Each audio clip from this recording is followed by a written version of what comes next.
this life. The C4 not quite sinking onto him, but DCH is going to find one elsewhere. I like that. Both of those players actually teamed up together. And another explosive execute from Daystar. What a shot from Jack.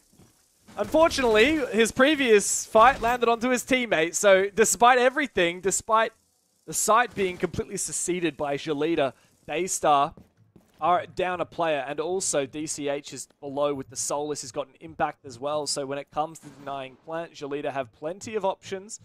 I don't believe there's any C4s left. Mr. Punch has not got his available, I believe. Can't see it right now.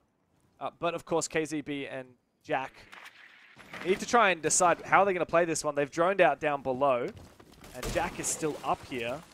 They're actually forfeiting that site control. Now retake. I'm a bit confused. Oh, there's no diffuser. That explains it. What is going on? The diffuser's been all the way entrenched the whole round. At this point, they are, what it looks like, trying to find a blind spot in the bomb site from the vertical play of the Solus. Both C4s have been used. There's only one impact. So whether Daystar know that or not, that's the question. But nevertheless, they are going to try and make their way on into the bomb site. Legion Mind does keep Jack at bay for a little bit, but there goes KZB.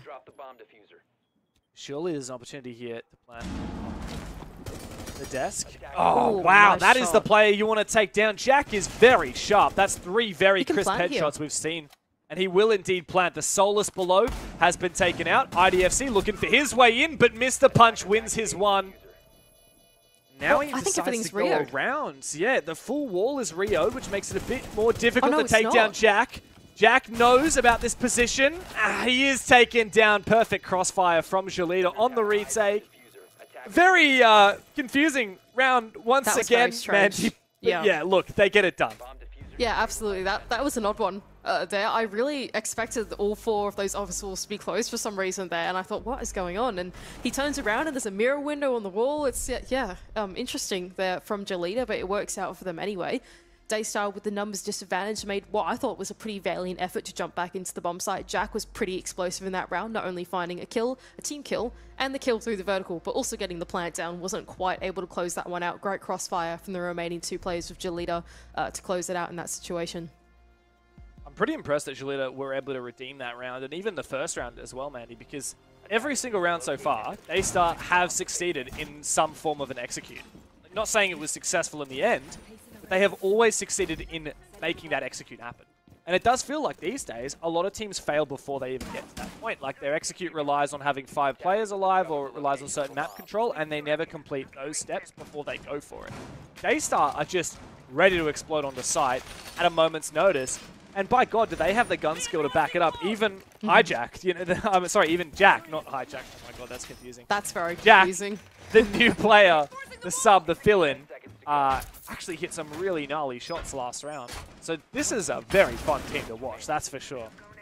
I think there's a big element in Rainbow Six where it's sometimes just don't overthink it, right? Like, 100%. You don't always need to complete every single one of your steps, and especially in the current way that the game is being played, where there's so much utility and setup that you have to deal with. At some point, you have to like pick your battles and choose something to cut a corner in, right? That it's not, for example, like you're going for a roam clear, yeah, but you don't want to like drone out every single room. You bring Dokkaebi and you clear out a room with a logic bomb or something like that, right?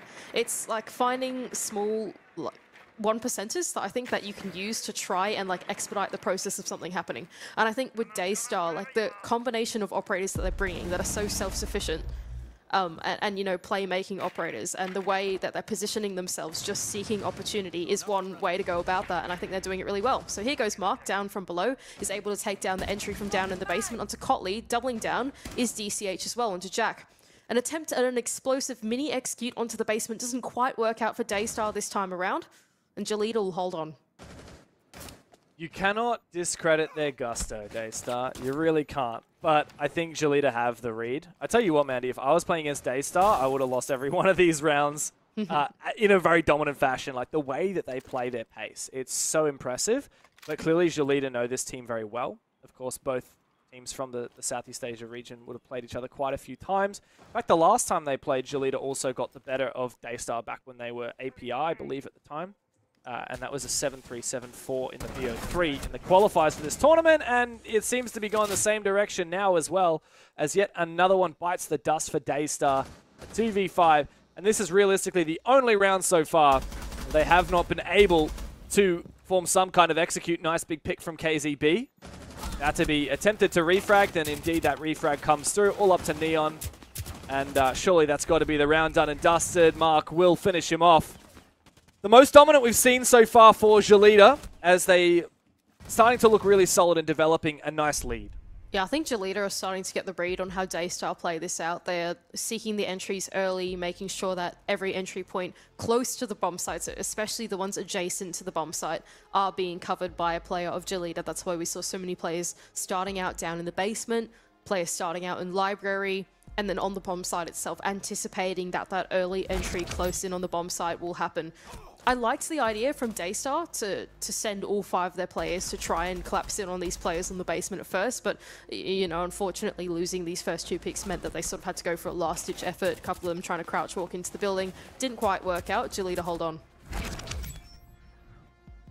We did already see Daystar play Chalet once against Direwolves, and they struggled a little bit on their attack, and we're seeing that form again here.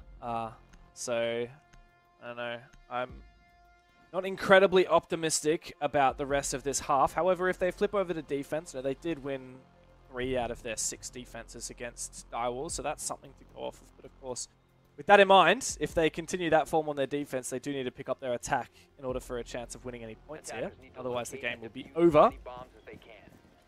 So 3 at the minimum, I think, is what Daystar need to shoot for here. And 3 at the minimum, 3 at the maximum is what they can achieve on this half. That would, in going back-to-back after that tactical timeout. I don't know what tactical maneuvers they can make now, Mandy, but they need to implement them fast.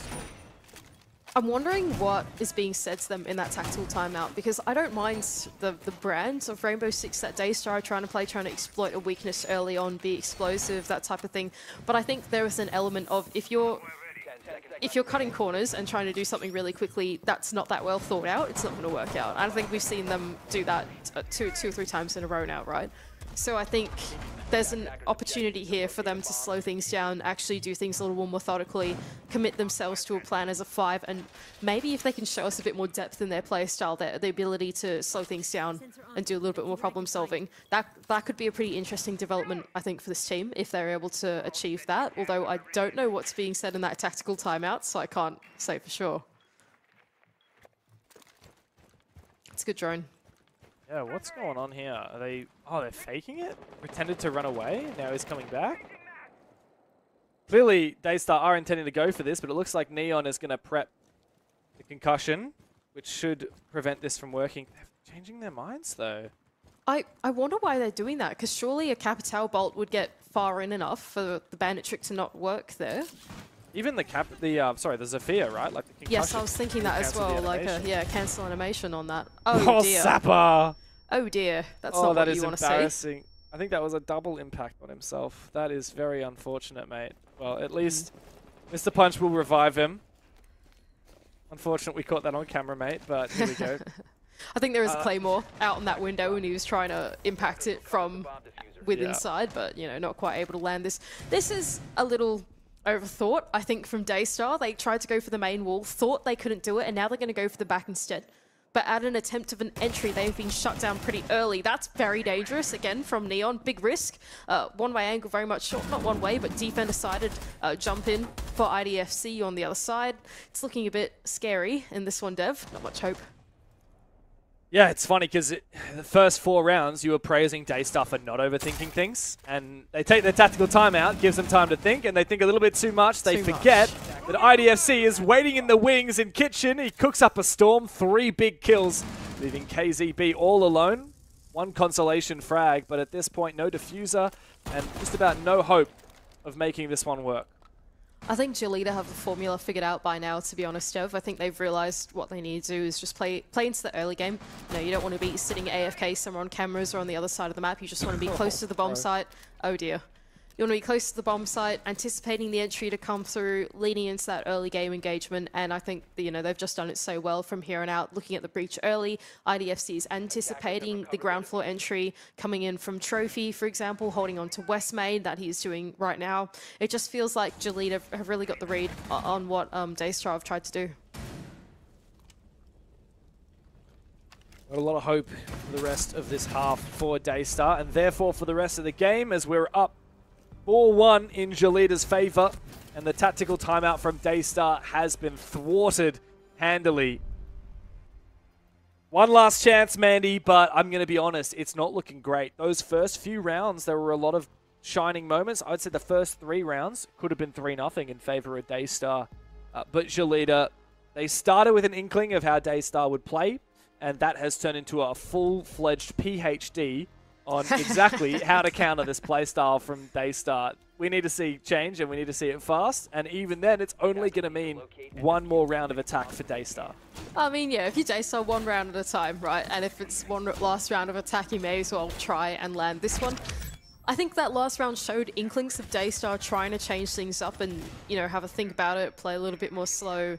But then, again, I think, yeah, overthought once they tried to change things through the mid-round. It didn't feel like they had much of a plan B to fall back on. And RDFC had a big round here inside of dining, or sorry, inside of kitchen, jumping into trophy. Yeah, big round from Jolita. It just feels like you said it exactly right. They very much studied the art of how to defeat Daystar now. Yeah. Well, I want to have hope, Mandy. I'm starting to... I'll be honest, I was really hopeful those first 3 rounds, and now that hope's all dissipated. And I want to get something back for Daystar. They really do need to start taking some scalps away from these big teams. Daystar, of course, in their first game, they played Direwolves, and they had a valiant effort, but they did lose. It was on this map as well, 7-4.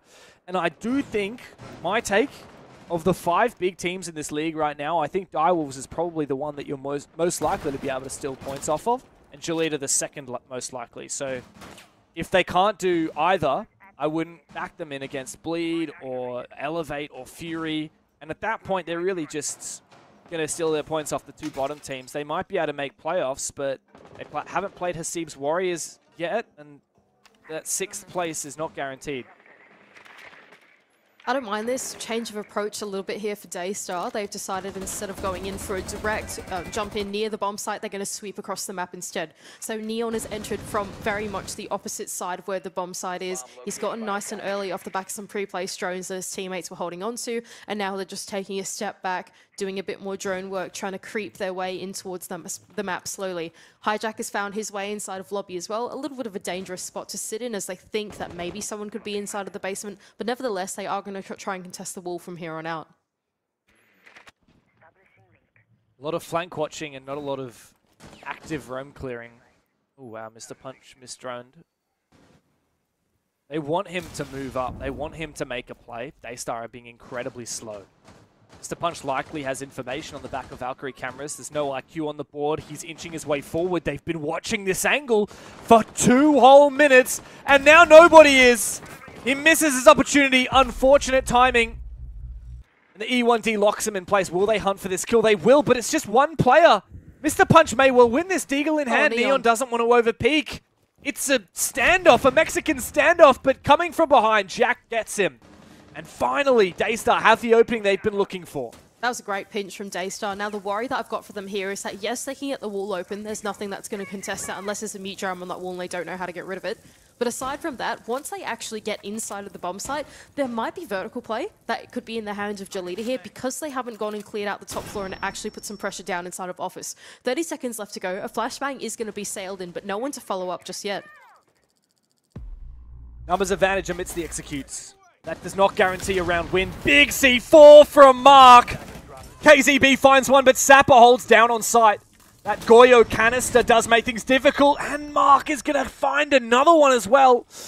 With KZB on the ground, Neon is left with it all to do to stave off a devastating half, and he will go down handily. Jolita Esports, 5-1, a domination of defense on Chalet. Yeah, really another well-coordinated round there from Jolita. They realized that the execute was coming on through. They didn't actually have the vertical set up, and so they recalled everybody back to the bomb site. It just ended up being a massive brawl on the ground floor inside of the bomb site itself, and Jolita came out on top. Great power positions being held by them, crossfires. As soon as that execute came on through, it was an absolute bloodbath. That makes 4 rounds in a row as well, Mandy. The last 3 have been completely uncontested. Daystar has been asleep since round 4. They've taken their tactical timeout. It's used. It's gone. They're 4 rounds in deficit. Jolita only need 2 rounds of attack to lock away a regulation win and the full 3 points out of this game, which they sorely need for a shot at contesting those top 2 spots in the playoffs that let you skip a match. And that is where the priority is for Jolita, no doubt about it. There is only one spot in Manchester for this Asia region where we realistically have 3 to 5 teams that could very well have an impact if they would go to the major. So very much a different situation for both of these teams. Jolita gunning for the top 2 spots. Daystar hoping to stay out of the bottom 2 and qualify for playoffs at all. And their chances of doing that are not looking too amazing right now, Mandy, if they can't even put up a fight against Jolita. I think when you go back and you reflect on what Daystar has tried to achieve in the league so far, I mean, I know that Rob went and spoke to ED for a little bit. I'm not sure if you did as well, Dev. But I think, you know, ED prefaced it pretty well there. I think Daystar just want to have this opportunity to be in Tier 1, grab as much experience as they can, at least look competitive in the game. 1-5 scoreline, I think, doesn't quite do justice to some of these rounds, if you ask me, Dev. But like, honestly, I feel like, yeah, Daystar look like they're trying things. They look like they're having a crack at it. And while they might not be in contention for top 4 or even making playoffs here, they might just scrape into playoffs. I personally feel like they've achieved a lot of their goals. I don't know what you think, Dev, but to me, as a new team going into it, oh, that's a bit dangerous. Wow, nice shots from Neon onto IDFC, who had info on him, but was unable to land the shots back. Yeah, look, I think you make a fair point, Mandy. Daystar perhaps weren't shooting for the stars, and so if they land, I don't know, on the moon, then maybe they won't be too upset. I don't think the moon would be playoffs, but... Is the Daystar just the sun? That's deep, man. That's actually so deep. Is that deep, or is that like an actually kind of thing? You know what I mean? I reckon it sounds deep. I'll give you that. But they are forming up an attack, Jolita, this Master, and we've got obviously the Monsi. But yeah, losing IDFC, big fragger, top fragger on the team at the moment, tied with Mark at least. Yeah, big one to lose early. Still plenty of pieces to get this one done. But these roamers have been quite frustrating. And I do wonder how many Valkyrie cameras are still alive and able to enable these flanks. I think they can just plant here, no? There's no one inside. Okay, now there's people inside of Piano. They can no longer get this plant down. That's quite dangerous from here on out. But, you know, for a moment there, smokes are going down. There's Warden on the other side. Okay, you probably don't want to be fighting into a Warden here. Jolita are absolutely battling their way through this regardless. What has just gone on? Wow. Okay. That is a dominant round and a half there. That is how you execute on Master Office for Jolita. Completely locked out. Even the C4 opportunity below dismantled by a player watching from lobby through the open wall of dining. That is how you attack onto that bomb site. And this is a masterclass from Jolita, up 6-1 over Daystar. 5 match points before them. They are speed running Chalet. Well, I mean, you blink and you miss it for that attack. It just felt like they were on one half of the map, and then at some point they realized that the bomb site was super open. No one had really that much control inside of dining, and then Daystar, by the time they made their rotation into Piano, which was, you know, their opportunity for them to actually deny the execute from coming in through, that was just too late. By then, Jolita had already walked their way on in. It just felt like they'd run over the bomb site completely by the time that Daystar reacted to it. I mean, here you see it was a 4v3 or a 4v4, and then with a few moments, that diffuser being forced down, and everyone was covered off. Yikes. Yes. Daystar they've had one attack, Mandy. One attack. And they had 6 tries. Jolita have had 1 try, and they did it straight away. Now Daystar are a bit nervous. Like, where do you go after that? You've got destroyed on Dining. Sorry, Master. Dining is very similar to Master. It involves contesting a lot of the similar map control, and so as a result, I think they'd be scared to do the same. They go to Bar, and we find that Daystar are up against quite a lineup. Blitz, Ying, Capitao, Grim, and Lion. It's just about one of the most oppressive lineups you could be versing. Yucky, that's not a fun one if you're on the side of Daystar. There goes the line scan to ring out, the flashbangs to sail on through as well. I can see RDFC with his Blitz shield activated. Where is he gone? Leading the charge somewhere along the map. Oh no, they actually haven't gone in at all. They're just trying to pull a reaction from Daystar. Bit of a bait. Here comes some smoke to try and enable some entry. IDFC goes in for a brief moment. He spots one player at bot blue. He's somehow ducked and weaved in the side. He spots one player, does take him down, finishes him off with a knife. Amidst the chaos, 2 kills have been found by Daystar, but critical map control as well for Jolita as the Blitz is in amongst the site. Diffuser, nowhere to be seen. Outside the bar window and still control from Daystar up above. Vertical dominance of that position. In the default plant spot, how will they get to it while Neon is watching from above? Oh, that's a great smoke from IDFC could enable it. He spots him for a second. 2 players up above. The Blitz spotted by the Solis, who can call out that position as long as that shield is held by the Blitz. Sapper covering one cross, but the vertical from above once again. What an impact! Could this be Daystar staying alive for a moment longer? Here goes DCH, who snuck his way in through lobby, seen by the camera now. Sapper's going to take the engagement onto a player who's rotated all the way down into the basement. Opportunity now to take another engagement onto Ivy. KZB mistiming his DCH on the back. Has realized that there is a player in lobby. That's Neon on the other side. Engagements come through soon. He lands the shots with the Frost. Now it's on to 1 versus 1. Sapper versus Jack for the map. Jack's at the bottom of blue stairs, a long way away from where Sapper plants in bar. But very exposed is the position. Sapper gets it off. Immediately walks into that goo mine. Rotating now into bar. He would have heard that pull out. Pretty sure Jack would have heard that goo mine pull out. Ran to the corner. Sapper's looking the wrong way. Flicks to it. But he can't land enough shots. Prone on the ground. They both are. The hip fire gets it across the line for Jolita. Domination on Chalet. Daystar dead to rights. 7-1. And a chaotic end to the map, but was it chaotic through the entire map? It certainly was for Daystar. Explosivity left, right, and center, but Jolita come out on top. For it to end in a 1v1 felt fitting. A 7-1 scoreline did not explain the story of that matchup. The first 3 rounds were really solid from Daystar. Unfortunately, they only managed to snag one of them. Even the final round of the game could very well have been Daystar's.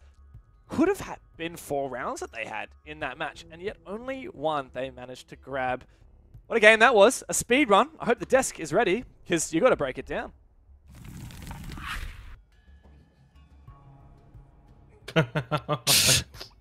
Oh no. You're right, Rob. Just had to break it down for him. And guys, do you care to break it down for me, please? Give me something. Give me all you got. Well, look, in the pre-show, I made the case, right, that there's a potential for chaos to be thrown into this game by Daystar and the ability to perhaps overwhelm Jolita. However, I was confident in Jolita's ability to withstand that pressure, and we saw it in the first half. There was every opportunity in multiple of those rounds for Daystar to produce something, and they just continued to get shut down. Jolita were really, really good in playing into that, and then were not afraid to just bring it out on the match point round there, 6-1 up.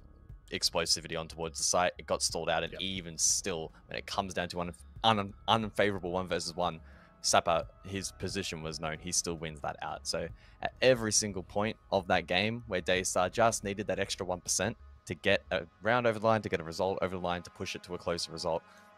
Unfortunately, they just couldn't do it. And Jolita, to their credit, again, withstood that pressure really well.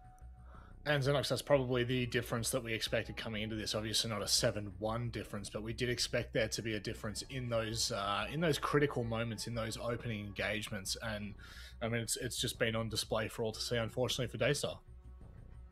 Yeah, really disappointing. I think that's probably the best way to put it. I expected a little bit more from them. I probably wasn't coming into this saying that they have to win or win well or, you know, even get it to like a 7-5. At least a 7-3, 7-4. So a little bit disappointing from Daystar, especially being on a map that they've already played this stage against, I think, a pretty similar level team in Direwolves. So back to the drawing board for them. Clearly, as we kind of said in the pre-show discussion, at least from my perspective, that they're above South Asia, but they're probably below Southeast Asia, in that middle land. And so they're going to have nights like this where they're going to get taught a lesson, and then they're going to have other nights where they might catch someone off guard.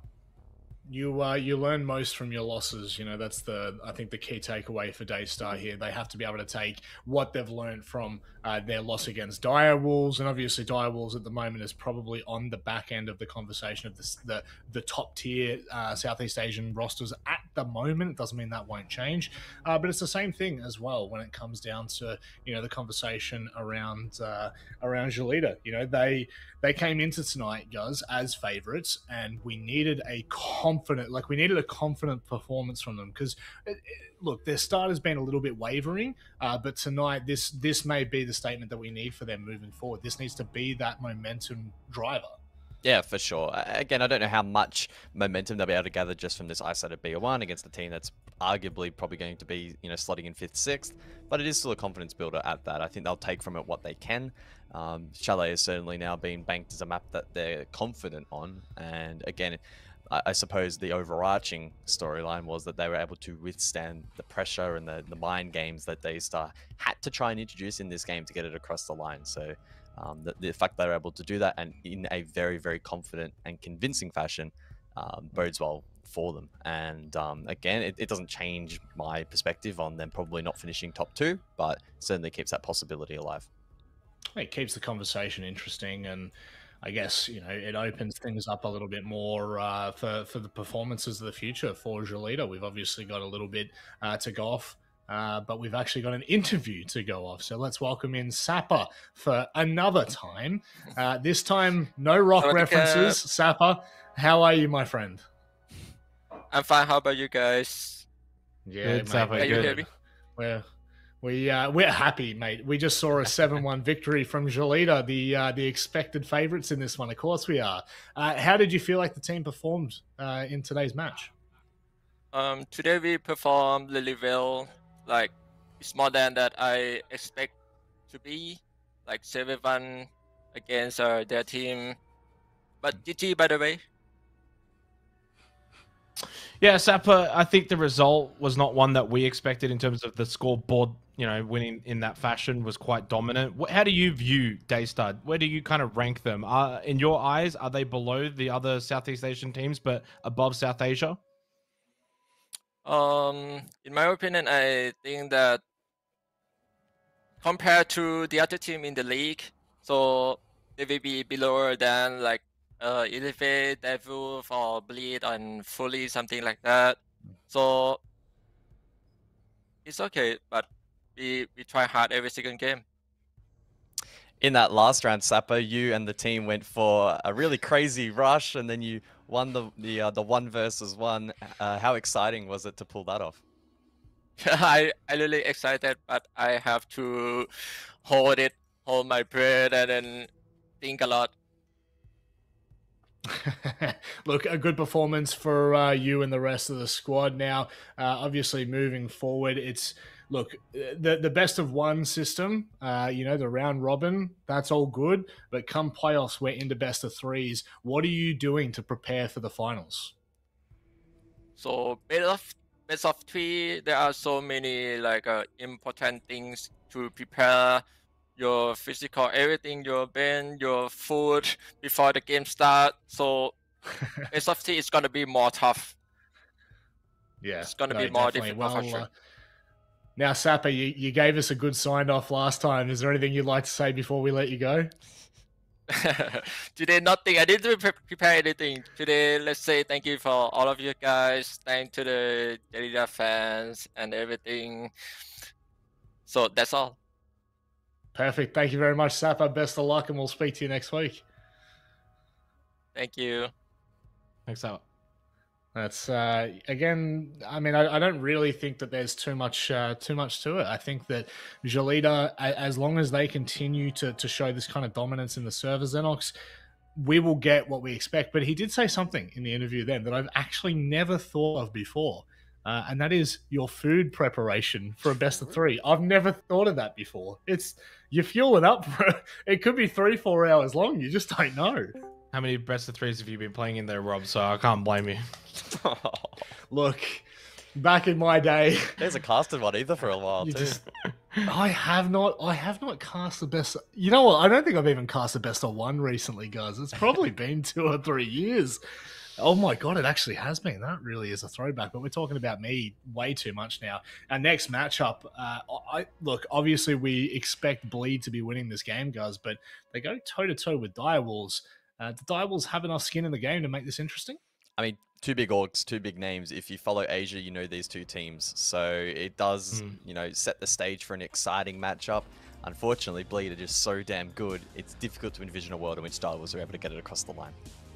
Yeah, it's a tough one. It is a tough one. But there's, I mean, look, it's the Asia League, right? It's competitive. It's going to be tight. It's going to be close, or it'll be an absolute stomp. You just, that's the beauty, isn't it? That's the beauty. You just don't know. But one thing I do know is we're ready for a break. We'll see you on the other side for Direwolves when they take on Bleed.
Talent Drama, take one. Alright, this is a really tough call. I'm actually not quite sure about this one.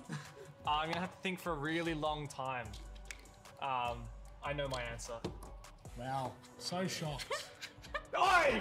Oh, what's that? I feel dogged by this. Copper straight. Yeah, Dan definitely got this straight. Actually, to be fair, I'll be on in 5 minutes, and you'll be on in like 5. Oh, actually, no, that's true. That is true.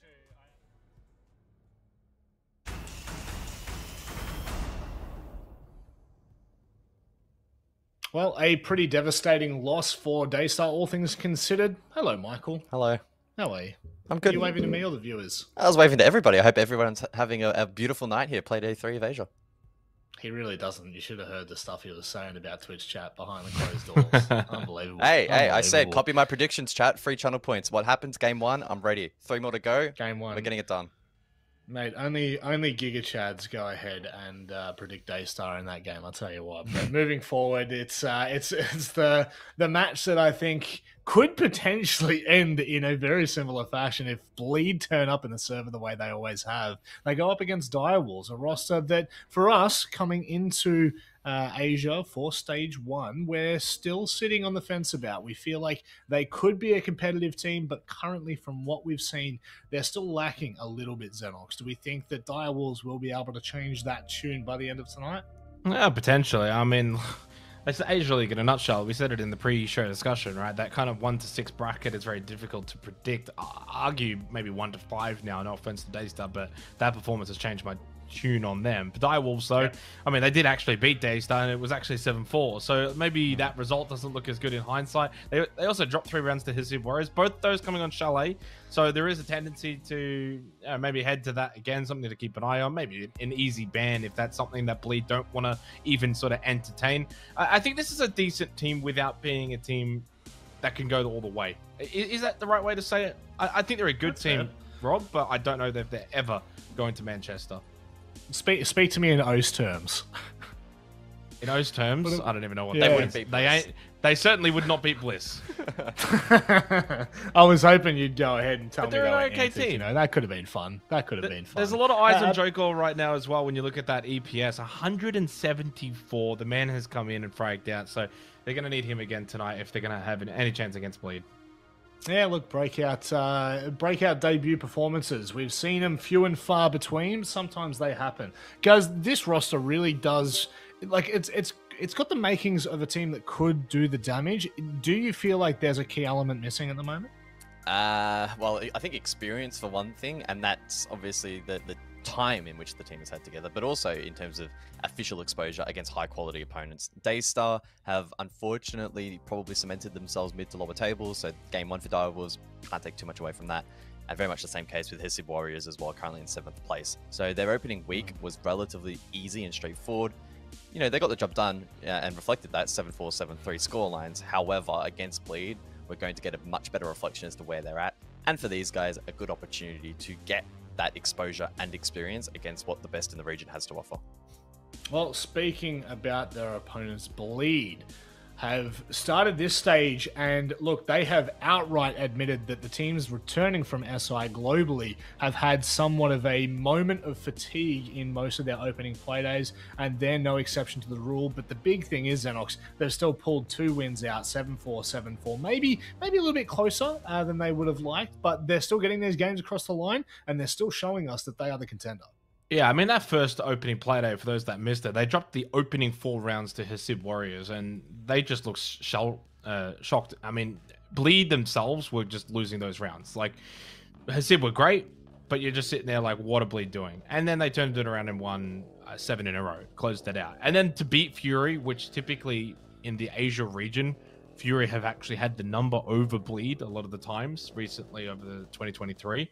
And so for them to get that win, you give Fury some credit. They're still an SI team. They got a couple of rounds on the board, but Bleed were just by far and away the better team. The other factor too, and I'm not entirely sure if it applies to Bleed. I'm kind of guessing here, but when we've had conversations with Bliss in Oceania, they've spoken about how they have to adjust their game style once they come back home compared to international. And I do wonder if Bleed has an element of that coming back to Asia, playing against these teams after playing against far more sophisticated teams internationally overseas. There has to be some kind of change up in terms of the way you want to approach these games. I would imagine so. And so therefore, it's not too surprising to have seen them with such little time from SI to this stage, maybe just be a little slow out of the gate, but they've had plenty of time now. This is a game they should be winning against Direwolves.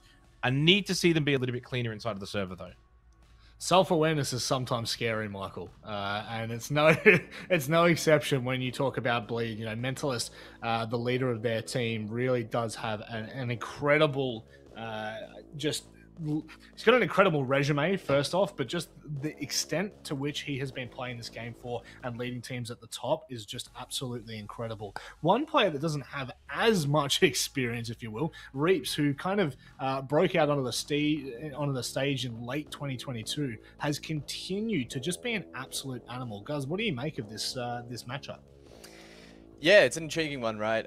Two players that are quite closely matched. We look at that entry stat straight away. For me, the share for both players is actually quite high, 90% for Souffle, and that 32% entry percent for Reaps is also relatively quite high. And especially when you also look at some of the primary operators being played, you're not typically seeing, you know, the likes of the Buck and the Mute actually play heavy entry roles, but that's just the flexibility that Reaps brings to the roster and the fragging power that he's able to achieve. As everyone knows at this point, he has the most ridiculous sensitivity on planet Earth. It is quite literally a 1-inch 360. So I don't know how he's able to even control his mechanics, but he's just an enigma with that. And he's definitely a danger man. He can, I will say, at times be a little bit hot and cold, especially on that entry role. But if Bleed are in flow state, they're getting that information to him. I don't see any reason why he won't be able to perform tonight. Well, what's a really interesting statistic, just to kind of, I guess, almost counter that for the first two play days, guys. He hasn't missed a single entry. He is 7-0 on the entry at the moment. But that just, I mean, that probably goes to highlight the hot and cold nature that we've seen from Reaps over the last 12, 24 months. He really is a player, I feel, that on his day might be one of the best players that we've seen compete in this region. And then other days, sometimes it just it goes missing. But Souffle has been a very solid player for Direwolves for such a long time, Xenox. It feels like that experience mixed with a player that can put up those numbers is a very dangerous concoction. Yeah, it certainly is, and it helps as well when you've probably got someone like Jogor who's, like a 1.8 something EPS through the first couple of play days. Again, very small subsample that they've actually had, but it does mean he doesn't have to do everything. At times, there is somewhat a bit of that belief with Reaps that he's the superstar player on that roster, but Asfi's been also someone, and actually technically higher rated than Reaps at the moment. So, and I think also Asfi was doing a lot of that at SI. So Asfi, Reaps, Turst a little bit slow to begin this stage. We know he's very talented. I think Hoven's in probably career best form. So Bleed across the board are super top heavy. Whereas for Direwolves, it's kind of like Jogor, then Souffle, and then who's next? And that's kind of my concern. Pika's had a horrible stage so far. Across the board, just in red. From an entry to KD to survival rate to even cost is like one of the lowest in the whole league. So they need him to be probably back to his best. And Direwolves themselves can't be reliant on two players. No, they can't. And especially not going up against Bleed. Of all teams in the entire region, this is the game that all players have to be firing, all players have to be prepared. Guys, just to theory craft a little bit, what map do you want to see? What map do I want to see? What map do you think we're going to see? What do we... No, what map do you want to see? I don't care about what map we're going to see. I just want to know. I mean, honestly, on a personal note, I feel like the variance in maps has been pretty good so far across many regions. We aren't really stuck in the meta we had a couple of years back where we see two maps that entire best of one stage. So yeah, I'm intrigued to see what gets brought out in this one. Will Bleed try and go to something more aggressive where they can, play off the entry? Will that get banned out by Direwolves? I mean, Border a good example of that. We'll see Direwolves deal with that quite handsomely. And it does mean we're going to end up going to Club. So a very structured, fundamental-based map. One where, honestly, I think both teams will probably do okay. Bleed, though, better synergy, better experience, and knowing how to play it at an international level as well would have picked up some tips and tricks that you wouldn't typically see in regional play for Asia. So I think they'll have a leg up in that regard. But if there's any good fallback map for Direwolves, it probably should be Club. We are yet to see them play it, though, this stage. They played Chalet in both of their opening matches. So it will be a bit of a shift in pace for them in the official setting. I guess it's it's an important thing to look at when you look at Bleed's performance and what they've brought back from their international performances and their appearances, you know, what they're going to be able to bring back and I guess adapt to the Asia League. As Xenox was saying before, we see teams return domestically and things have to change for them. They can't continue to compete like they were over at SI or Atlanta, Copenhagen, wherever you may have been. I think Xenox has actually been to Sweden. And on that note, we're going to fly over to Thailand. It's time to get underway with the clubhouse. He has. Where haven't you been, Jake? Actually, you know what? You're not going to. I haven't been to Manchester, Rob. Oh, would you? Who knows? Wait, you go to Manchester? Are you going to go to Manchester, Jake? Is that what you're doing? I must have missed the email. Just saying I haven't been. Well, that's very unfortunate because you won't be going anytime soon. It's time for us to head to Clubhouse. I know about Manchester, but that man is a jester, and I don't know what he's talking about half the time. We're going to Clubhouse, Mandy, and this game could very well be quite average if Direwolves cannot keep up with Bleed. Yes, that is correct. This game could be profoundly mediocre, but that is okay if we want to go to Clubhouse. Hopefully Direwolves have a little bit more to show. You know what? Hasib Warriors got 4 rounds on Bleed, so all I'm saying is anything could happen. Anyone could do it. You never know.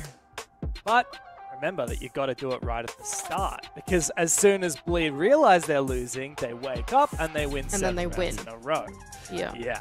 So, Direwolves, yeah, they've had mixed results so far. I guess 2 wins against arguably 2 of the weaker teams in the league. Obviously, Daystar 7-4 on the first day. That was quite a close game, to Daystar's credit. And then 7-3 over Hasib's Warriors. They haven't truly been tested. Direwolves have not played one of the top teams yet. This is a rude introduction to that. And of course, the last time these teams played each other in Stage 2, it was a dominant 7-2 in favor of Bleed. Time for Direwolves to try and crack up some revenge. Yeah, Dokkaebi ban from Bleed immediately off the back is completely fair enough, very much warranted against the likes of Jogor, who has been tearing it up on Chalet. SMG12 in hand. And you know what? Taking away Comfort Pick makes me wonder what he will actually pick on attack def, because I don't think that we've seen him pick any other operator but Dokkaebi. I'm not sure he's got anything else unlocked, actually. Like, does that mean he has to play through? That's a good one from you. Well, it is Clubhouse, so he might have to actually play an operator that contributes to the team club. I guess the meta these days, you can often only run 2 hard breaches, but you know, if you're going to run hard breaches and, you know, EMPs or whatever, or Maverick, then, by the way, has slipped through both Maverick and Hibana, the 2 big hard breaches on this map that really have a big impact. Instead, the attack bans have been used to target that Monty. So, yeah, I don't know. I would love to see what Jogor is playing. It looks like it's a buck, so he actually will contribute somewhat with the hard... Nope, never mind. I guess he'll re-pick in the prep phase anyways, but, yeah, if he sticks his Bliss, thing could be very exciting. Interesting. Very interesting. But I think you pointed out correctly, basically everything is slipped through from the ban phase on the side of the attack that you could possibly need to crack open this map. You've got your Mavericks, you've got all your hard breach, and you've got Thatcher as well. So surely this is like the attackers galore on Clubhouse. Once you actually get yourself into the building, it should be fairly quick work to go and make the motions through the mid-round happen so you can unlock the bomb site from there. True. But Solus is available, which means that clearing the map is not going to be easy.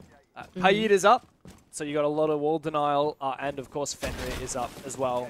So entering the map.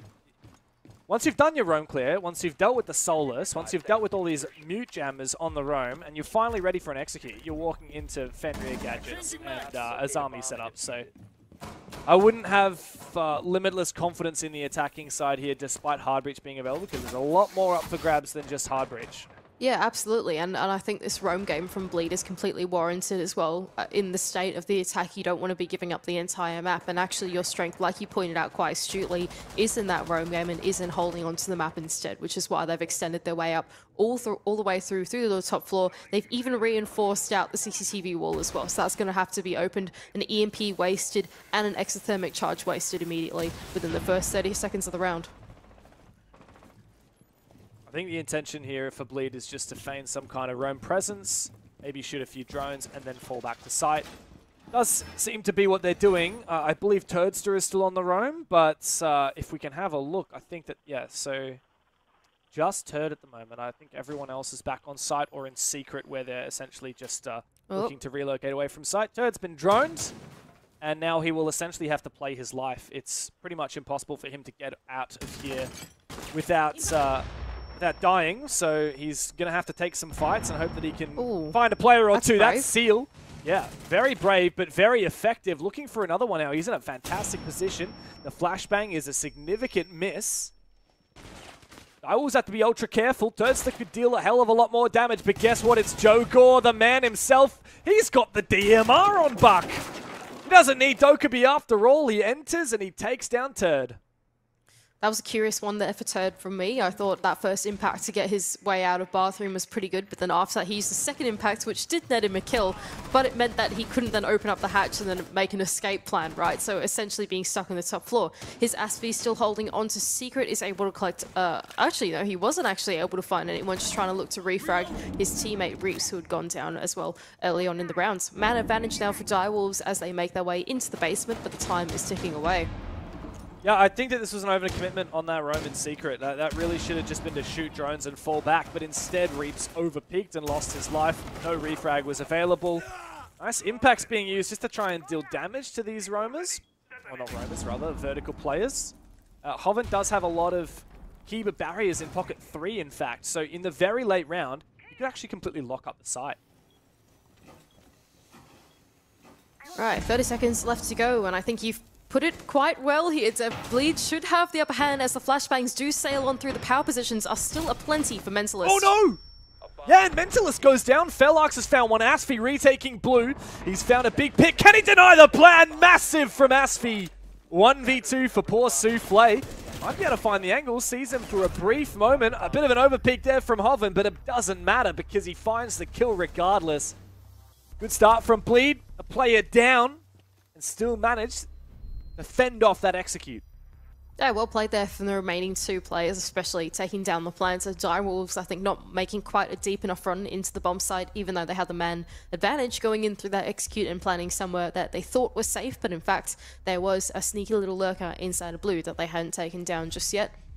I think ultimately Bleed getting enough value that, you know, they wanted to get out of that roam early on, finding the early pick and then being able to fall off. And yes, I think they did overcommit to it slightly, but it still compounded pretty well to what was quite a chaotic execute, which they thrived in. It felt like that Bleed had a lot of different layers to that defense, right, Mandy? You know, they have all this set up on the roam. They have a player committing to the roam in Turdster. They had players committing to like a kind of passive staircase roam. And then even when it comes down to an execute, not only have they got impacts for potential contesting vert or potential denying hard breach, but they've got Kiba barriers on site, they've got Fenrir's gadgets. There's so many ideas here for Bleed. It's not as simple as our win condition is one thing. They have so many different redundancies if one doesn't work. Having one out the basement, Bleed will take us up to the top floor in CCTV and Cash as well. Still leaning into the mirror for Aspie. Fairly interesting interpretation of this bomb site. I don't actually know where they've gone. So one has gone here on the Cash wall. Is it top or right? the wall, you know, inside a Cash, and then the other one has been placed in Bathroom. Nice. Interesting. Not what you normally see with the mirror, but could work out well. What? What? It's a rush from Joe Gore as well, all the way up the stairs, and he finds a big pick. Reaps has gone down. How's that happened? Great question. I don't know how that breaching charge kill was enabled, but Direwolves have really sprung to life. 3 huge picks, and now it's all about consolation and consolidation. Do not forfeit this numbers advantage. Joe Gore really, his priority should just be trying to punish this player, and moving too much in the site, Aspie loses his life, all up to Turd. Spotting one player. Don't overpeak here. You will give him an opportunity, but not enough. Joe Gore stands tall again. Huge couple of picks there, and Direwolves completely blitz open the site. Wow. Yeah, so the bomb site was actually gym and bedroom. I got that completely wrong, by the way. I called that. I thought it was Cash because I heard you say Cash, I thought it was Cash. I said Cash. Oh, it was totally not Cash. So it was just doing setup over there instead. Oh, God. Wow. How did someone die to a breach charge on the jacuzzi wall, of all things? Like, I can only imagine. Wall? Yeah, I can only imagine. Maybe someone was reinforcing it late or something like that. Pika comes in with a breach charge, and then bang, you got a kill out of it, and then they can walk in on the bomb site. Like, what's going on there? What has just happened? I don't know what's wrong with your headset if you can't hear a breaching charge being deployed on a wall right next to you. Very peculiar behavior. I don't understand, you know? That was one of those rounds that just... Alright, replay. Oh, we're not going to replay that kill. But we're not going to replay. But we're not going to replay the part where they get that. Damn it! We need someone to go to the replay file and find out what the hell happened there. Wow. That was a very strange round of Rainbow Six. Yeah, somehow Direwolf was able to crack open the bomb site really early. Bleed just not ready for a breach charge on the wall. 2 or 3 people walked straight on into Gym, which was the bomb site, by the way. We had no idea. And then the roam game fell apart completely on the side of CCTV as they were stuck between a rock and a hard place, and that was it. Direwolves won the round. Very strange one, but they won. And as we've learned from Direwolves and from Joe Gort, you gotta go fast. Gotta go fast. He does see somebody this time, so I don't think he's gonna head straight on. Oh, he's actually keen to contest. Wow, he's ballsy. I really like the ADS that's set up. I don't know if we can get a free cam on it, but there's an ADS set up inside of Cash, just next to Top Red. And there's a little hole that we saw the Jaeger open with his carbine into Top Red that just actually enables that ADS to catch any projectiles that are trying to flush out that Top Red position. It's actually just to the left, this hole in the wall, there's the ADS. And it will protect that Kiba barrier and anyone playing Top Red through that line of sight. That is very nice. That is not bad on the side of Bleed. Quite like that one. All right, so here goes Joe Gore. I think he's realized that Rafters looks pretty vacant now, question mark. It certainly does. Someone has fully rotated out of it, seeming that the room clear has come through. They have gone for a repeat of Gym and Bedroom. It is not CCTV and Cash. As the roam clear starts to come through, Joe Gore has already made his way all the way up the rafters. There are 2 players still on this side of the map that he's now cut off. And he's also the perfect operator to deal with this mirror, as he does have the Ash. Moment, he wants to get in amongst the action. He's going to peek and take down that mirror window. And this defense is looking a little bit difficult now. Asfi does have a C4 available. Trying to make a line of sight for his teammates to help. Here come the flashes. It looks like he is completely cut to pieces. However, a good trade from Hoven, who has opened that peeking angle. And Reaps has found a double amidst the chaos. What is going on? A late lurk up the main stairs finds nothing. Hoven finds his second piece for the round. And you blink and you miss it. Direwolves fall. Yeah, look to do a sweep across the map with Direwolves. They committed themselves pretty heavily to that CCTV and Cash contestation, and then by the time that actually came through, Bleed held on to such good crossfires that as they tried to enter into the building, they got taken down. I've got no idea where Reaps actually found his double in the end, but I can only imagine he was able to find some picks off the back of all the attention being turned to players like Asfi and like Hoven, who are really stuck in their positions. Hell in the cell once that wall had been open and once Joe Gore was in his cutoff position, but nevertheless, they make the best of that situation and they take down Direwolves. Did they do? That was very strange. Another really strange round, Dev. Yeah, we've been treated to a few of those here. Very weird. Both Direwolves and Daystar, like in the last game, these attacks are just so fast. Like, not afraid of just going in for it. You know what? It's our OS brains actually can't keep up. Like, yesterday, we're on the OS broadcast, we're sitting there in the studio, we're watching this like nice slow gameplay where they're breaking apart the map step by step, and then we come to watch Asia League, and it's just the polar opposite in pacing, like completely the opposite in every single way. It's very hard to follow. Yeah, well, OS is historically the slowest of the APAC The Cade Claw is in the sink. Yeah, it's not even hidden, but yeah. It's in the sink. Anyone that actually walks into Kitchen will see that for sure, but yeah, no, it's a cool idea. There are a lot of little clever spots you can find it, but there's also a Thatcher, so it kind of doesn't matter. Damn, true, hey. I was just thinking about that. That would have been so cool if there was no Thatcher on the board. Oh well, alas. Okay, so Bleed are going to go down to the basement, which we saw them successfully defend last time, although I think it's fair to say it's one of the more scary looking rounds. They did commit themselves to a roam last time around. Turd found one, then fell off, and then Reaps didn't fall off, and it kind of got dicey in towards the bomb site, but nevertheless they won it. This time around, Bleed are fully committing to playing the anchor game. They've got no one on the roam except for Turd, who I think was holding onto the ground floor for just a little bit, but even he's vacated a spot. Okay, never mind. No, he hasn't. He's gone back up and gone into Pantry instead, so it's just Turd doing Turd things. This is classic from Turd as well. You know, there are some players that just love to rat, and he is one of them. He's protecting the Cade Claw. He is protecting the Cade Claw. He's also a good operator for it, because being the Solus, he can constantly use his gadget to see if there are any drones near him or anyone droning outside. He's also got an impact. He could go for a run out outside. So he's got options here. It's a nice idea, but really you make a play like this, and it's on Direwolves to deal with it, right? Like, Direwolves have to make a mistake not to get a free kill, but if they drone him out and pinch him out, then this is a free kill, and I think they're about to drone him. How thoroughly will peek a check? There's Turd. And this should be a freebie now. It's so easy to cut him off out of this position. You just have someone watch the hallway, you open up the window behind him, open up the door behind him, and you just stun him out and kill him. So this should be a freebie if Direwolves play their cards right. You've got to be careful though. There is a pre-placed C4 inside of the hallway, so if they want to try and pinch him out from inside the hallway and through this door inside of Pantry, they'll need to be careful making their way on through. Great three-way pinch though from Direwolves, sealed to collect the kill onto Turd all the way out from the kitchen window, does at least select that pick or secure that pick down. But the time is ticking away. There's only 50 seconds left for them to go. Oh, the Cade Claw worked! The Cade Claw worked! What? He's trying to get rid of it. No, oh no, he didn't. He actually shot it. Damn it! Because I saw him do the Hibana charges on the side, and so I thought he didn't realize that the Cade Claw was there. But no, it's okay. It has been shot out. But nevertheless, there isn't really enough time here for Direwolves to actually make something work. Even when the kitchen hatch is open, there's only 20 seconds left in the round. No one is really postured for a proper execute here. The diffuser is by Moto. What is going on for Direwolves? Not much. I can tell you that.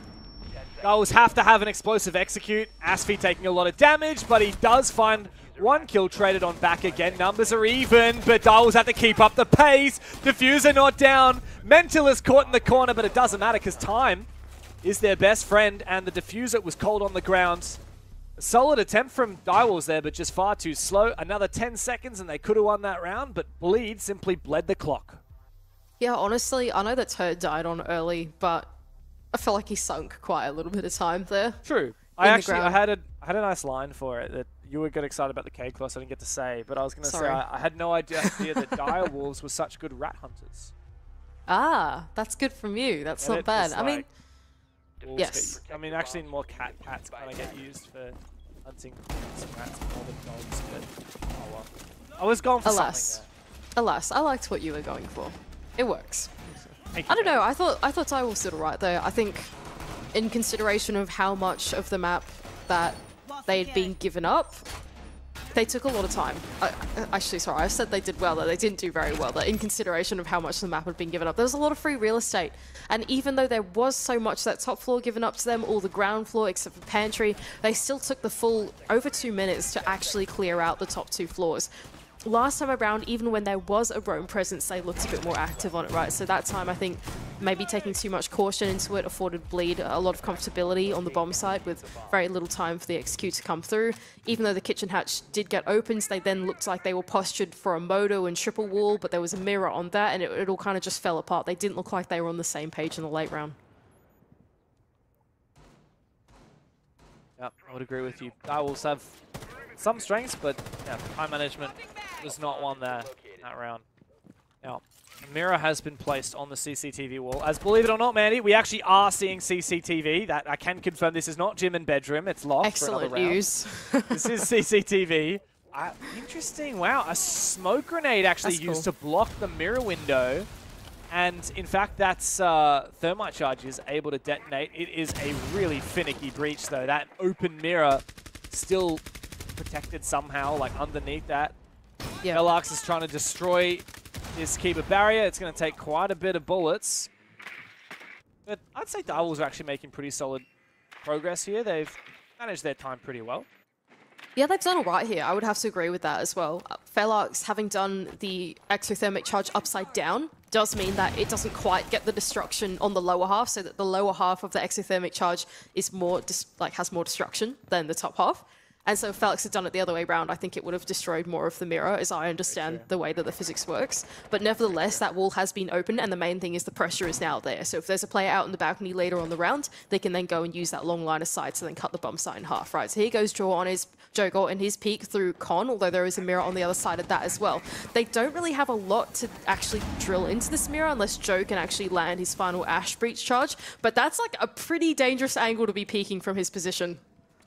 What's more, there is a Wamai on the board, so possible that that single Ash charge could get shot. No, so a flash goes out to make sure that it doesn't, and the Ash charge does go out. However, still, the wall has not able to be breached as of yet. As the mirror is open, there are quite a few angles that Joe has to worry about. Belarx, no hard breach remaining. Pika still has one Selma. Oh, Joe's just going in, but he's been red and he does go down. Now the execute must come through from Direwolves with a player down, a second player now taken out. Asfi taking a bit more damage there from the Capitals. Fire a Seal gets him down on the ground, but it's not enough for the round to go their way as of yet. Pika finding one below does bring this back into the realm of possibility.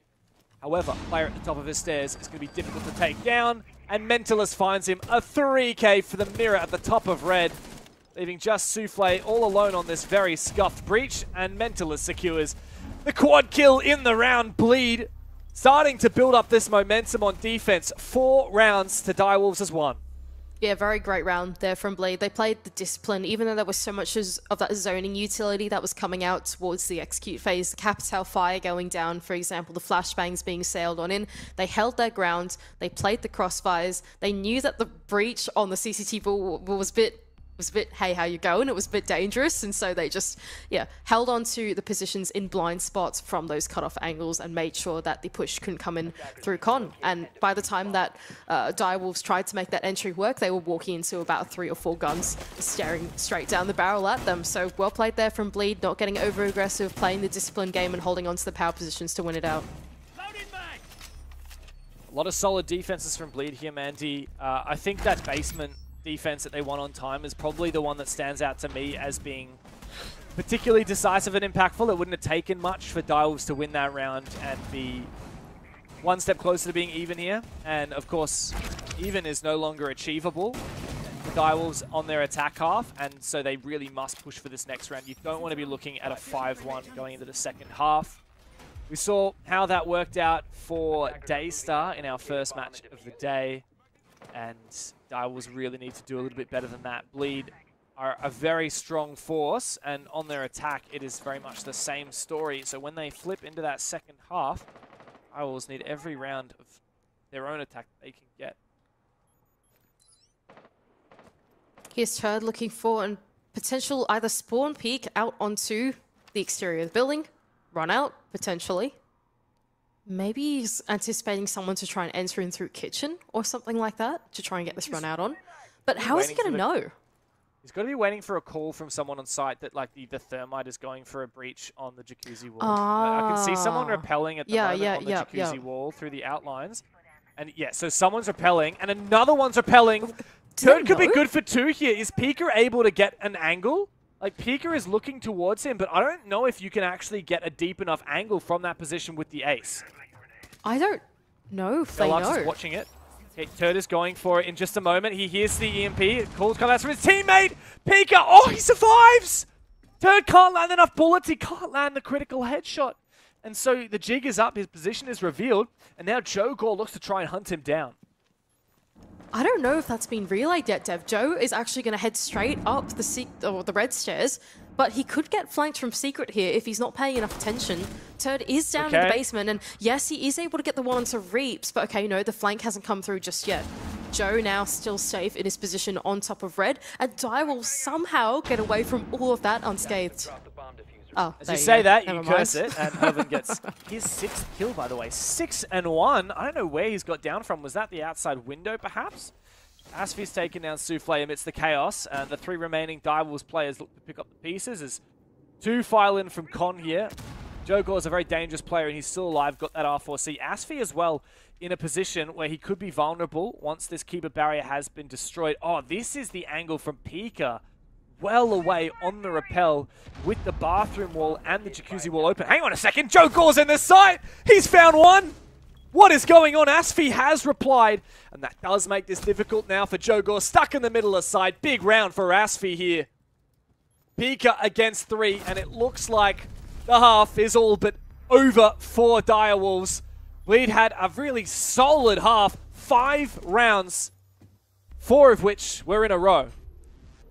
Yeah, things just really fell apart there for Direwolves on the attack. They got the wall open, they put the pressure out, they got the pick on the bomb side. But then once the flip came around and they actually tried to take the control over from Cash side, they just end up dying in their engagements, trying to come through in a pretty linear way on very little time. Yes, Joe managed to inject himself into the bomb side, but he was stood between 3 players. As soon as he got 1 pick, there was 2 more there to meet him straight away. So I think ultimately, yeah, once again, Bleed just holding on to some strong positions in the bomb side, not getting too over-aggressive, just waiting for Direwolves to tick away on the time through the round.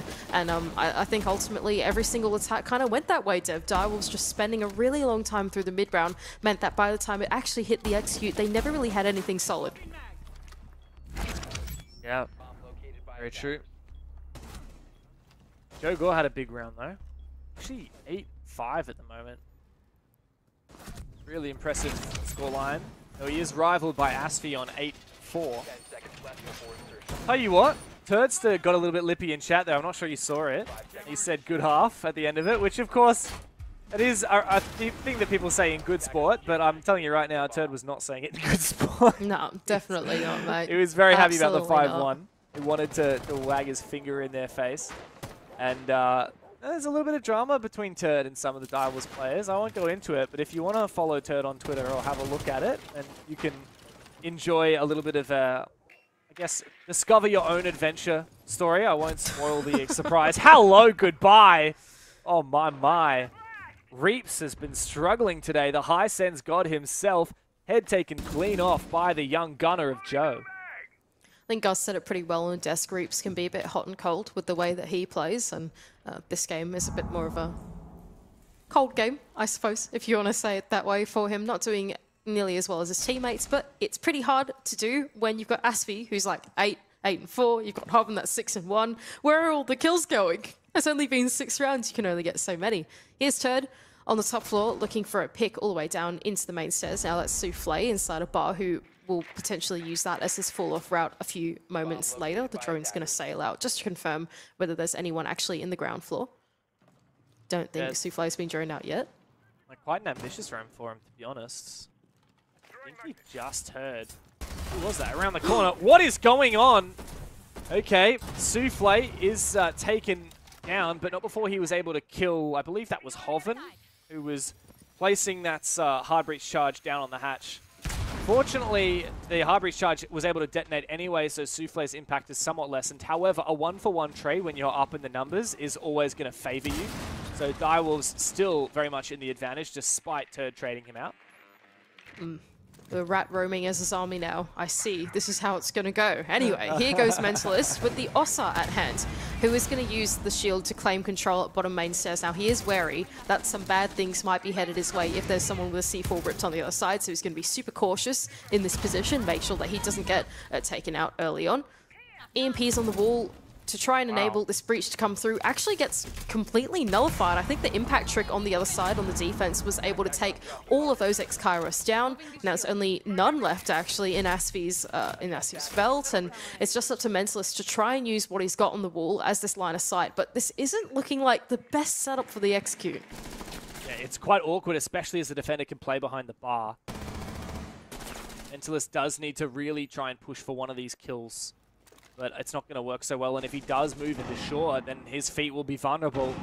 Turdster met with an Azami Q-Barrier. He's just going to drop regardless, and he does find that opening kill. Meanwhile, Asfi's found his. A good trade, though, from Pika. Mentalist now in a 1v2, but he's going up against a mirror window, and that ain't ever going to work for you. Direwolves finally stop the bleeding. 4 rounds in a row they lost on their attack, but they're looking happy as ever. Seal having a chuckle. Pika as well, as they finally find their second round. I mean, yeah, that was a pretty curious one for me there as well for Bleed. They managed to get in through the mid round, and somehow the Rat defender inside the middle of Father gets misdroned, finds a pick onto the player opening the hatch, and then from there, going in a numbers disadvantage and trying to convert something down in the basement is never an easy task. Even sometimes when you have the man advantage, going into a basement execute can already be a pretty tough ask for the attack, right? So I think they ultimately Bleed probably not having the numbers, and then losing out on the mini game on the triple wall as well with the impact trick to come through meant that Mentalist couldn't really use that Ossa shield to full fruition, and really nothing added up there in that attack for Bleed, and Direwolves were able to come out on top. Yeah, but the question is, can they find more than one? Can they continue the momentum?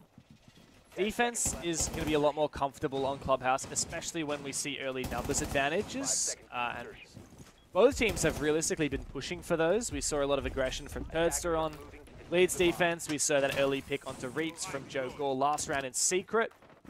So Bleed, I think, need to be careful not to succeed early numbers advantages, because they actually do have a real strength of problem solving, Bleed. And they're quite good at time management, and they have the gun skill to make those executes work very well.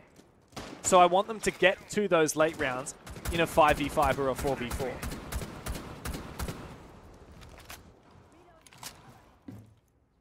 DMR on Flores is a fun combination, especially when you're playing against an Azami setup like the one that Seal is bringing. All being opened up, but Jogor is getting aggressive on it instead. Just by the garage window, it's going to go for the wide peek out onto it. There is a player on the rappel. This is pretty dangerous. Very dangerous. Trying to trace the rappel line and hope that someone peeks up. It's very hard to contest that as an attacker, but you can get it done. We wanted to go for an aggressive run out. Worried about the drone hole now. A lot of things to worry about. Pika lands a lot of damage, but no kill onto Asfi all the way upstairs. Joe Gore will now push for that kill, but I think that he might have been droned out. I think a drone went into CCTV. He does have a really nice angle onto the line of sight generated by the Hibana. Bit scary now for Bleed. I think they know that Joe Gore is here, but they're being really cautious about trying to clear him out. Souffle is also supporting him. Not just that, but, you know, his position is being covered up by the observation blocker too. So Joe Gore has now snuck into a very strange off angle to try and contest for the attack. Oh! And he absolutely minces them as they try and enter into server. Wow, the perfectly timed peek using Souffle as bait. Oh, here's the run out from Pika. Finally finds the kill he was looking for. And Turd gets the kill that he's been waiting for all game, punishing Joe Gore, who's on a rampage, by the way. 11 kills. 1v3, thanks to Seal disconnecting as well. So, is this winnable? Maybe not. You never know. It is Turd. He's on Ash. I don't think so, Dev. I feel like this one is not the most winnable of all 1v3s, but you never know.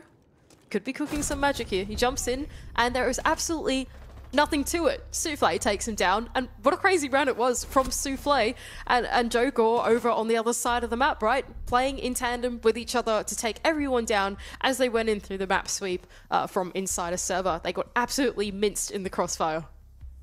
Yeah, the Joe Gore effect. Really, really nice. Tech for Direwolves as they try and get Seal back into the game. Yeah, I mean, obviously Joe Gore played that really well. I think his patience is to be praised, because there were a lot of opportunities where he was looking for something aggressive there, Mandy, and then decided better of it. You know, he wanted to run out on the guy that was playing at the garage door, and then he saw the rappel line. He wanted to peek the rappel line, and then he decided to chill out a little bit.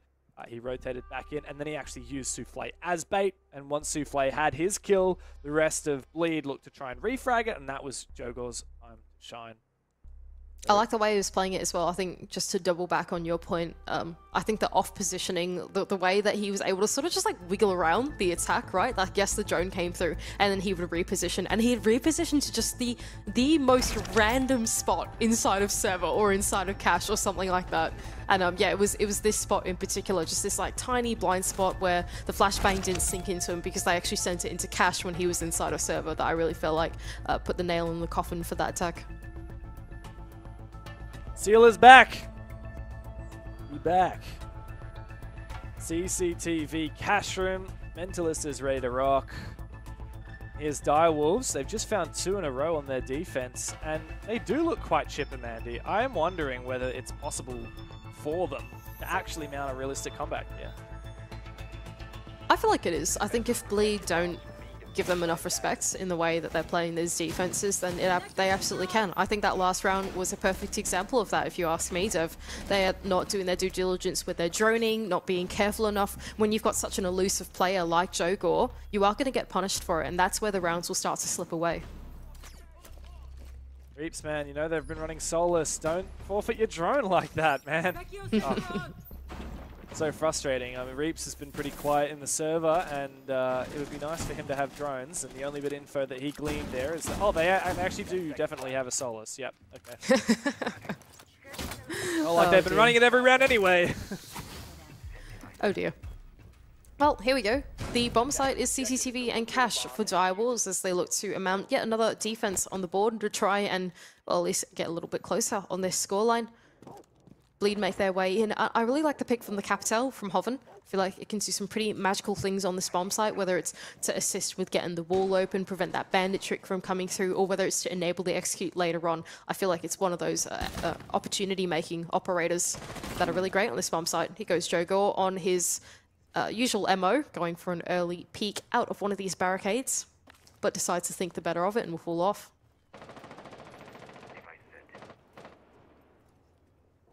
Bleed don't win this round, I think it calls for a tactical timeout. 5-1 was the scoreline. Can't afford to lose many more rounds. We need match point as soon as possible for Bleed. This juggle, though, from Felarx is proving to be a bit of a threat. I'm not entirely certain what Bleed's plan to deal with it is. Because obviously, like you alluded to before, they did bring the Capitao, but is he postured to help? Here we go, yeah. Here he comes, but he's being contested, he's being peeked, and up wow, goes that the was fire. brave. I'm actually not sure the timing has worked. There you go, it has, fortunately. And that does enable the breach to be opened, but now Capitao's all out of fire, Mandy, and we haven't got Rafters control. I actually can't believe that Hoven went for the re-peek there. That was scary, but nevertheless, he does actually assist his teammate in getting the wall open, and there has been a bit of a tussle down here in the ground floor as Bleed have flips their attack around slightly. Yes, they've got the kennels wall open, but they also want control on the other side of the map, so they're going to enter in from Jacuzzi, come up main stairs, try and flush out some of these roamers on the other side of the map as well. It does seem like the rest of Direwolves have vacated this area inside of Master, inside of Con, and have fallen their way back into the bomb site, but the time is ticking away. There's only a minute left to go. They've only got one wall open. They haven't quite reached into Con either. Yes, they have the Selma charges to at least do this from range, but can they really clear this electricity on the wall? I suppose they've got the Ash down below to assist with that. Not optimistic, especially now that Joe Gore's found his 12th kill and taken down Hoven. The smoke's completely dissipated. Hoven's fragging capability put to rest for now. How will they deal with the electrification on this wall? This is uncharacteristically slow and ineffective by Bleed. I think it's Reaps who's down below that's going to assist his teammates on the buck to get this one off. And yep, it's certainly worked. Gone 6 to the floor. We'll take the bandit charge off that. Reaps is going to keep some of these players at bay. Yeah, he's trying to get the back of the green box open, but there's no one there, and there's only 30 seconds left. He's got the timing on Souffle as well. Oh, no, he doesn't. The goo mine distracts him. Turns to outside the breach, completely obliterated. Asphy, hopeless. Mental is caught in the goo mine as well. Far too little and far too late for Bleed. Direwolves have just mounted a comeback. 3 rounds of defense in a row. This is a very strange game of Clubhouse, Jeff. But you know what? Stiff Minnesota Clubhouse, Direwolves are pulling these rounds through, playing a great defense there, holding onto the wall for as long as they could.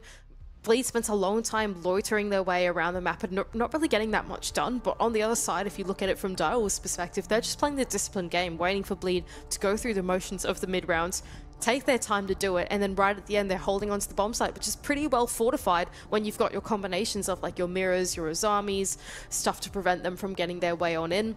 It's all just going so well on the side of defense. Yeah, it really has, Manny, because we've only had 1 attack round 1 this entire game, 9 rounds thus far, and it's been a long time since that happened. 7 rounds of defense in a row, 4 for Bleed, now 3 for Direwolves. Thank goodness that Bleed have taken their tactical timeout. They really need match point, and they need it now. They don't have many more opportunities to lock this game away with the full 3 points, which realistically they need. We've talked about this a lot. there is a real battle for the top 2 seeds. Now, Bleed fortunately did secure all 3 points against Fury. They're yet to play Elevate. They're playing Direwolves now. They're yet to play Jolita. There are a lot of teams that could steal points away from Bleed and potentially push them out of those top 2 spots moving into playoffs. And so they need all 3 here now against Direwolves. Otherwise, things may indeed look a bit dire. Oh, it's not bad for View like that one. And I think taking that tactical timeout, the time that they did, is a good time for them to recompose as well.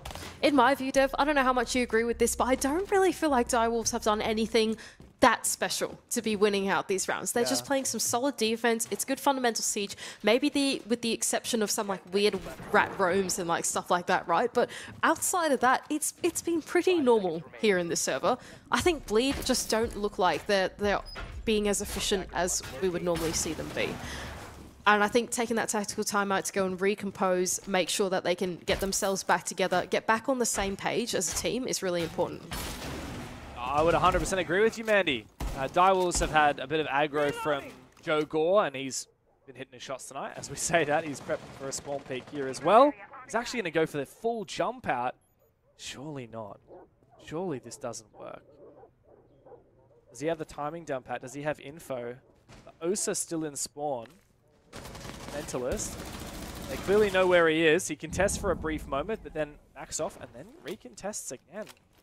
Joe is not easily scared off. He almost times it onto the Osa as well. He hears that it is indeed, and Osa sees the shield for a brief moment. Going to impact and destroy that shield and get away before his hatch has been destroyed. I actually thought that Mentalist was going to go to pick that one back up again over there on the window. And then, yeah, he didn't get back. Wow, interesting. Reinforcing off the blue rotate. Has he looked his teammate? Oh, no, it's because I've got the mirror set up down there, right? So even once they get inside of blue, it's basically a kill box for the attack. As soon as they get in there, they can't then make their way, they can't then path their way on into the bomb site because they're just facing this mirror setup from Felox, right? So he's gotten to reinforce this up and prevented that from happening, which, honestly, fair enough. I can get by that. This is a very solid hold of blue without playing inside of blue. However, now that the Moto hatch has been opened, things get a little bit more dire, more difficult. There is a castle barricade on the door from Moto into short, and that does restrict movement for attackers that drop down and might make it easier for the defenders to contest them, especially while blue is completely solid. However, much earlier, Asfi found the opening pick in Dirt Tunnel onto Pika, and that does make things a little bit scary for Direwolves as they are playing a player down. Bleed probably look to shape up for an execute here onto the kitchen hatch, and they are really set well for that, especially if Reaps can deal a little bit more damage than that to Seal. He spotted his foot for another moment. Clearly didn't realize it. We saw it, but that's easy to say when you've got the outlines on. 45 seconds as Bleed start to set up for an execute. This is quick work from Bleed. Mentalist as well has got the Osa shield out in play, and they look very much postured for a kitchen hatch drop here. Hoffin's going to enable that as well. The Capital bolts will go off and Reaps to cover. Mentalist, oh, he is covered just for now, but immediately a shot on the long angle from Seal does finish him off. Reaps has found 2, turns to Jewel on the vertical angle. Joe is on just a sliver of HP. The impact goes out. Reaps has found 3 on the round. He turns up when he's needed. And now Joe Gore has to deny this plant, but 2 players are hunting him. As Hoven forces down the diffuser, Turd puts Joe in the dirt once more. He'll be firing up about that one. And Bleed finally, on the back of their tactical timeout, have claimed match point. Solid round there for Bleed. I think you pointed out exactly that tactical timeout was a great opportunity for them to recompose. And I feel like that translated so well into the server that round. They did things so quick through the map. Early round was done really quickly. They dealt with Joe Gore looking for that spawn peak in a really cautious way with the Osa shield. And then from there on out, it was just bang, bang, bang. All the motions of the mid round were done. All the hatches were open. Vertical played with the Ram. All of that process was so expedited that they had so much time when it actually came to the execute to make it work. And yes, it was scrappy. Yes, they threw bodies at it. But because they'd left themselves enough time and enough wiggle room, they were able to land it. Exactly. Yeah, I do think the MVP for that round was Reaps. Funnily enough, you know, we've been ragging on him a little bit today. He hasn't had the best results on average, but he really did his job on the Ram that round, and he found the 2 kills that they needed to try and force down that execute and enable that push to happen. So Direwolves now staring down Match point for the first time. It took Bleed a little while to get there. 3 rounds in a row on defense from Direwolves, and now they need to string together 2 more to steal some points away from the big dogs of Bleed. You pointed that out well as well. Look, Reaps, he's a strange lad, but I've got a lot of respect for what he can do in this server as well, especially now that he's come to this roster of Bleed Esports, and I think he's really taken on being able to play a lot of the vertical operators, right? Like your Bucks, your Rams, anything that you need to tear up the floor. It does require like fairly good map knowledge, you know, prior to that. Yeah. And knowing where to go, being cautious of C4s, there's definitely a bit of finesse to it. And being someone that is so mechanically gifted, but still willing to get on such an important role, like I've got a lot of respect for that. It's a testament to his versatility, and as we say that, he is taken down, unfortunate timing. Testament to his versatility, because he's, you know, previously he was like the star player of Direwolves, believe it or not. He is playing against his former team right now. And going onto a roster with players like Asfi and Turd, and even Hoven to some degree, like you're never going to have like a monopoly on that star player role. And so you will have to flex onto more utility and task-centric operators, and he does a good job of that a lot of the time. Mentalist on the blitz goes in deep through dirt, runs straight past those Fenriers, and Hoven, fortunately, has punished Joe Gore, the big fragger. Mentalist does not want to overpeak here, does not want to overextend and start taking damage, as Direwolves have to readjust their defense to deal with this blitz in dirt. Mentalist is looking like he's having a think about falling off this position instead. What it has done is that it has recalled all of the Direwolves players back into the bomb side. So yes, they've put a dent in the roam game in sort of like a backwards way by then going and hitting the bomb site, faking the bomb site, getting everyone to come back down to the basement, and that means that the rest of the map is clear. So now they can go and pivot their attention inside of this ground floor. They can start playing the vertical game that they want to. And then start to posture for an execute with a minute left to go. So they've effectively done like a backwards roam clear, if you know what I mean, right? They've just pulled the reaction from Direwolves to come back. Very clever to bait all those players back to site. In fact, they've somehow baited them completely out of Armory. That will allow Mentalist to force himself inside. Direwolves may have to retake. Wow, the fire from Hoven cooks Souffle to a crisp, and he is taken down. Hoven now trying to cover with sound. Turdster finds his pick onto Felarx. Pika and Seal must step up now. Pika finds his first. Hoven is on good cover. Seal finds Asfi. Maybe it is possible. Just maybe there's a chance here. As Mentalist slinks his way back. The retake has come through upstairs. Seal on the hatch. Hoven looking to cover the drop. This is not an angle that Seal wants to contest, especially not against a gun like that. He needs his teammate Pika to come and support. Hoven getting harassed. Mentalist still the shield, still in blue. No, he's actually gone back towards the site, and he's found nothing so far. It's a 2v1. He's got the injure. He's got the kill. Turdster's got it. GG, easy. Bleed. It took him a while to put the nail in the coffin, but they got the deal done. Direwolves have been taken down. Bleed continue their flawless run in Asia League. 7-4 seems to be the magic number for Bleed Esports as they're able to claim another 3 points onto Direwolves in what was a pretty calculated fashion towards that late game there in the last round. Bleed able to recompose off the back of the tactical timeout and close it out. Yeah, as you said, it was all about that tactical timeout. Things weren't looking so hot. Direwolves had 3 rounds straight of defense, and I noticed that Rob put something in the chat. It was like, clubhouse defense, am I right? Well, apparently, Turdster and the boys know what to do when it comes to that tactical timeout. They fired up, and they took it 7-4. Rob, what do you think of that game? Yeah, the reference is definitely the Flossie meme, hitting that defense on Clubhouse Doobie Diff. But 2 basement defenses in a row failed from Direwolves side guns. That's actually what closes this game out. I don't know. I saw it, but as Xenox masterfully says, I just don't know if I believed it. Yeah, I mean, the funny thing is, right, the final 2 rounds, we saw the Osa then the Blitz, and they were key parts of that attacking structure for Bleed. Oddly enough, Direwolves actually did a pretty good job in, dealing with the Osa and killing Mentalist in the first attempt.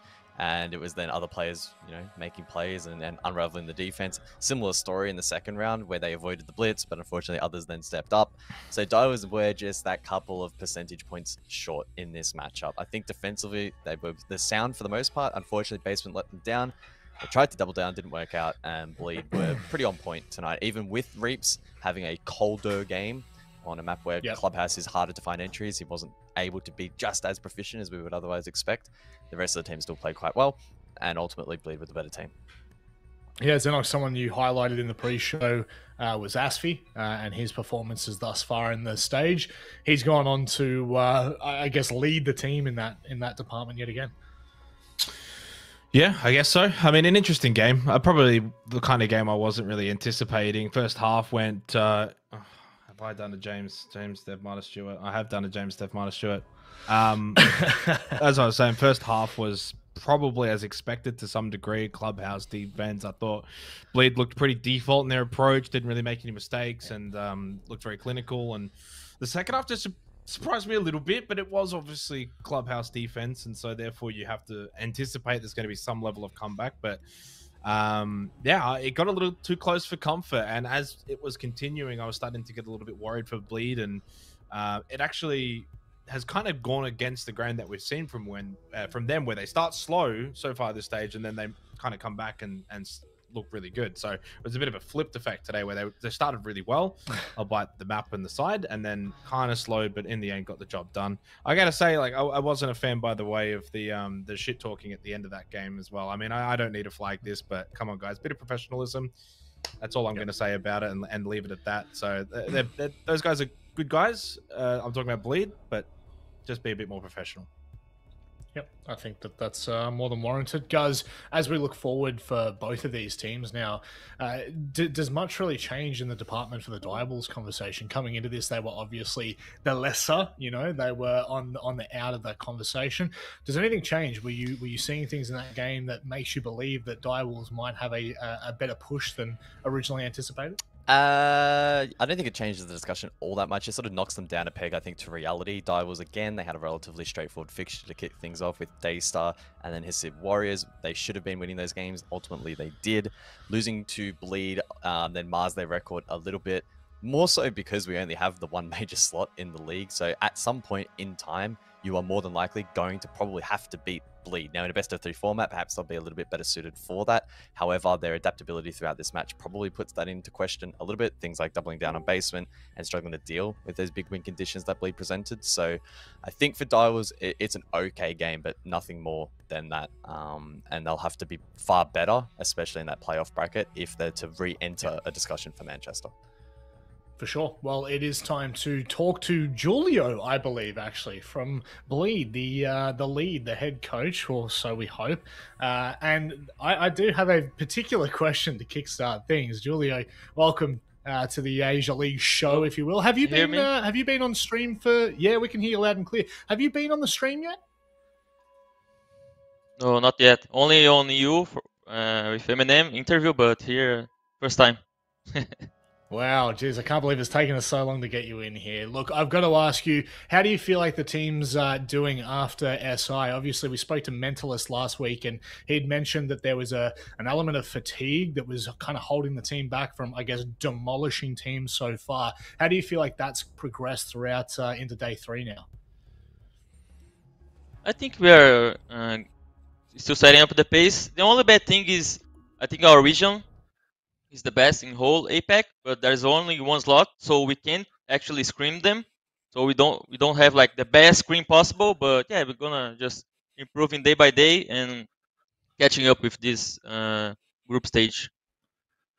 Julie, I know that ping's probably an issue, but do you guys have a scrim Team Bliss from Oceania, considering what they've been able to achieve internationally? Yeah, they are really good. I personally asked them to scrim us, but they don't like it because they're like 100, I don't know, 150 ping, but at least if you want to scream, let's go. You guys are good. You sucks, Bliss. I'm calling out Bliss now. You're a bunch of sucks. Guys, what's your question, man? I'm interested, actually, to ask how much do you, as a coach and the team inside of the server, have to change the way you play? Obviously, at an SI or a major, the meta is very different here to Asia. Do you find that you have to consciously change the way you approach the game a lot? I think it's fine. I think we already know how to play against every type of gameplay. If they like play really aggro, if they play like for fallback, like all types of play on attack and defense. So we just figure out how they are trying to play the map and then just play according to that. Now, Julia, it seems we've asked every question but the game, so I'm just going to keep in that trend. We're not even going to worry about the game because it was an expected win and you've got that across the line. What's the number one thing that you focus on with this team in this region? Because obviously there's a big discussion here as to, you know, how teams play internationally, domestically. But what is your main focus to get this team across the line? I think the main point in APAC in general is just the screens day by day, you know, for everyone to try harder, because the best improvement you can get as a team is just try hard every day and do your maximum. It's just improvement you don't see, you know, but eventually gonna get better, and that's it, you know. Like in Brazil, they are always in game houses because they play on São Paulo, they play on LAN, so yeah, actually they look like they try harder, you know. But then I want just to implement these and other teams as well. I think if every team play like this, like try harder and screams, and yeah, that's it. That's how we improve our region and a team, and it's day by day, you know. It's nothing else, just daily improvement. Julia, I feel like we could sit here and talk and waffle on for a very long time, but I don't want to keep you much longer. Sure. Have you got any final thoughts before we let you go?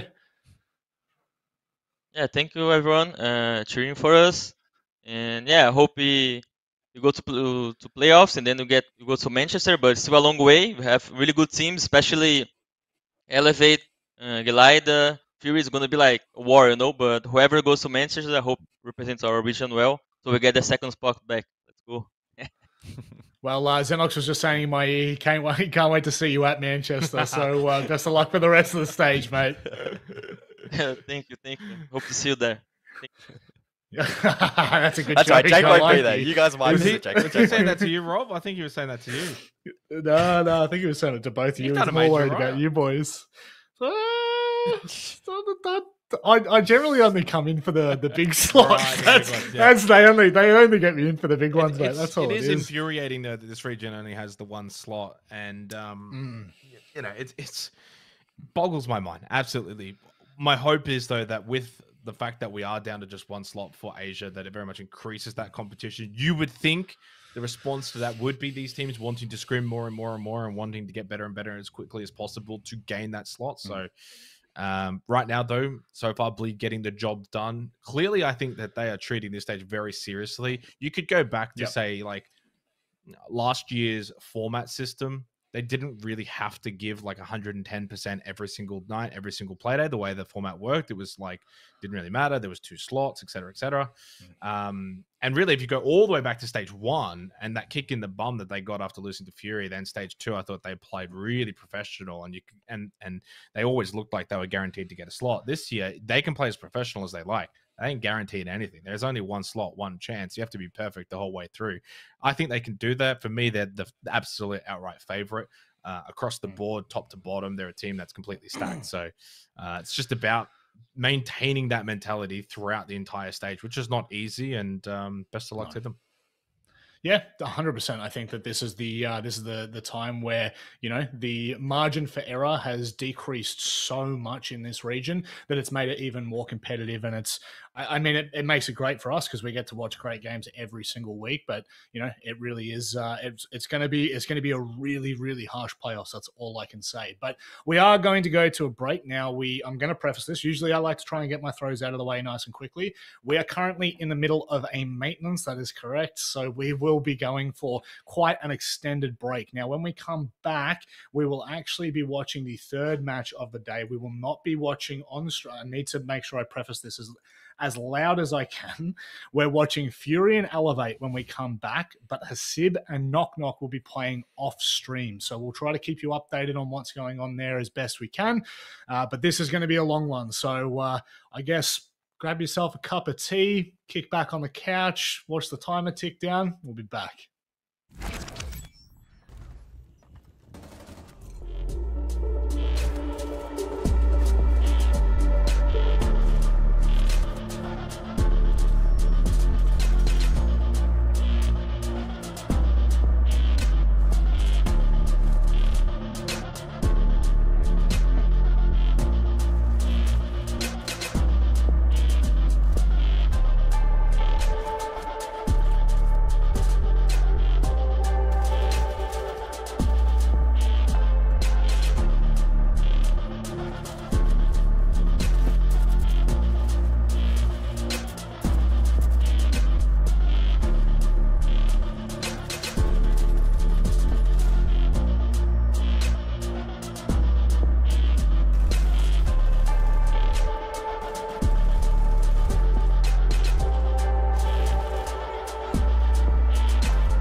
Alright, this is a really tough call. I'm actually not quite sure about this one. I'm gonna have to think for a really long time. I know my answer. Wow, so shocked. Oi! Oh, what's that? I feel dogged by this. Copper straight. Yeah, Dev definitely copped this straight. Actually, to be fair, I'll be on in 5 minutes, and you'll be on in like 5. Oh, actually, no, that's true. That is true. I am. First frag. Actually, I don't know. I've seen this guy farm a little bit. I went wrong. What? That's what I'm talking about, baby. Big dog! Big dog! Come on. Thank you. Why did he listen? I'm on drones. I figured you'd be just spawn picking or I'm something. on drones. He doesn't know how to get. So what happens is someone drones someone into the building, and the other player is an entry. It was who gets the first pick, not who gets picked first. Not who watches it on a drone. Yeah. Well, this might be a controversial take. I don't know. Only if I'm on drones can this person pull this off. Wow, absolute bullshit. Yeah. Hey, let's go. I really have just continued to just you haven't played enough with The us, thing is, mate. Rob doesn't want to work together with anyone. No, I just want to run in and find as many heads as I can. We play it like another game that I shan't say. This is a tough one. I mean, it's not like you can't really kill yourself with nades anymore. You can. I've seen it. Well, you might if I haven't. I just picked the worst. It's the, person. it's the most obvious. It's the most obvious. He already knows. It's the most He already obvious. knows. This turn. Yep. Is that a first 5 out of 5? Yeah, that's the first 5 out of 5. Well done, brother. Should be proud of yourself. Oh, this one's tough. This is actually tough. I know who I'm going with. Okay, I have a story for this one. Come on, Amanda. Oh, she got a story. Oh! Wait, what? Wait, I who have did you had say? to call both of you to get on an Asia show before. Oh, yes! That is true. That is I remember that. And then I called both of them over and over and over. Laura woke me up and was like, why is Mandy calling you over and over? And I was like, I don't know why. And then I like clicked in 2 seconds later, I was like, oh, I've got a broadcast. Like now. I've actually got a good one here. I've got a good one, and I want to see what everyone else says. 3, Oh no, this is a 5 out of 5. 1, Dev. But to be fair, not his fault. Most of the time, his luggage gets lost. Not due to his Also, issue. my shoes were stolen from my hotel room in Brazil, and I've never got them back. So, Are you barefoot right now? yes, I don't actually own any shoes anymore. Get the grippers out. Yeah, I've... This is an easy one. This is easy. Flip it over. 3, 2, 1. Yeah. There is a reason. Yeah. There's No, a reason that we is call it. bull. It's There's- not guns. Look, there's a reason we call him the content. It's not because he's good at content. It's because he creates. Sorry, it did I without- write Gus? I meant to write me. Oh wow, that was really good. Good segue. Did I make a mistake? Thank you very much for watching Talent Drama. We will see you after the break.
welcome to Drone in the Unknown with my favourite, Oceanic and Agent. We haven't actually started the contract yet, so...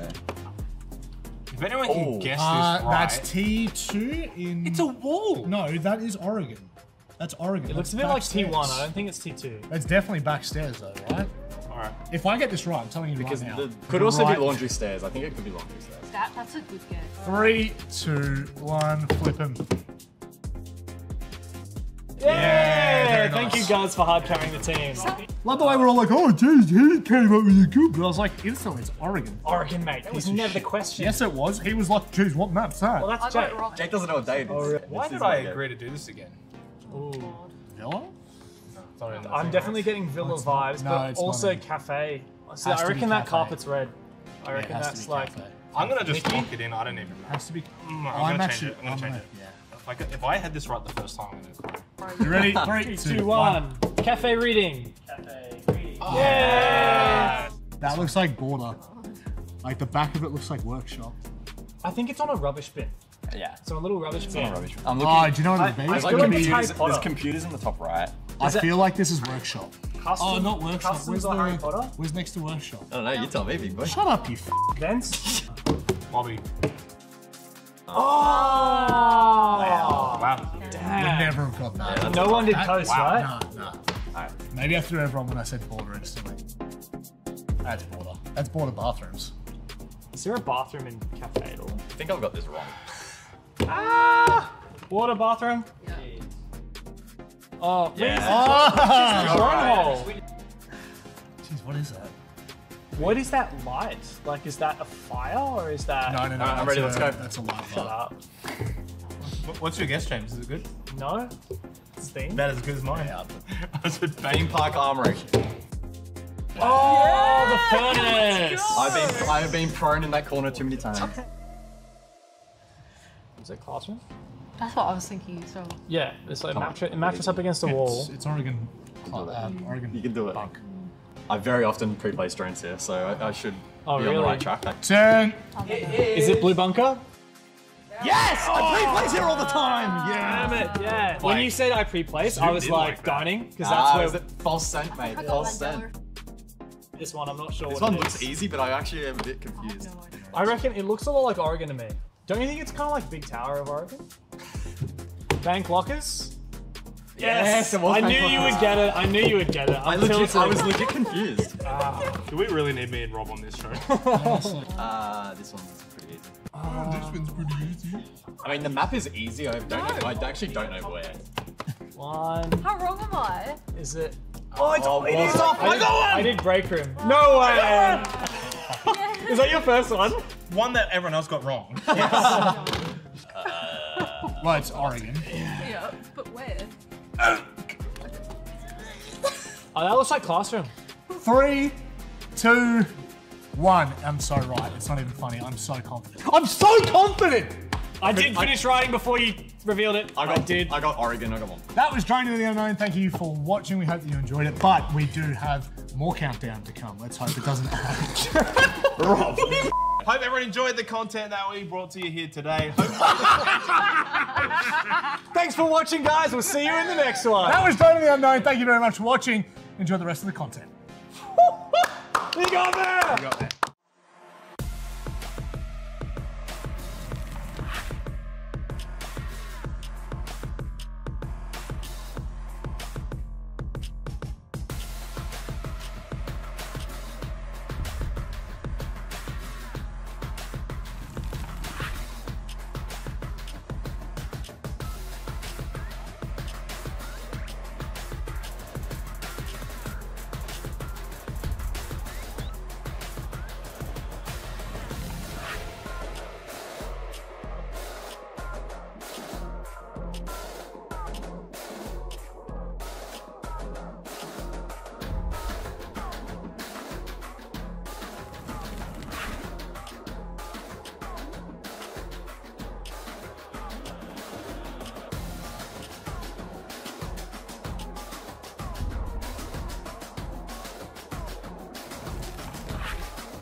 Bom dia, Sao Paulo!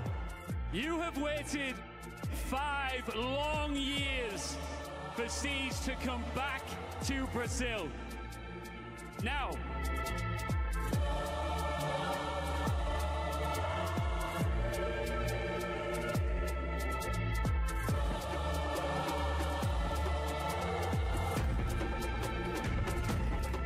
the Ginásio do Ibirapuera is the home to the Hammer as we get set to write the next chapter in R6 Esports history.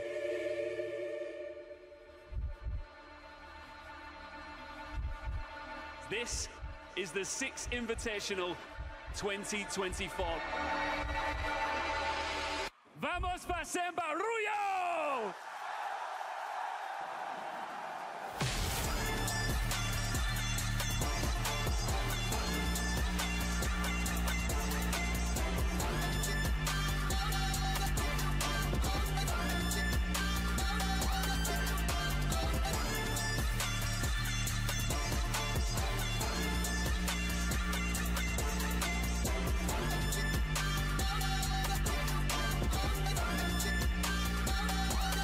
It's Ventures Pro versus W7M! To tail can be told they continue to push, they continue to seek, and they charge into the finals of 6th Invitational 2024.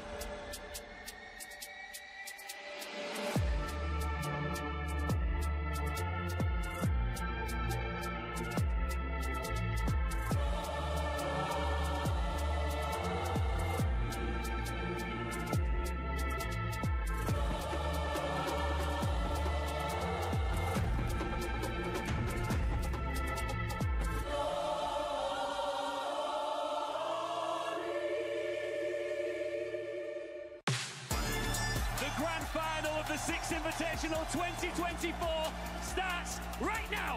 FaZe Clan, W7M, vamos para Sem Barulho!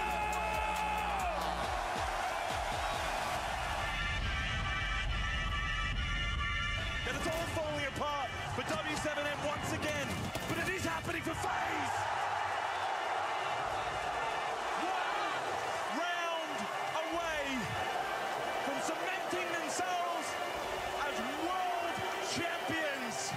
From 6-1 down. Can W7M respond? You wanted to fight him, and he fights you! Come, he We cannot, we know we can't. Into red time, he can't finish it! He's no brother! Infinite overtime is upon us! We get it! We get it! This is how legends are created! Is this the moment where we can crown a new champion, a new dynasty to be created? And yes we will! Yes we will! W7s! They cement themselves as one of the greatest of all time!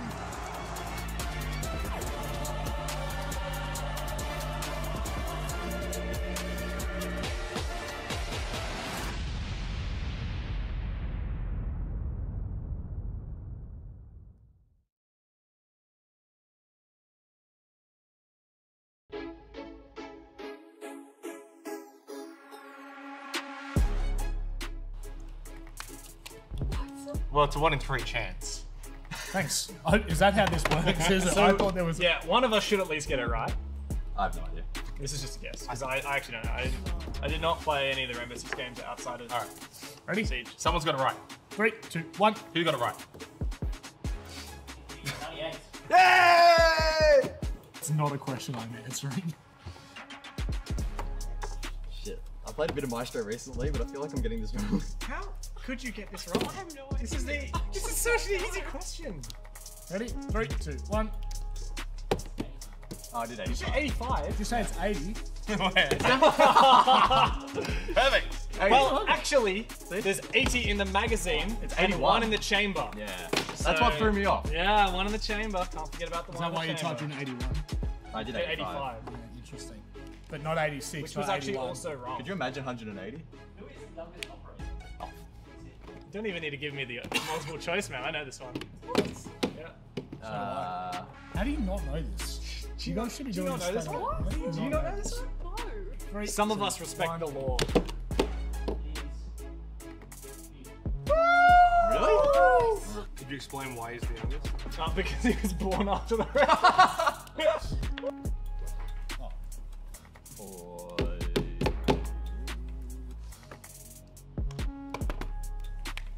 Stop looking at Manny's homework.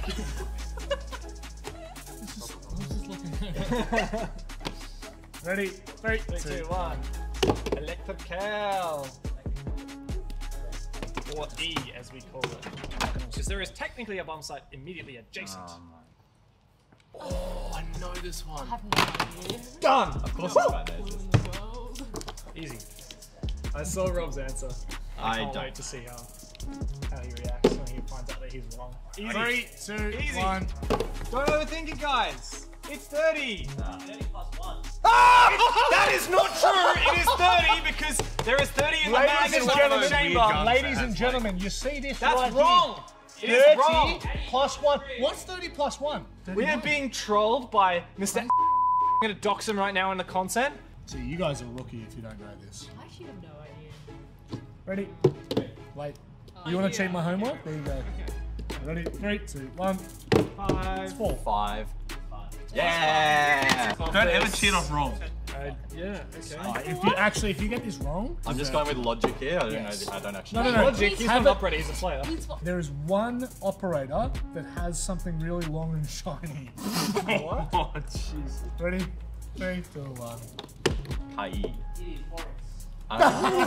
Wait, did we all write K? Yeah, we all wrote K. Thanks for watching Big Brain 6 quiz. Guz sat down just to come back and look down the barrel. Thank you. See you soon.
Talent Drama, take one.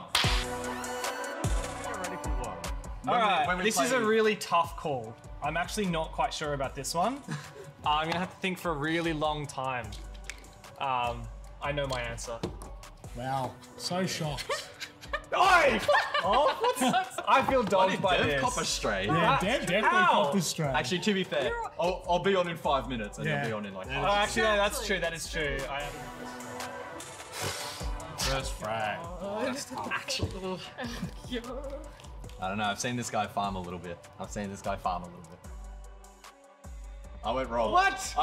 That's what I'm talking about, baby. Big dog! Big dog! Come on. Why did he listen? I'm on drones. I figured you'd be just spawn peeking or I'm something. on drones. He doesn't know how to get. So what happens is someone drones someone into the building, and the other player is an entry. It was who gets the first pick, not who gets picked first. Not who watches it on a drone. Well, this might be a controversial take, I don't know. Only if I'm on drones can this person pull this off.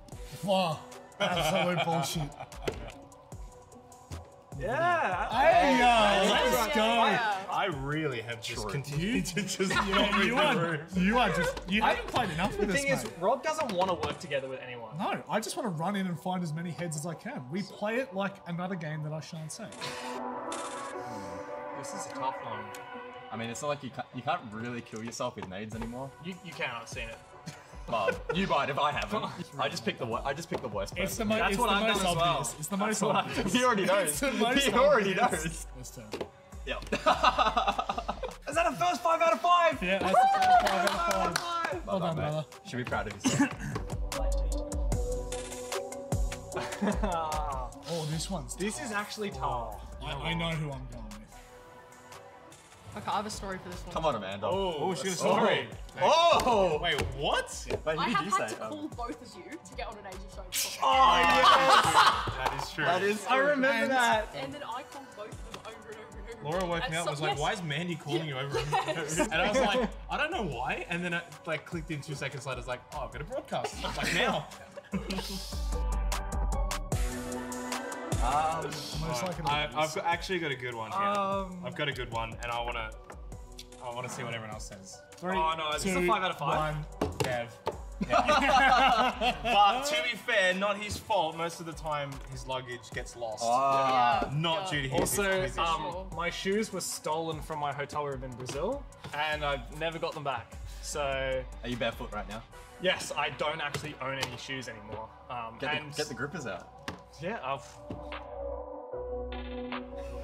This is an easy one. This is easy. Flip it over. 3, 2, 1. Yeah. There is a reason. Yeah. There's No, a it's reason not we bad. call it. bull. It's not guns. Look, there's a reason we call him the content. It's not because he's good at content. It's because he creates. Sorry, it did I without- write Guz? I meant to write me. Oh, wow, that was really good. Good segue. Did I make a mistake? Thank you very much for watching Talent Drama. We will see you after the break.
Welcome to Drone in the Unknown with my favourite Oceanic and Asian talent. We haven't actually signed the contract yet, so. If anyone can guess this right. That's T2 in. It's a wall. No, that is Oregon. That's Oregon. It looks a bit like T1. I don't think it's T2. It's definitely backstairs though, right? Alright. If I get this right, I'm telling you Because right now. could also be laundry stairs. I think it could be laundry stairs. That's a good guess. 3, 2, 1, flip him. Yeah, very thank nice. you guys for hard carrying the team.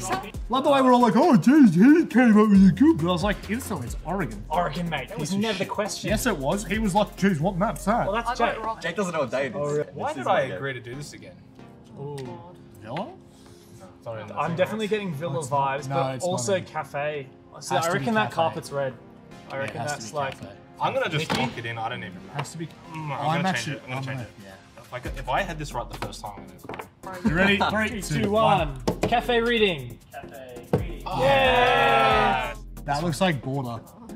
Like the back of it looks like workshop. I think it's on a rubbish bin. Yeah. So a little rubbish bin. I'm Oh, looking. do you know what it I is? feel like it's Harry There's Potter. computers in the top right. I feel like this is workshop. Customs, Not workshop. Customs or Harry Potter? Where's next to workshop? I don't know. You tell me, big boy. Shut up, you Vents. Bobby. Oh! Wow. Would Damn. never have got that. No one did Coast, right? Nah. Alright. Maybe I threw everyone when I said border instantly. That's border. That's border bathrooms. Is there a bathroom in cafe at all? I think I've got this wrong. Ah! Water bathroom? Yeah. Oh, Yeah. Wormhole. Jeez, what is that? What is that light? Like, is that a fire or is that? No. I'm that's ready, let's go. That's a light Shut bar. up. What's your guess, James? Is it good? No. Steam. About as good as mine. I said Theme Park Armory. Oh, the furnace. I've been prone in that corner too many times. Is it classroom? That's what I was thinking as well. Yeah, it's like mattress up against a wall. It's Oregon. Oregon. You can do it. Bunk. I very often pre-place drones here, so I should Oh, be on the really? right track. 10. Is it Blue Bunker? Yes! I pre-place here all the time! Damn it, yeah. When Like, you said I pre-placed, I was in like like that. dining, because that's where is it false scent, mate? False scent. this one, I'm not sure This what one it looks is. easy, but I actually am a bit confused. I reckon it looks a lot like Oregon to me. Don't you think it's kind of like Big Tower of Oregon? Bank lockers? Yes! it was I Bank knew you Lockers. would get it. I knew you would get it. I was legit confused. Do we really need me and Rob on this show? This one's pretty easy. This one's pretty easy. I mean, the map is easy. I actually don't know where. One. How wrong am I? Is it? Oh, it is off. I did break room. No way! Is that your first one? One that everyone else got wrong. Well, it's Oregon. Yeah, but where? Oh, that looks like classroom. 3, 2, 1. I'm so right. It's not even funny. I'm so confident. I'm so confident! I did finish writing before you revealed it. I got Oregon. I got one. That was Drone in the Unknown. Thank you for watching. We hope that you enjoyed it. But we do have more countdown to come. Let's hope it doesn't Rob. Hope everyone enjoyed the content that we brought to you here today. Thanks for watching, guys. We'll see you in the next one. That was Drone in the Unknown. Thank you very much for watching. Enjoy the rest of the content. We got there! We got there.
Gia Sao Paulo, you have waited 5 long years for Siege to come back to Brazil. Now,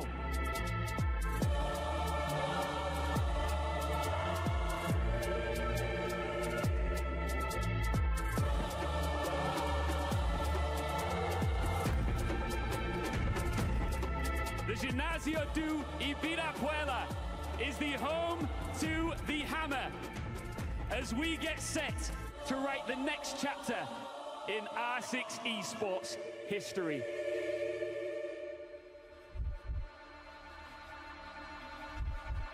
This is the 6th Invitational 2024. Vamos para Sem Barulho!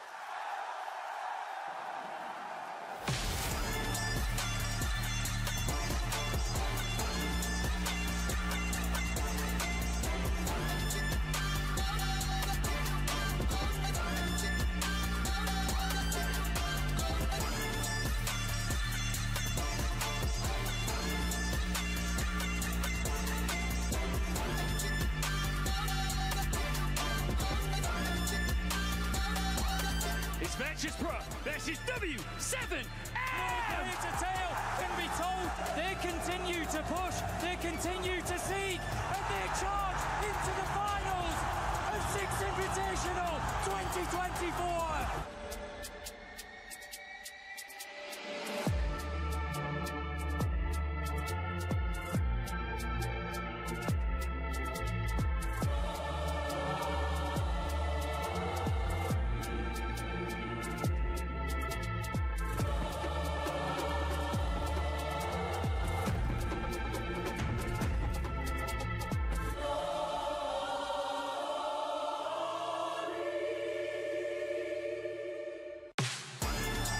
Grand final of the 6th Invitational 2024 starts right now. FaZe Clan, W7M, vamos para Sem Barulho!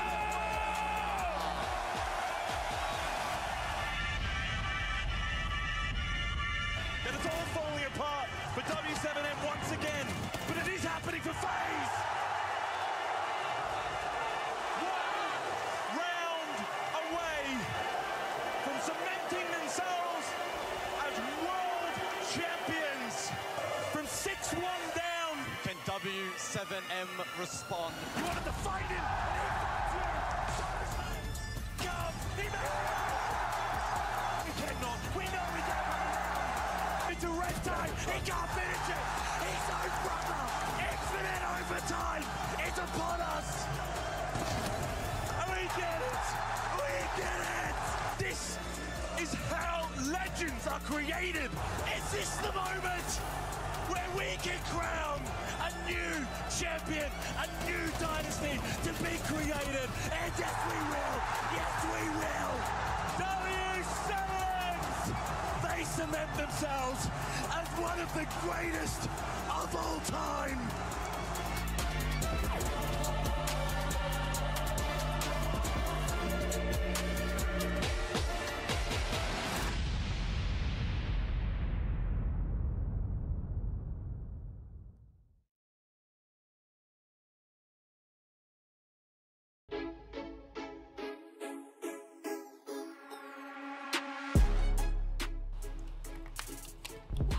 Well, it's a 1 in 3 chance. Thanks. Is that how this works? Is it? So, I thought there was. Yeah, one of us should at least get it right. I have no idea. This is just a guess because I actually don't know. I did not play any of the Rainbow Six games outside of. All right, ready? Siege. Someone's got it right. 3, 2, 1. Who got it right? Yay! It's not a question I'm answering. Shit. I played a bit of Maestro recently, but I feel like I'm getting this wrong. How could you get this wrong? I have no idea. This is such an easy question. Ready? 3, 2, 1. Oh, I did Did you say 85. 85? Did you say it's 80? Perfect. 80. Well, actually, there's 80 in the magazine. It's and 81. 1 in the chamber. Yeah. So- That's what threw me off. Yeah, 1 in the chamber. Can't forget about the Is one that in why the you typed chamber. in 81? I did 85. 85. Yeah, interesting. But not 86. Which was not actually 81. also wrong. Could you imagine 180? Don't even need to give me the multiple choice, man. I know this one. Yeah. How do you not know this? You guys should be doing this. Do you not know this one? Some of us respect the law. Really? Could you explain why he's the youngest? Because he was born after the rest.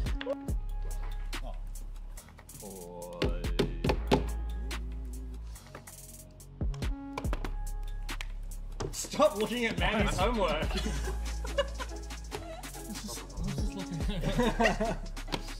Ready? 3, 2, 1. Electrical. Or E, as we call it. Because there is technically a bomb site immediately adjacent. Oh, I know this one. Done! Of course it's about this. Easy. I saw Rob's answer. I can't wait to see how he reacts when he finds out that he's wrong. Easy. 3, 2, Easy. 1. Don't overthink it, guys. It's 30. 30 plus 1. Ah! That is not true. It is 30 because there is 30 in the bag and one in the chamber. Ladies and gentlemen, you see this That's right wrong. It here. is wrong. 30 plus 1. What's 30 plus 1? We are being trolled by Mr. I'm going to dox him right now in the content. See, you guys are rookie if you don't know this. I actually have no idea. Ready? Wait. You want to cheat my homework? There you go. Ready? 3, 2, 1. 5. It's 4. 5. Yeah! Don't ever cheat off Rob. Yeah, okay. If you get this wrong, I'm just going with logic here. I don't know. I don't actually. No. Logic, he's not an operator, he's a player. There is one operator that has something really long and shiny. What? Oh, jeez. Ready? 3, 2, 1. Kai. Wait, did we all write K? Yeah, we all wrote K. Thanks for watching Big Brain 6 quiz. Gus sat down just to come back and look down the barrel. And thank you. See you soon.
Ladies and gentlemen, welcome back to the Asia League. It has been some time. I hope everyone is doing well. I am just currently finishing off my cheese stringer as I was having a little bit of a snack while we were waiting for the games to get back underway. Maintenance is over, guys, and we are straight into this. We skipped the desk. We didn't need any nonsense. As soon as the players were into the server, we were going to get going. Hey, we are heading to, I believe it's Border. No, it's Consulate, actually. I got completely bamboozled. I thought I heard Border somewhere earlier, but it is Consulate. How's the cheese stringer? Is it good? It's really good, yeah. Is it stringy? Well, And cheesy? I mean, I'm assuming, I don't actually know. Is it like an Australian thing? Because if it is, then no one's going to know what it is. But you're meant to like peel it, but I just eat it straight like a banana. Okay. Well, with that mental imagery in mind, let's jump into this one. Bans that have played out. Ying and Monty off the board, two very, very common bans, the two most common attacking bans at the moment in this meta, followed up by the Solus Fenrir, arguably the two most prominent on defense. So there's no curveballs being thrown in the early stages of this particular match. Fury starting defense are on the favored side in a match that I don't want to frame as must win, because I don't think they have to win this to necessarily make the playoffs, but they really need to salvage some confidence, I think, in this stage. Fury are a team that thrive with confidence, and unfortunately at the moment they don't quite have it. Defenders, protect your bombs from being defeated.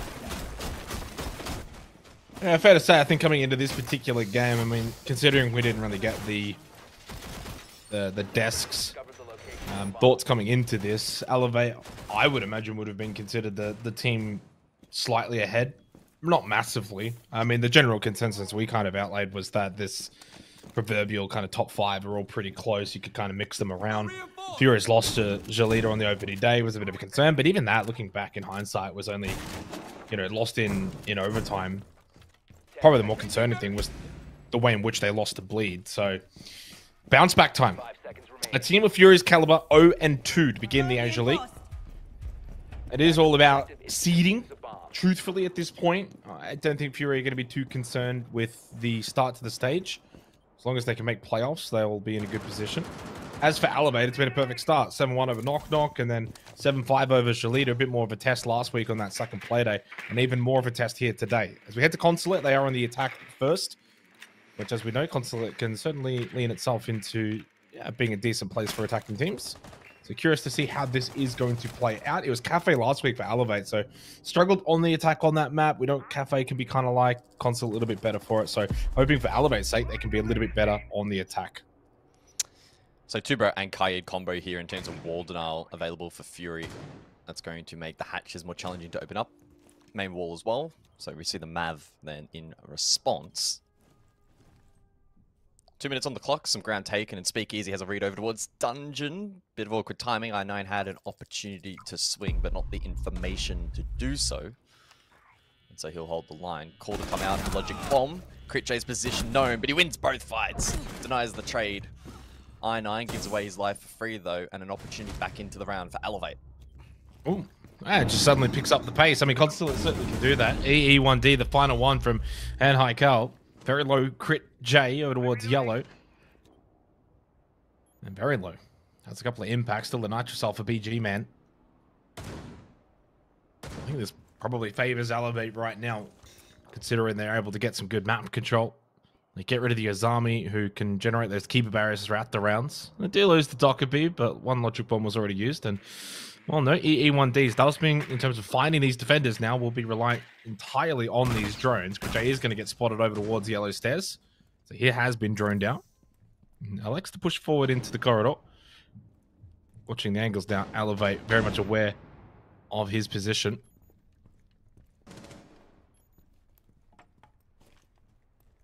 Yeah, Crit J very low on HP. Still has 5 goo mines as well. Well, doesn't look like the attack has a read on this position though. So Crit J can ride it out. Play it patiently. Oh, and a good swing. 3 for Crit J. Yeah, wow, how is he still alive as well? Through the soft wall, he might even get the kill into Anhai. Oh, timing on the frag, and he kills him with the impact. Are you kidding me? Finally, MC will get this kill. Crit J just doing so much damage while low on health. And very difficult now to imagine MC is going to be able to win this from Bot Yellow. His position, really well known. Lycolis and BG meant, well, Lycolis can't fire back, holding the elevated position. BG man will not, though, succumb on the defense, and he's able to close this one out. I mean, you would certainly hope so, considering all MC could really do was just kind of push through that doorway, Bot Yellow in towards site, but that should be easily held with 2 players. The fact that Lycolis died there made it a little concerning, but yeah, good start for Fury defensively. Bit of a shaky kind of round where both teams certainly had an opportunity to close it out, but Crit J and his 4K heroics were the main difference maker. Yeah, Desync on that initial trade offered 2 isolated ones. Elevate did know his position off the back of the Logic Bomb right here. Ape backed himself in to win the fight. Shed was a little bit late on the trade. I9 offered that lifeline back into the round. He aggressed up dungeon, which was ill-advised. And then in the late round, CritJ was able to rat in towards Piano. Went unspotted, unseen. Almost got the ace. Then down to the 1 versus 2. Mason forced in through the yellow door, though, and eventually taken down. So, yeah, very strange round. Positives for Elevate in some areas to be able to bring the round back from the early deficit. But it was a deficit that they would be expecting never to find themselves in. 10 seconds to insertion. 5 seconds remaining. I mean, Fury's the team that certainly needed to respond a lot more in this match. Good opening start, long way to go. Well, this is interesting. Surely that's not... Yeah. Okay. That won't work. I thought it is a good way to get info early, though. I mean, yeah. So, I mean, for those unfamiliar, of course, you used to be able to throw the Valcams outside of the building. No longer. It's been a while now, but CritJ just kind of sacrificing one to just find some early information in terms of their spawn point, and then maybe on the repels, he could then swing out from the balcony. That's essentially what he's doing here. It is aggressive. And coupled with the pulse, you do get quite a bit of info, but I9, well, on said pulse, overplays the information that he did have. And so Fury's early aggression here not quite being rewarded. Elevate, where, of course, that balcony is opened up. So Ape is playing this pretty carefully. Yeah, unable to really play off the info properly there. And I9, again, like the last round, over-aggressing into a very, very awkward position and then taken down. So Elevate have the early advantage this time around. I think Fuse, I think it was Fuse Shield in play, unless I misheard that correctly. Yep, confirmed. And those cluster charges can be used to util clear. And the shield will have good utility as well. Skeleton key as well for Vert. But it's CritJ again on the roam. We'll see if he can do some more damage. There's one. Wow, 5-1 start for CritJ. Single-handedly putting Fury in a really solid position here on Consulate defense early on. He's certainly the kind of player that is capable. Slow start to the campaign for him. 0.85 rating. A minus on the KD. Very low stats across the board for a player of his caliber. It's very surprising. Yeah, probably wouldn't imagine it would stay that way. And already off to a good start in this match. And playing aggressive positions, even just at the balcony beginning of that round. 60 seconds left. Still a 4 versus 4 though. Certainly not over by any means. Both teams alive in this round. But I do once again like what Fury are doing on the defensive consulate. Yeah, good groundwork done here from Elevate. In terms of execute operators, it's going to be perhaps a little bit more challenging. Flashbangs available though for Speak Easy. While Colossus will play a key role up above in holding this site. 35 seconds on the clock. Defense can look to Vert from down below, so BG Man will hold that. We'll see if Elevate try to exploit some of the weaknesses that are presented. BG Man, though, through said Vert, is able to find a pick and give Fury the lead. Only 20 seconds remaining in this round. Fury with the lead as well, so certainly not many opportunities remaining now for Elevate. Someone has to stand up, do something quite big. CritJ on the lurk once again. Good swing on the intel. And Hycal very low. Speak Easy will lose his life. CritJ just an absolute menace inside of the server. It is, though, Darker BG Man that get the final kills of this round. And a really solid start from Fury. Elevate, a little shaky here on the attack so far, considering it is Consulate. A little disappointing from them. Being very slow, stagnant. Fury moving around the map very well so far here on Consulate. They look in control, the way that they're playing these positions. Elevate is struggling to really get opening picks, get inside of the map, you know, without losing players. It's been a very strong start from Fury, like what I'm saying. Yeah, Elevate made a very conscious decision in that round to begin work in admin and then meeting with the Vert without securing complete top floor control. And that's fine in theory, but if you allow a player to do that, you're falling short somewhere. You have a gridlock for that dedicated flank watch. You have players that can fill that role in holding the flank if you don't want to completely clear top floor.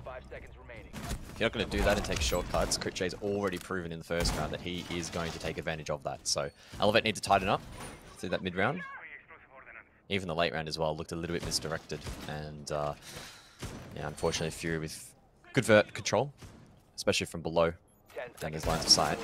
It was very tricky for Elevate to transition control in towards the objective, and ultimately Fury able to lock out the round. And this third one feels like it's quite important in the context of this match. Yeah, I agree. You don't want to let Fury get on a roll. You can kind of stop that momentum beforehand. And I think also, yeah, kind of going outside of this one particular game right now, the general consensus is these two teams should be pretty close. So you really don't want that consensus to change all that much. If you do kind of get beaten by Fury pretty comfortably. Elevate, it's not as if they've played only the South Asian teams. Yeah, they played Knock Knock day one, but beat a pretty decent Jaleeda. A Jaleeda that won comfortably today. That beat this Fury roster too. MC take it very low. Again, it's Fury that are kind of seeking the contact, as I usually like to say. And it's always a good sign of a team that's not fearful. Not fearful of making mistakes, but also understanding on a map like Consulate, if you want to deny those entry positions, you're going to be far more successful as a defensive team. And again, CritJ's on the Alla. I mean, that, to me, is just speaking volumes of the confidence he feels right now.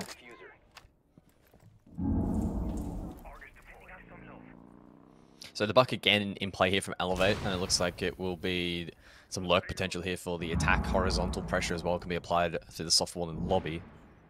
BG Man will contest that, and there'll be front door control as well. So they'll be looking to lock down this position, probably open the hard wall in towards site, assuming that it is reinforced. Secondary hard breach available on Speakeasy. Encroaching in towards this position though, challenging for the attack, depending on how BG Man wants to play it. There's a couple of key power positions that are difficult to dislodge, especially without control up above. MC falls. I swear I heard that before it even happened. Did you hear it as well? Yeah, I heard it. Yeah. Sometimes it can mean something else, but we can waffle about that later. Anyway, 60 seconds on the clock. Unfortunate for Elevate, but they now need to fight from behind.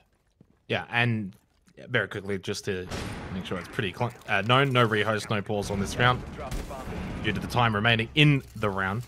And should argue that DC has got nothing to do with the fact that Dark just had a double kill. Nice little entry from Shed into CO, gets a kill, headshot immediately onto Dark, good trade.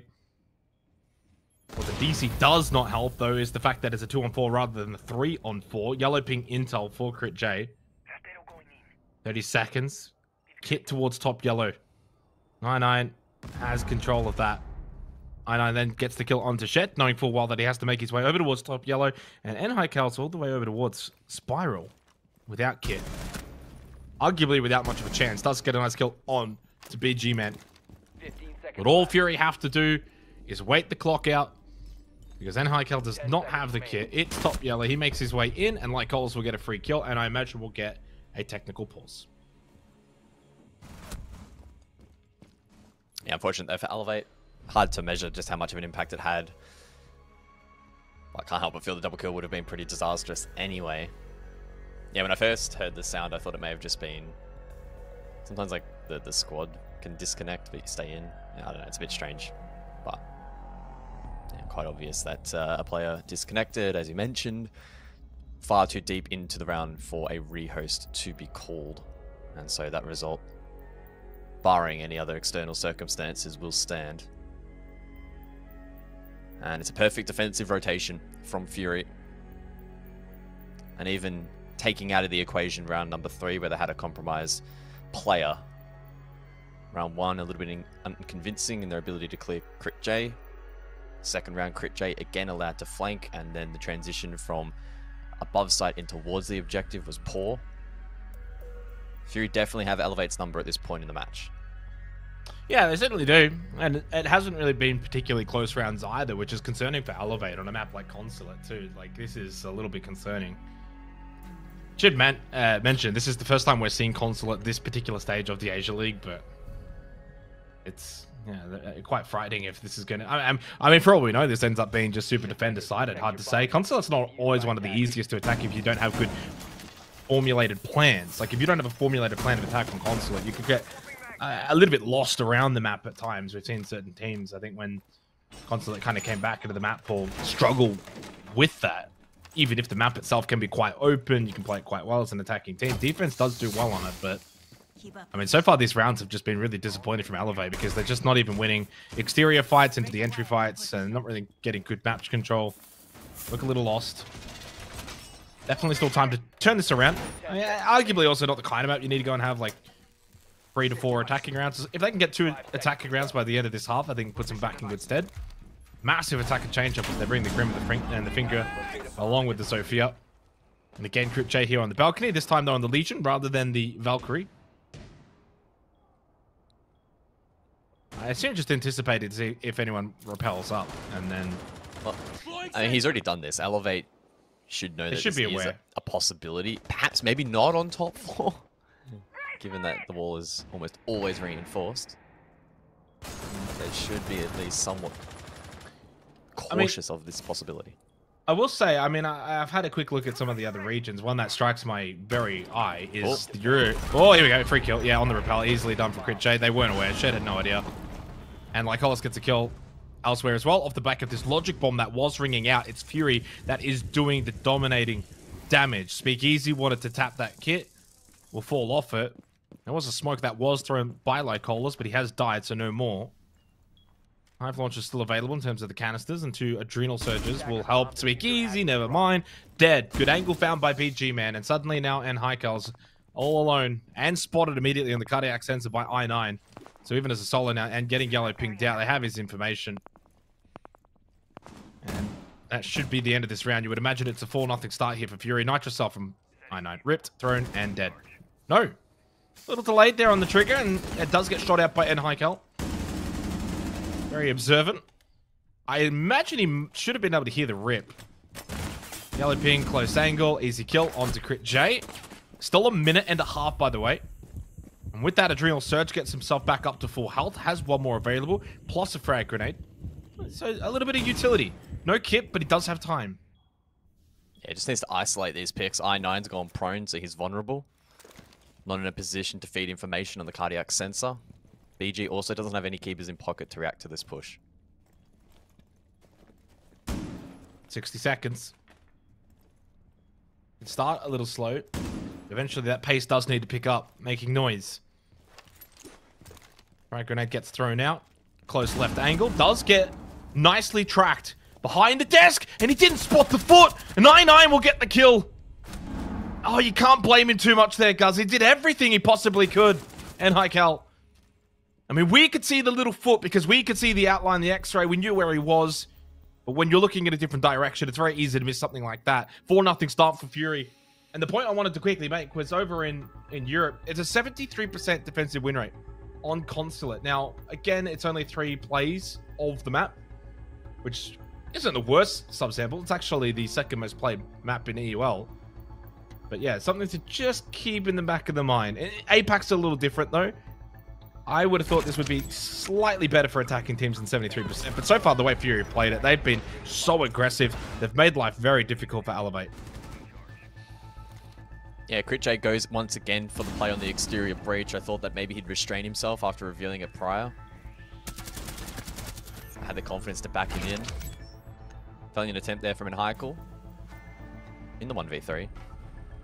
The 1v2 trade position there from Fury was pretty suboptimal. Going prone and putting your teammate on an island like that. Not the best way to play it out.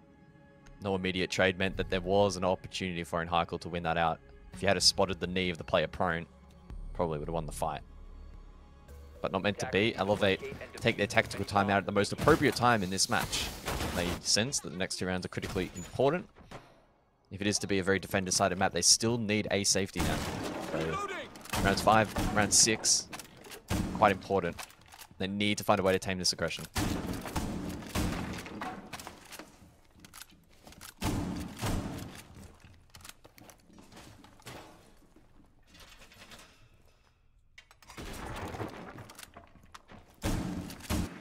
Two rounds to do so as well. There's not a lot of room for error in terms of Elevate, bringing this game back. Slow start, get a couple of attacking rounds there to close this, and who knows what they could maybe do on the defense. Certainly could replicate what we've seen from Fury, but a response. What a response from Fury so far in this half. Exactly what they absolutely needed. I mean, it's not like the start of this league has been utterly disastrous. I think there's expectations for Fury because they've been to Majors, they've been to SI. They lost to Jalita, but I mean, it was overtime. Very defender-sided Oregon. It happens. Admittedly, thought that they could have played that a bit better, and then you lose the bleed. Okay, well, a lot of teams are going to lose the bleed. Off night, best of one. Hard to be too critical of that.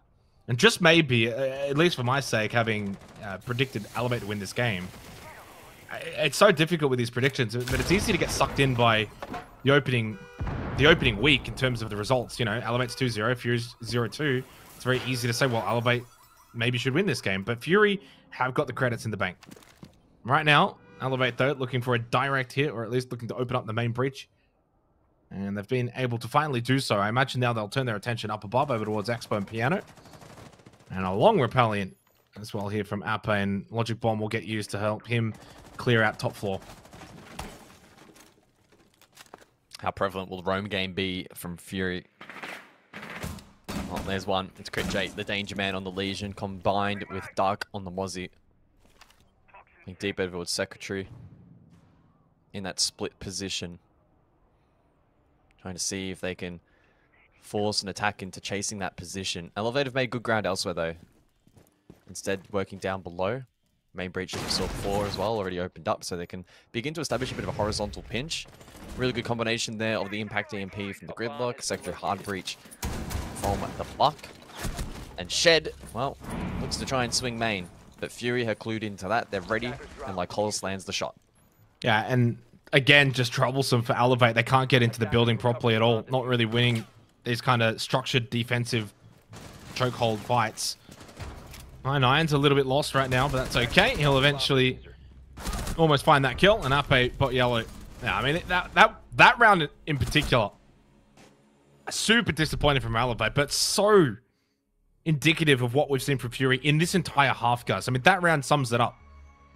Incredibly dominant, very difficult to push into, winning all of their fights.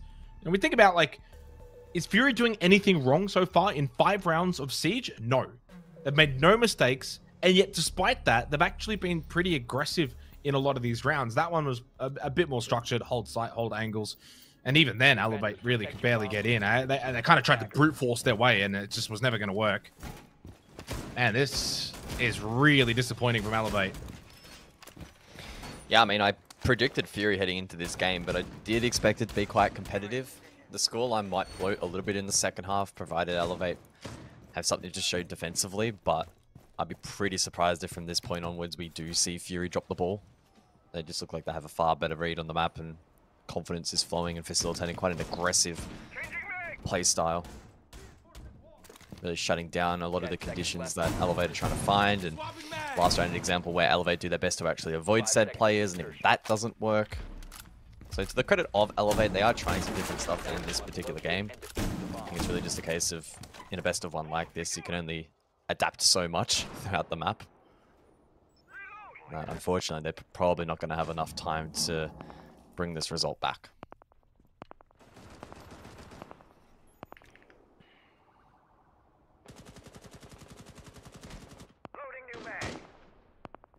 Well, could the one round be all that's required for Elevate? I mean, I know that's quite daring to say, but you just never know until we get to that second half and kind of see if they're able to kind of do what Fury's doing on the defense. I find that difficult to think so, though, because it's not as if this is not like a Clubhouse or an Oregon. You kind of play structured default Siege. You're holding the same angles both sides. The way that Fury are playing is very elusive and fluid. Like, they're on the move. Crit J is roaming around. He's seeking fights in off-angle positions. Like, that's kind of difficult to emulate to a degree. I mean, Elevate can kind of play the same way in theory, but they're not going to be the same gunfights in the same positions. And so, therefore, you're going to back yourself in. Right now, no one's playing as good as Crit J inside of this server. Although Dark is, well, tied, so I guess he is, from a numbers perspective. Split here for the final round of the half. Just over 90 seconds left. Again, difficult to even get entry. Big Easy's kind of in. Everyone else is very much still outside of the building.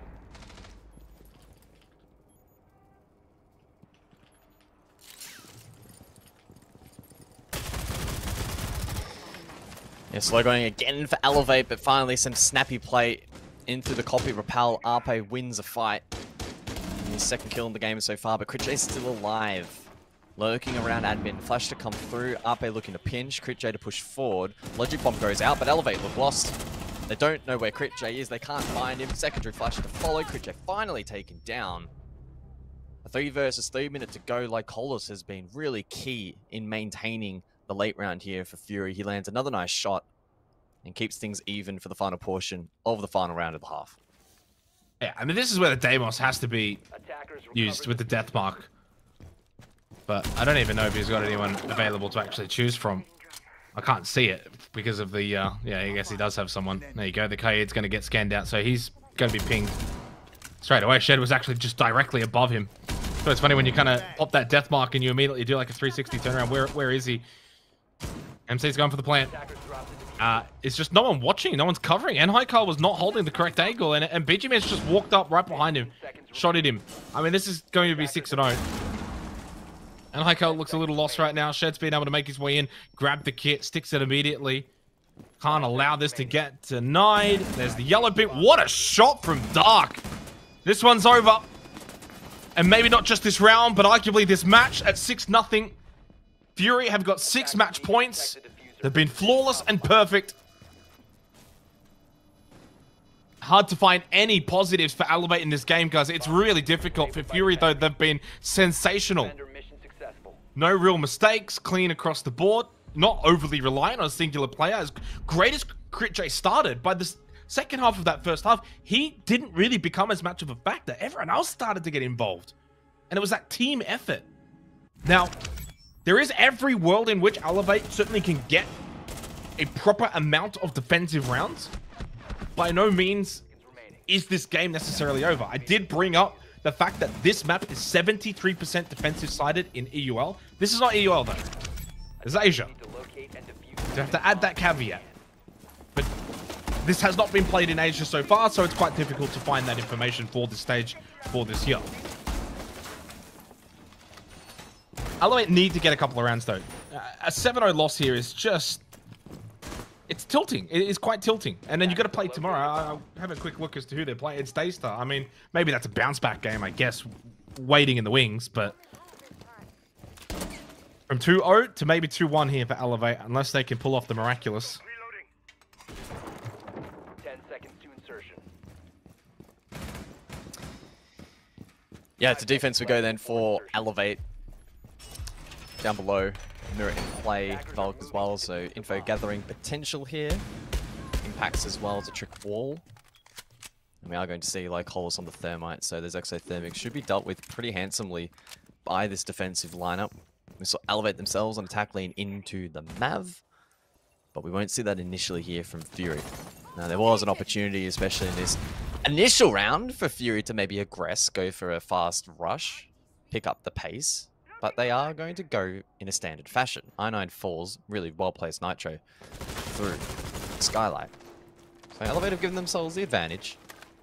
But it's really a case of them taking it one round at a time. These comebacks are very rare. Very rare. But they are possible. Well, yeah, completing the comeback is rare. I mean, getting a couple of rounds is not as rare. Typically, you might see the 2 primary sites get one, and then the tertiary is where it's lost, and then you get your kind of 7-2 territory fashion out. The problem is you just got to be perfect the whole way. You can't make a single mistake. And even if this map proves to be quite difficult to attack into from both teams, surely at some point you would think statistically Fury is going to be able to just have that kind of round where they flick a couple of good heads, get a 5-on-3 advantage, and overwhelm site. And I'm surprised that Elevate were just incapable of doing that in the first half. I'm just shocked.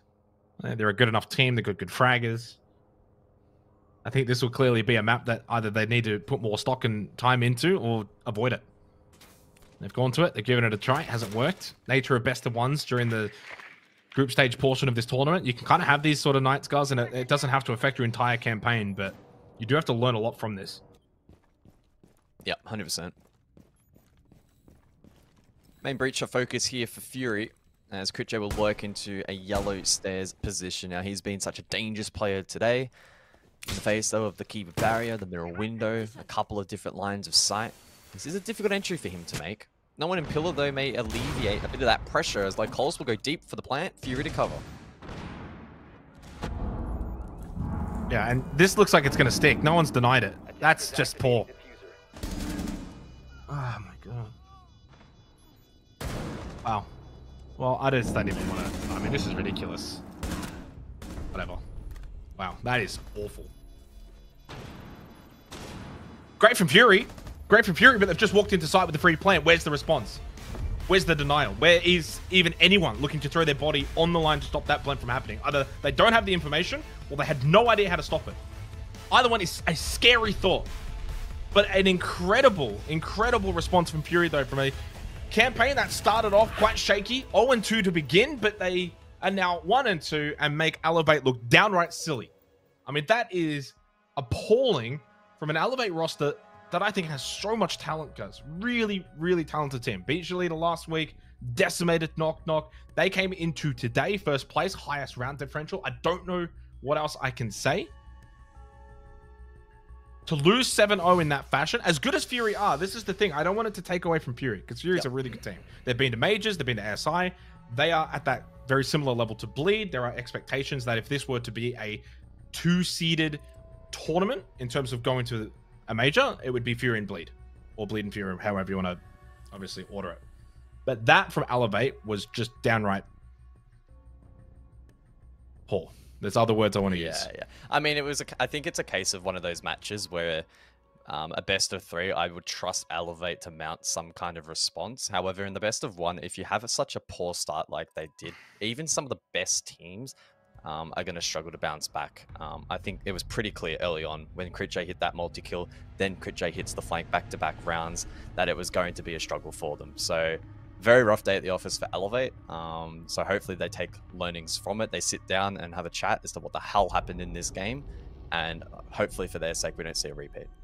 And it's so difficult too, because the whole way I'm like, oh, maybe they can emulate this, maybe they can do that, maybe they can do this, and it's just none of it happened. Nothing. By the way, special bonus game. Because this game went 7-0 and it was incredibly quick, we get to go to the last game of the night, which is Knock Knock and Hasib Warriors. It's over on Border. We head to it straight away. No desk, no shenanigans. I mean, quite literally, if this ends 7-0 as well, it could be like 2 games in 1 territory. Which doesn't happen often. I don't actually think this will end 7-0 though. I think this should be a good game. I'm actually keen for this one. Hasib Warriors and Knock Knock both from South Asia. It was actually, I think Knock Knock came in as the #1 seed, taking down Hasib Warriors coming into the qualifiers for this tournament. Largely irrelevant because they both ended up qualifying anyway. So, I mean, how much stock you kind of want to put into that is up to you. But I think these two teams should be pretty equal, pretty even. And there is the biggest caveat of all, guys. And I'm kind of glad that we've been able to get this game on the stream because we almost didn't due to the maintenance. The loser of this game is incredibly likely to miss out on playoffs. I don't know how else to put it. There will be 0 points. There's only so many play days to go, and you will have lost to the other South Asia team. Good luck. So you must win this game if you have any chance of getting out of the bottom 2. Yeah, I think that's a very fair point. These two are currently knocking on the door of the, or I guess attempting to approach the door of the top 6. If you lose this, it puts you in a very challenging position. Please tell me we did not have a crash. We did not. Very nice. So the Bands have played out on the side of the attack. It was the double shield combo. Tracer, of course, with the shield for the mobile, the Talons, and the Monty. So Monty persisting as a popular attack ban. Also see the Azami off the board, which defensively on Border could hurt quite a bit. Finding cover and safe places to hold on this particular map is very challenging without Azami. Mirror as well will play no further part, and that's not too unexpected on this map.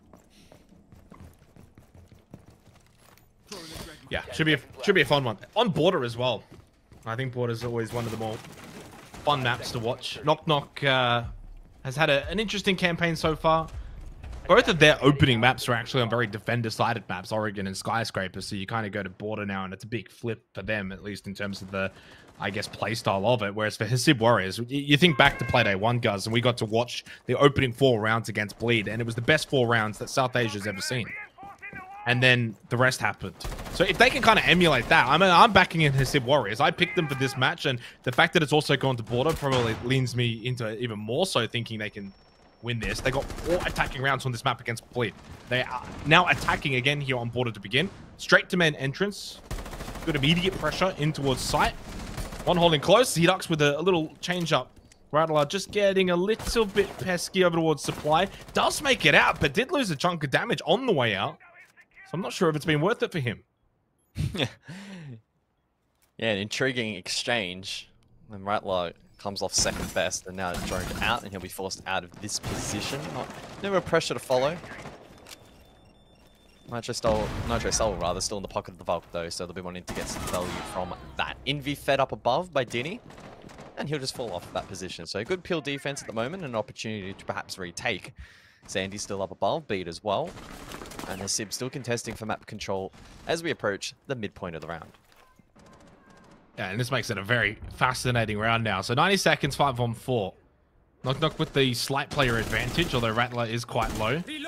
But Hasib, certainly the kind of team that could bring this kind of round back easily if given an opportunity, if given an inch. Oh, hang on, Nitro Soul from below Rattler.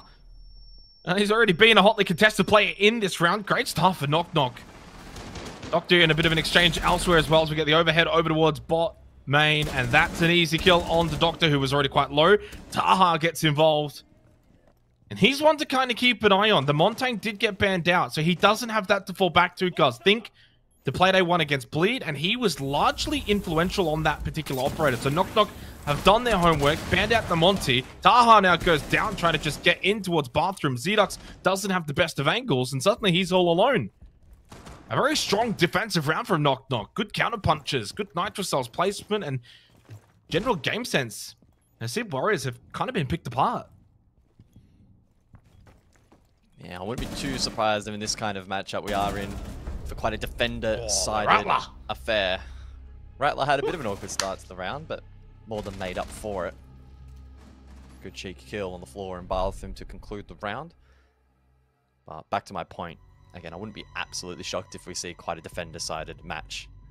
Just due to the attacking performance of both of these two teams historically being a little bit slow and disjointed, and the late rounds maybe not being as well connected as they otherwise should be. Yeah, I also want to add, by the way, that these two played in that upper bracket final on border, and it went to 8-7. Now, because those games were not, like, officially covered properly, we don't have like attack, defense numbers, etc., but it did go the distance.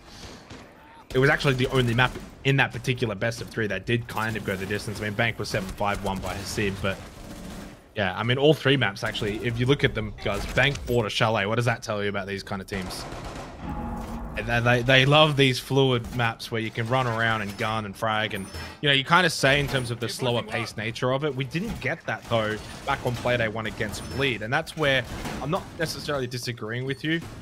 I actually think back on Playday 1, playing off that Montagne maybe gave them more confidence to push in, take fights, clear out positions like top east, which was won quite confidently and comfortably against a team like Bleed. But without that, I do kind of question then, do Hasib feel a little bit more comfortable to push into these positions without the Montagne?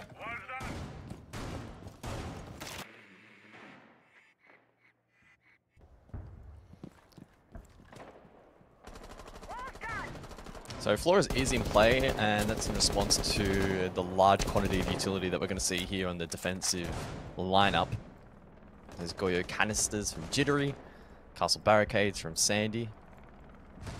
The more of those that you can clear with Flores, the better off you'll be in the late round. Maybe also to facilitate the entry as well, depending on where those castles are configured. I've seen some castle extensions in through Break in combination with the Azami in recent time, but with the Azami banned out, that's no longer going to be a possibility.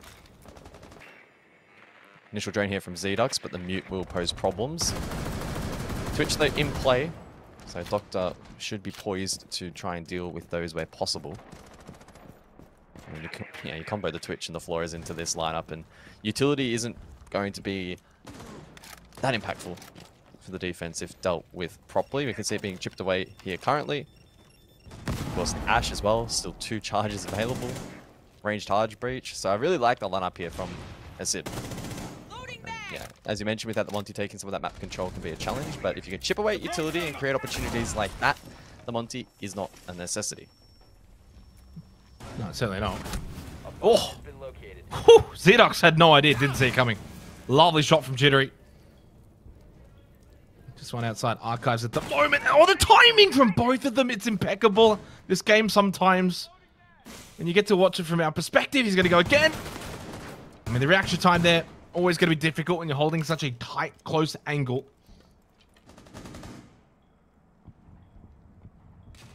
That shot from Jittery has put Knock Knock back into a good position. Should double down, by the way. It was Knock Knock that 1-8-7 against the Hasib Warriors. They did lose that best of 3, and Hasib technically coming in as the 1 seed. Yellow Pink Intel, Jittery, strong. I mean, they're basically on the same health.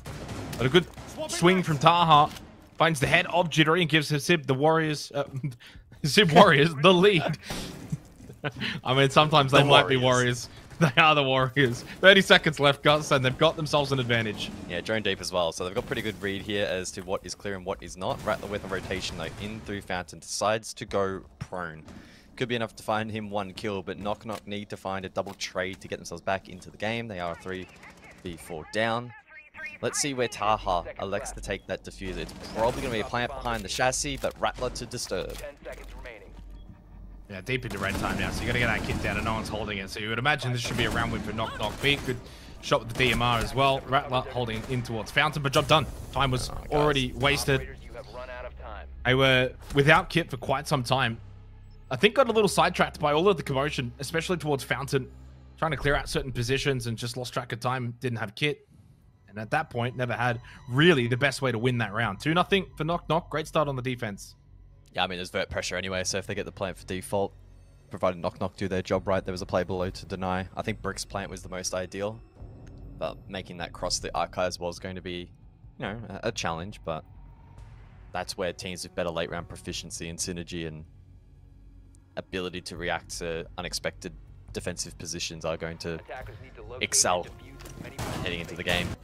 And throughout, I've noted that it's probably going to be a weakness for these teams, and exposed a little bit there for Hasib Warriors. Early round in util clear is actually generally quite favourable, hitting some nice shots. Good read there onto Jittery.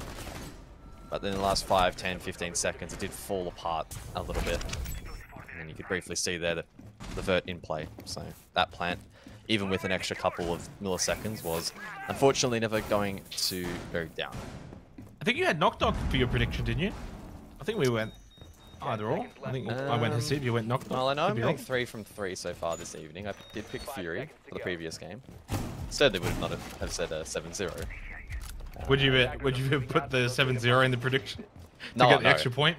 Oh, I feel like, you absolutely know, not. that's what we need to do. We need to have like a 7-0 prediction as well. Like if you get the 7-0 right, you get an extra point. Wild card. I went Hasib for this game. Oh, okay. Wait, I mean, I think we've gone the same. Okay. We have, yeah. So Yeah. Probably rightfully so. I said in the pre-show to chat, I was like, if you guys want free channel points, I'm your man, and I've given you 3 good games so far. So 4 from 4 is on the cards here. Yeah, I mean, not the best start to it, turn it up though. a bit. They need to turn it up a bit. They're not playing great so far. I mean, defense is where it could happen for them. Good start though for Knock Knock. Rattler 5-1. The old Rattler. Oh, it's been a couple of years. I remember when he first came into the scene, or at least when we got to first cast a lot of South Asia. It's a good name, honestly. One of the I've best had my fun with Rattler over the years. Yeah. Entry into lockers now from Zedox. That's like Zedox is certainly one of their win conditions for Hasib Warriors. He is a really good fragger. On the Ash, on the entry, and a lot of times, you know, top teams is Taha actually the one who just swings, gets the kill onto Envy. While I'm talking about the entry fragger on the Ash, Zedox kind of had to hold himself back. He was quite low. It's not quite do or die when it does come to these entry players, but it does feel like for Hasib, if Zedox is fragging, they're in a really good position. 90 seconds left. Extra player advantage. Very similar to the last round. But this time, Taha finds a second, doubles down, gets the kill into Jittery. Rattler top, metal. Just holding the angle. I'm not sure if he spotted that pixel. If he did, it was going to be 1. What a swing from Sandy, but a good trade from behind. Hasib wants peace. Will keep that 2-player advantage for Hasib, and certainly doing a much better job of trading these kills, getting themselves in good positions. Now just got to turn their attention to sight and not mess this up, and Hasib Warriors should find an attacking round. Yeah, I was about to say cutting the crosshair Fountain would be tough with Taha nowhere nearby to open up the hard walls, but more than making up for that with kills. Rattler now to push through 90. Dinny is flicking drones. The key question is, has this player been spotted? And based on the body language of Doctor, who's just dropped the hatch, I don't think Hasiv Warriors know that this flank is being employed. It could have been their undoing. Drop down from Rattler. Red ping intel. I think he spotted Doctor anyway. Got the call out at the very least. There's now only Rattler himself, the last player alive. I wouldn't be opposed to just saving KD at this point, because in a 1v3 post plant on this particular site, yes, he's got hatch up above, but he just drops immediately. The man has no fear. Unfortunately, the straight drop down into the showers hasn't done him any good. But you know what? Credit where credit's due. A lot of players there just honestly, they mess around, little lean spam through the hatch. Oh no, there's 10 seconds left, not much I can do. And then they drop down like after time. He's just gone for it. He doesn't care about his KD, and that says a lot about a player. I agree. I feel like he probably could have found a slightly more middle ground approach and peeked for a bit of info before he dropped. Not that it would have really made a difference, but yeah, he didn't meander up above. I hate watching players KD save in Siege, so always fun to see someone go for an attempt, but unfortunately for him on that occasion, there wasn't a whole much more that could be done by Rattler. Taha, wow, double entry. Sandy tried his best to get back, but then Hasiv with a really good trade. The drop down was good. The flank watch was a little bit lackluster from Hasiv, because didn't have drones in the right position over towards that 90/top metal position, I don't think. Or got timed when flicking them. Either way though, the rest of the team rotated nicely towards some safe areas in the objective to force that plant down, and ultimately Hasiv able to win the first round of the first rotation. Well, the last round of the first rotation, rather.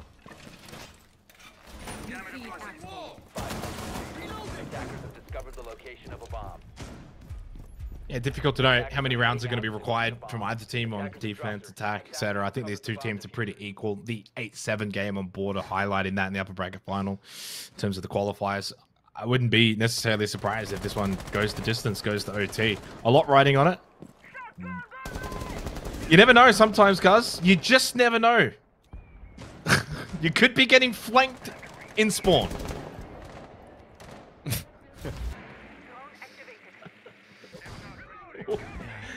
South Asia has got to play the most intriguing breed of Siege on the planet. Sometimes for better, often for worse. How do you even accidentally do that? I don't know. I mean, that's your job to tell me. Like I said, some things in South Asia are unexplainable. Not even the best of the best can explain it. Hmm. It's the Da Vinci Code of Siege.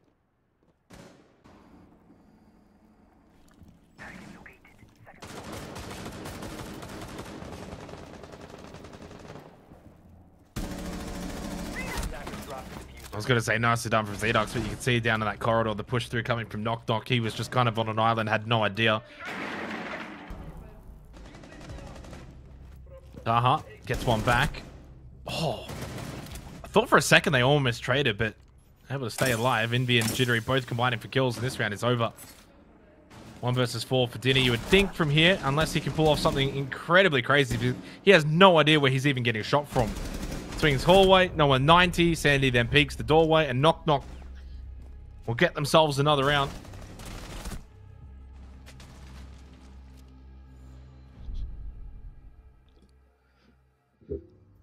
I saw in chat, by the way, earlier, guys. I don't really know what that was. Sorry. Some very strange copy pastas, because it doesn't make any sense to me. Unfortunately, they got timed out, and I don't know why, because I do like fan supports. I think we need to let some of the copy pastas through, but it also doesn't make any sense. It's spam this chicken to help Knock Knock.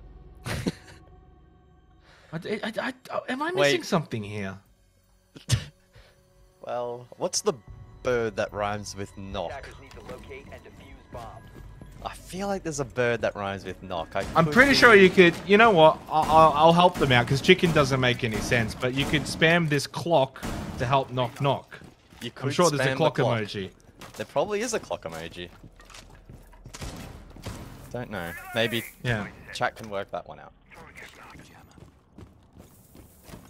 2 more rounds to go in this half. Knock Knock have got themselves a nice little lead here. Looking good on the defense. Castle barricades employed for a bit of a split holdover towards that security side. Armory and Archives for this second last round. Flores being brought by Hasib one piece. Certainly can help in clearing out a lot of his utility being brought to the round by Knock Knock.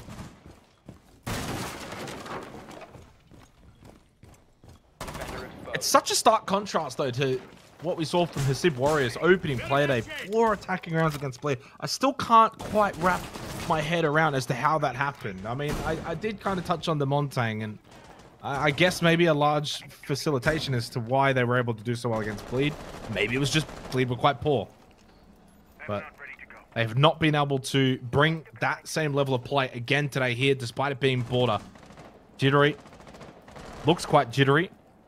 Continuing to peek out onto the balcony.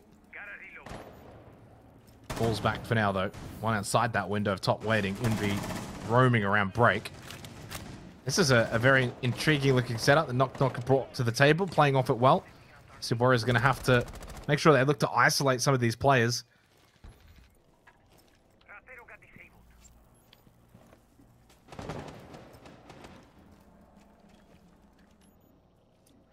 So the castle strat being employed here. As mentioned previously, no Azami though, which does weaken it a little bit. Just confines the defense to a couple less positions. We'll see though how Hasib go about breaking it down. They have the explosive utility, but Sandy will find the first. Edux falls.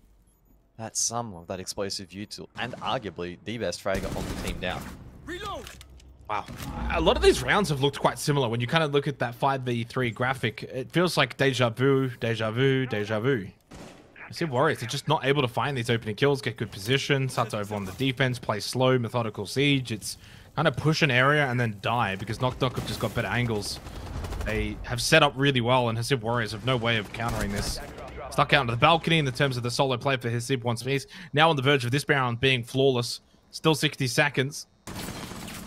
I mean, credit to Knock Knock. I think they've played this really well. Headshot onto Jittery. Does land. Sandy, though, with the better angle. And while it's not flawless, essentially everything was. But tactical timeout called. And it's, what, 5-1? No, sorry, 4-1? 4-1. Going ahead of myself. It could be 5-1, honestly, at this point. I mean, No, I've gone one round early, but it's not looking good for the old Warriors. No. Tertiary site, Hasib win. They flip it. We go OT, and then they win. Remember, my prediction will be right. I don't know exactly how it's going to get there. Forgive me, but on the tertiary side, I think they'll look a bit more confident. Yeah, I don't know. These primary sites have been, yeah. You know, no one needs me to say what they've been. Everyone has eyes that's watching this game. They can see. Does it rhyme with pit? Yeah, sure. Well, we'll see off the back of this tactical timeout from Hasib Warriors if they can find a second attacking round.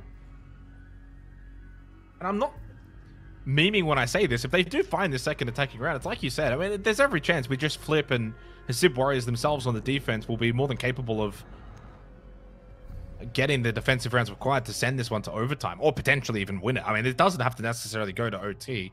You win this round, you start one on the defense, suddenly then it's 4-4, then Knock Knock take a tactical timeout. We've kind of seen that story play out before.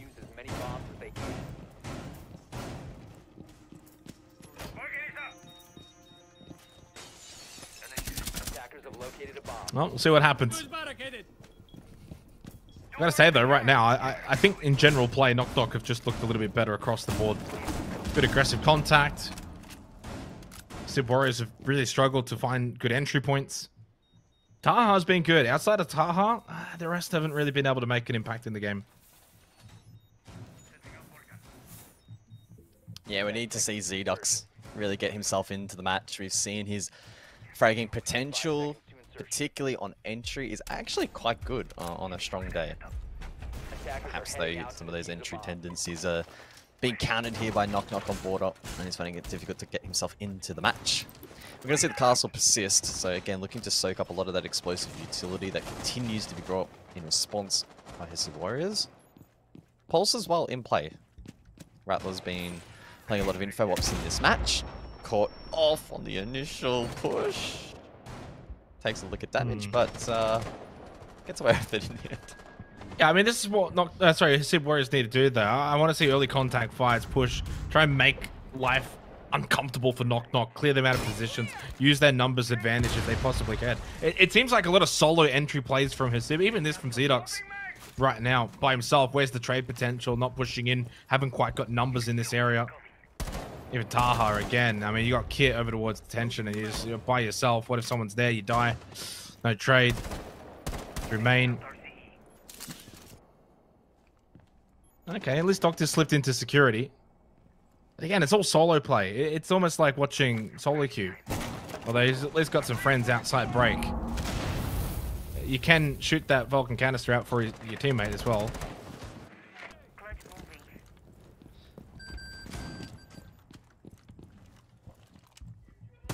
Oh, minute 30. And there's my man, Zedox.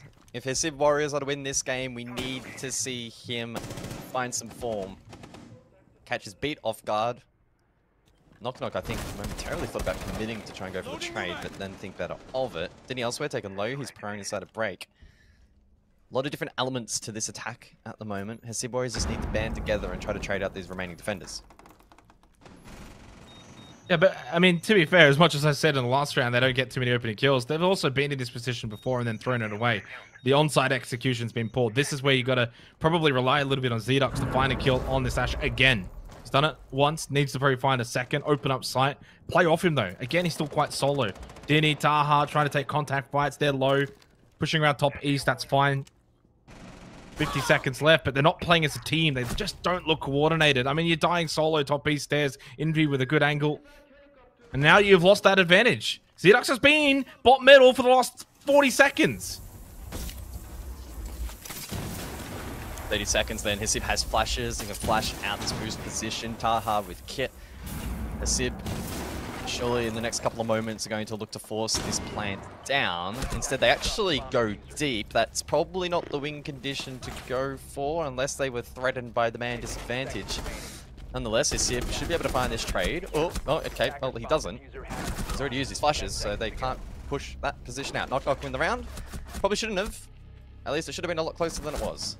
Yeah, I mean, I've already said too much about that round, Guz, because I kind of want your thoughts on it too, because this is just a little bit disappointing. That round probably more so in particular, and off the back of a tactical timeout. Now, we're going to get, unfortunately, I think a tech pause here. FPS bug called out by Jittery, but 5-1 half. Now, not impossible to still think SIB can get back into this game, but SIB just weren't really playing as a coordinated unit. I'm not saying the ST word, but I mean, at some point, you've got to come together, push positions, try and use numbers to your advantage. Instead, it just was solo play all across the map. Everyone's losing their ones, and that was pretty much on repeat for that whole half. Yeah, I mean, they had a really good trade potential or, you know, advantage potential there with the flashes onto the poles to unlock that if they did, in fact, want to go deep into towards site. I can understand why they didn't feel completely confident going for the plant because of some of the other variables up, like the pulse if they didn't know it was pulse in that position, the potential for third, etc. So going deep wasn't the worst of decisions, but execution-wise, it was quite disjointed, which was a flow-on effect of the early round as well, where there's a lot of isolated ones, trade potential quite low, and so you're backing yourself in to win low percentage plays as an attacker. So I'm a bit disappointed there for SIB Warriors, but like I made very clear before, there is a world in which this match goes on for quite some time, and it is a defensive stalwart, so yeah. Not sitting here too concerned for my prediction just yet, but the start could have been better. It could have been a little bit better. Well, I'm a little concerned. I am a little bit concerned, but also very happy to see this for Knock Knock. I think they've played really well in this game. I've really enjoyed watching them on the defense here at Border. They haven't really made too many mistakes. Didn't really look all that bad. SIB Warriors looked completely outclassed. I mean, they had a really difficult start to the Asia League campaign, Knock Knock. The opening day, Oregon attack against Elevate. Yeah, they struggled. Now they go into the attack, but it's Border here. I think that particular opening play day for me, I think is just lost in the veto. Kind of just look at Oregon and yeah, I mean, it's a map that you can probably play against other South Asia teams, but probably too structured for Southeast Asia. Then they go up against Daystar, and to be fair, that was also pretty close until the second half where they struggled to attack. 2 attacking rounds through the first 2 play days, now attacking it as half to close this out. I don't know. Maybe there is a little bit of a mayo on that story that you've been telling regarding a comeback here for Hasib Warriors. But what I will argue is those 2 maps were Oregon and Skyscraper. This is Border. This should be far easier to attack with Knock Knock. Not a no, it's not mayo, mate. It's the cherry on top. It's gonna crown the burger, the comeback burger, is what I'm calling this game from Hasib Warriors. I have faith. I have belief. If they believe in themselves, I believe in them. And they will need some confidence and belief to get this one across the line. I'm not sitting here saying this is easy and a 1-5 was ideal for them. It's far from ideal, and they should have won the tertiaries at least. But I'm really not convinced that the map is actually all that relevant when it comes to attacking proficiency in this region, because they have the same issues on every single map. So if the defense knows how to exploit them, they can win rounds. And I think that's what we're going to see here. Well, hopefully not too much longer until we get into the second half, because honestly, I'm pretty wanting. I just want to get into this far. I'm excited to see what we're gonna get. I mean, in some ways, I want Hasib to come back, because I would feel quite devastated for them to just, you know, lose this quite convincingly to a local rival. And what's also more intriguing is if you go and have a look at that upper bracket final where they did play Knock Knock. Like, none of those games were super one-sided, but the most one-sided was 7-3 Chalet, but that was Hasib Warriors. So at no point did Knock Knock ever look close to beating this team. They only beat them on Border, ironically, but that was 8-7. We're not talking about an 8-7 game right now. I mean, we could. Certainly could. It's a good opportunity for Knock Knock, because being on this side of the coin when you're up 5-1 certainly releases that pressure a little bit. I think for them who... yeah, they struggled a little bit on the attack in the first 2 play days. Admittedly, again, on Oregon and Skyscraper, really good defensive maps. So now you go to Border, okay, better map for attacking, and we've got a 4-round buffer. Perfect. No real pressure. Play with ease, play with confidence, and we know the likes of Rattler and Jittery, if they can get good entry kills, they're more than capable of being able to, I honestly think, break apart this defense of Hasib Warriors, which was... I'm going to say probably the most lacklusting part of their game against Bleed was their defense. I mean, they were great on attack, a 4-2 attacking half against Bleed, and then lost every single defensive round. Yeah. Again, though, I think on reflection, but you think back to that game, right, and you had those star key entry players landing shots and winning ones, just having a good night, which sort of made their playstyle and their performance look better than it was, because they're employing a pretty similar playstyle here on this map, and they're just not having the same proficiency when it comes to ones, and then they look sloppy and messy, right? So they were playing a pretty unreliable, or I suppose inconsistent playstyle is probably the best way to frame it, and it's being exposed at the moment. If your star players aren't stepping up and you're not being able to win those entry positions, and then sort of being able to patch up maybe the late round being scrappy because you've got such big advantages, then you're going to get a result like this.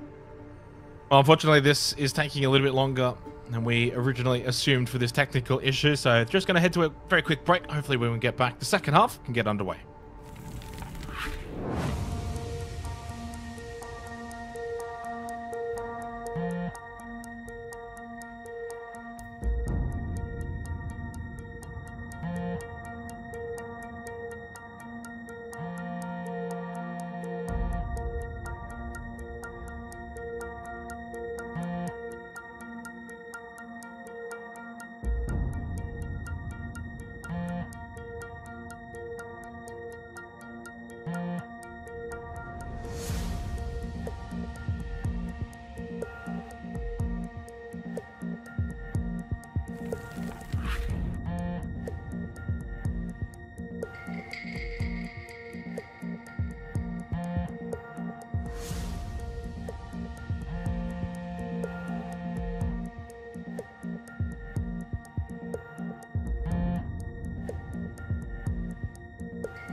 No more buzzing. It's silence.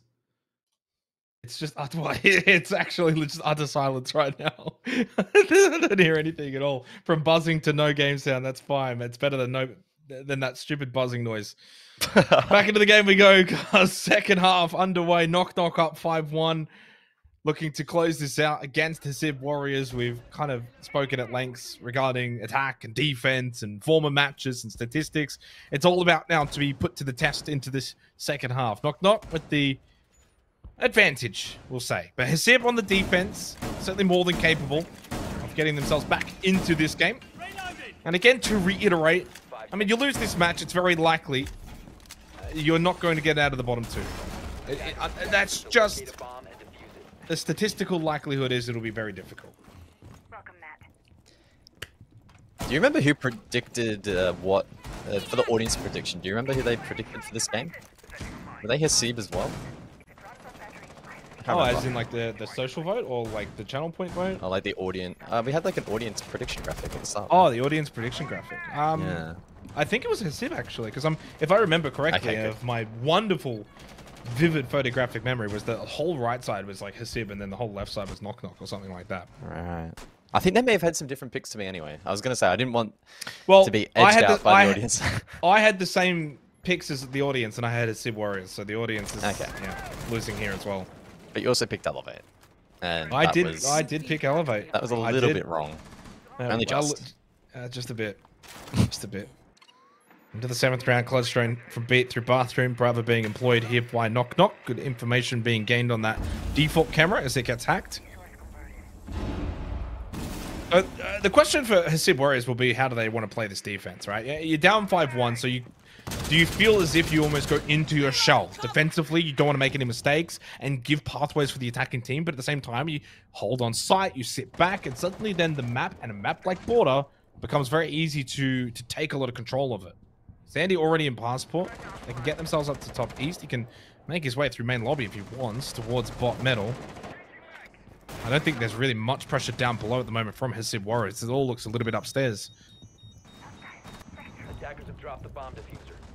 Oh, there's my man Taha. He gets the first, and Hasib are starting to mount this comeback, Jake. I can feel it. I can sense it. God. I can smell it in the air. Do not count them out. They will make you pay. Minute on the clock. Knock Knock disadvantage. They do have pressure down below. Ample pressure from the bar. But Sandy seems to be flying away blind. Rattler cooking some candelas elsewhere. We may see a hit on sight. Envy good for one as well. Oh, awkward spray. Envy just able to stay alive. Barely. The Doctor, he goes down. Hasib wants P's very low. Taha, close left. Well, he's been the standout so far for the Hasib Warriors. 7-5 right now, still alive. What a spray from Denny through the softball. Gets the down onto the old Rattler himself. And just gives Hasib Warriors momentarily the advantage to close out this round. But still need to do the job. I'm not too sure this is going to be successful. Indeed it will, though. A little crawl over to the right, and Rattler is back up. And important. Whereas Candela's now available. 10 seconds then, and Sandy will progress through Fountain. Should be good for one. Eventually is, but time now an issue. And Envy's in a 1 versus 1, looking to contest half wall. And Hasib win round 7. Okay. Get out the canisters. God, I hope I'm right. It would big feel label so good. Of copium on the side. It's not copium, it is... I'm just injecting straight facts into the broadcast. Yeah, I mean, pretty normal round. I think it's very similar to actually what we saw from Knock Knock in terms of the defense from Hasib. Only minus a bit of the aggression on the defense. You think back to the opening half and what we saw especially from Rattler and a couple of other members of Knock Knock, where they kind of wanted to get into that kind of face of Hasib, denied positions like break and security far more vigorously. I don't know if we got that as much from Hasib, but certainly the on-site defense was more than fine. Good start, but you've got to be perfect for quite a long time here in this half. Can't make that many mistakes. It's not quite 6-0 territory, but it's pretty close to that. You don't want to give them any kind of match point look in. And even at this point, if Taha doesn't find that kill, if he doesn't check the left side angle, good spray from Denny as well through the soft wall. I mean, there's a lot of things that kind of went right in the clutch for Hasib Warriors. It wasn't super clean or methodical, but they were able to just hold on in the clutch. 10 seconds left before insertion. 5 seconds. Cover me. No, there's still a long and winding road ahead for Hasib Warriors if they want to be competitive in this match. Never mind push it all the way to a victory or potential overtime. But they get off to a reasonable start. It's all about just keeping the foot down, that pressure sustained, and making it challenging for these key players on the attack to get activated. Rattler and Sandy currently 8 kills apiece, leading the charge for Knock Knock, the Ash and Buck respectively. So key operators in this round, especially once again in the face of the castle. We're going to see a lot of castle in this match. We already have. To chip away at that explosive view tool and block lines of sight in the absence of the Azami. Solus also in play. So info gathering here for Knock Knock in this round may be a challenge. IQ though for Envy, a hard counter is available.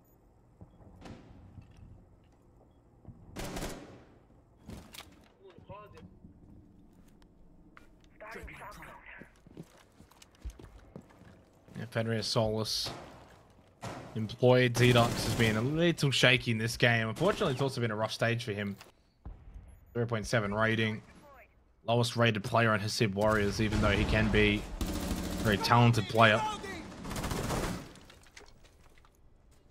He starts to get activated. Hasib will find themselves an extra bit of firepower in this game. Forced to drop Taha. Bit of break and security pressure from Knock Knock looking to take up above. Being able to do so. Top metal control. But it's Taha again. 9 and 5. And at this point now onto these positions that he can kind of just hold off of his F-Not mines if he wants. Although at the moment inside of Customs doesn't have any. Not close by. But this is where you can start to get a little bit more defensive focused. Instead, Doctor gets caught. And like the round prior, they lose that advantage. And there is an opportunity for Knock Knock back into this round. So a minute then on the clock. Knock Knock looking to try and unlock the objective. Potential for vert pressure. We see breaching charges on the ground. Ash charges also available if needed, but now expended. Even Ace Salma's getting in on the action to just try and see if they can dislodge players underneath the soft floor. Although no one's really budging. It's a horizontal extension and spread from the defense, and Knock Knock may have to go for a Hail Mary play and drop the hatch. Sound cover, but gets caught. Zedox, big kill. Good for the confidence as well, but Rattler going for the plant. Any chance of the denial to come through, and he does lose his life. I think this will stick, but numbers certainly with Hasib Warriors. And Taha finds another one, 2 in this round, suddenly now up to double digits. Top Fragger inside of the lobby. Beat. Well, he does get one. This could actually get a little bit dangerous right now for Hasib. What an angle for Beat. Gets onto the drone momentarily. That could have been an opportunity for Hasib to get the kill. 1 sticks, 1 watches. Pistol won't do it, and Zedox will get activated on the Solus. 3-5. And the comeback Code PM just looks a little bit more realistic. Well, I see it, Jake, and I most certainly believe it. Hasib back-to-back rounds looked a little bit dicey there in the post plant, but they were able to compose themselves in the 2 versus 1. Close it out. Tactical called, and tactical activated just in time. Knock Knock now with a minute to chat things over. Unfortunately for them in that last round, they did struggle a little bit. Heavy reliance on Vert, but Hasib were spread. They didn't expose to those lines of sight. I did like the usage of the Salma there to try and mask the drop, but the angle was being held from inside Workshop, and the shots landed. And left Beat on an island. 1 versus 4, upside down, repel. First play is forgivable, even the second there as Hasib tries to find the trade. Diddy and Zedox then have about 25 seconds or so to compose themselves. One player obviously needs to bait out the repeak, and a big reliance there on Zedox to hit the shot. We were a little bit critical of Zedox in the first half. Took a little bit of time to get going, but well and truly now in this match when Hasib need him the most. Yeah, I mean, to be fair, do they need him the most? Well, they got Taha. That's the guy who has really been on point in this game. 10 and 6, very impactful kills, locking down the defense. But you're right, Zedox, big 3K, gets himself into a solid position mentally. Doctor, though, can he get off the board? 0 and 8. And what's interesting about that, too, Doctor was the highest rated player for his SIB coming into this game. Just 0.01 shy of a 1-0 rating. So 0.99. While his 0.8 has not helped that rating to get over to the get over that hump. It does kind of speak volumes a little bit for Hesib Warriors. One of their top players, a little underperforming. Zedux and Taha, their worst rated players coming into this game, now overperforming. Does help a little bit. 3-5 scoreline. You win this site, and the rotation unlocks again, and the comeback for Hesib Warriors looks far more possible, more than just Copium, a reality potentially.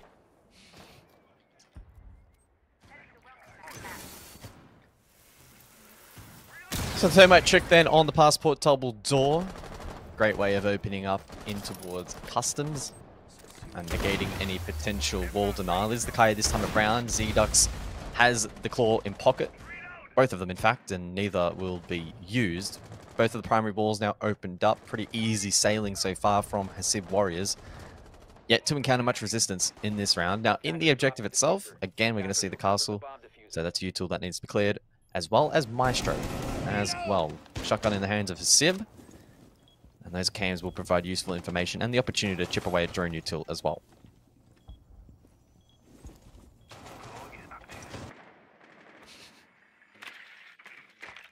Another thing as well, as the longer this goes on, Knock Knock will probably start to feel that pressure of a 5-1 lead slipping away, and well, the ramifications of that starts to get tense, gets a bit nervy. You might start the opening couple of rounds with that free punch mentality where you can afford to lose a few. Well, you've afforded those. Good opening kill from Sandy onto Hesib once piece. Maestro taken down.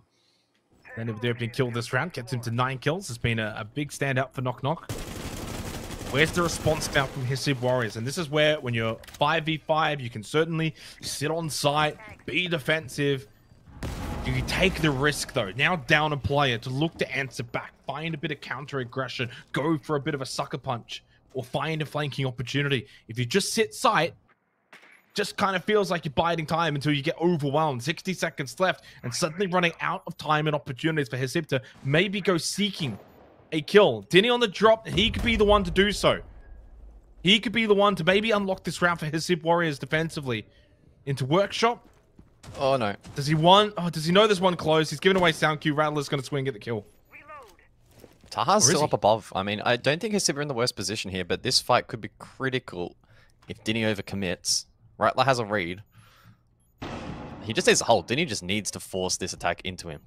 Well, Dinny doesn't have to do anything. It's 30 seconds left. Rattler can't stay here forever. A bit of red ping information. Knows that there should be one close right, though. And Rattler also knows if he moves, he gives away his sound cue. Time certainly dwindling now for Knock Knock, but Jittery with the kill into Taha. Rattler fakes it as if he doesn't know that he's there. Loses the battle anyway. They actually trade 1-for-1. Beat will fall. Suddenly down to Zedux and Doctor. Zedux will go down, and Doctor needs to save this round like the doc that he is. Low on health, hides inside a desk, but Sandy from above. I assume he had some intel. No, he just rotates over to the hatch and he spots a foot sticking through the floorboards. Match point for Knock Knock. And the Copian tanks have been put away into the storage unit. 3-6. Suddenly looks a little bit more difficult, and it is a point confirmed for Knock Knock as well.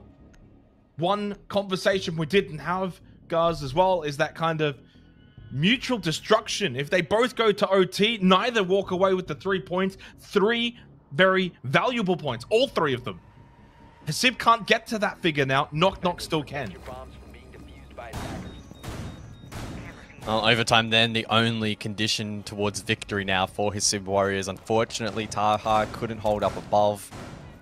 Succumb to the pressure. Knock Knock doing a good job at chipping away. They did get stalled out for a pretty prolonged period of time there, but it worked out in the end. 3 match points. And an opportunity to start knocking on the door of the top 6 for a playoff spot. 10 seconds to go. 5 seconds to go. Yeah, and is it possible for them to extend this? Absolutely, because now you can play the primaries, get it to 5-6, then tertiary again becomes the must-win, and you've got to fight tooth to nail. Those 2 points can still be super valuable for Hasib Warriors if they can, you know, win the majority of the rounds from here. 5 rounds now required. I mean, can't say I've seen this too often, this West Tower hold. Attackers have located a bomb.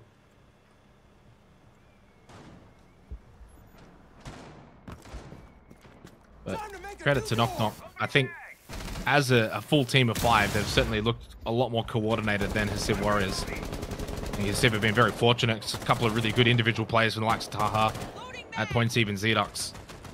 But as a group of 5, it's just been a bit all over the place so far in this match of Border. Attackers dropped the diffuser.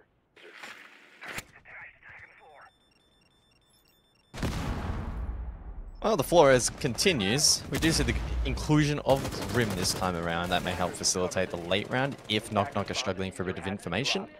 Zoning out players as well, so you can manipulate their positions.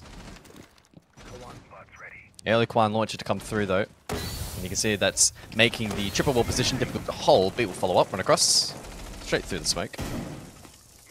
Valkyrie camera pinged out. Taken down. Still more util standing. I like this deployable shield from Doctor. He can look to play off this position. Needs to be mindful though of pressure from down below from that hatch if Knock Knock rotate. Just over a minute remaining. I think the slower round might be better pacing for Hasib. Oh, trades go out. Yeah, Taha and Zedox, no surprise. It feels like it's entirely reliant on those two to frag out for Hasib to find success in these rounds. With no Rattler and Envy, comes down to Sandy and Jittery once again. More than capable, still a lot of time remaining. 3 versus 4 by no means is a death sentence. Zedox inside a fountain, and this is where I kind of just want to see Hasib hold positions and angles. You don't need to swing. Let that clock continue to just tick down. Play the latter stages of this round. But no, Zedox actually holds the angle and Beat just walks into him. So credit to Zedox. It doesn't need to get over aggressive. Don't give them back any kind of chance in this round. 30 seconds remains.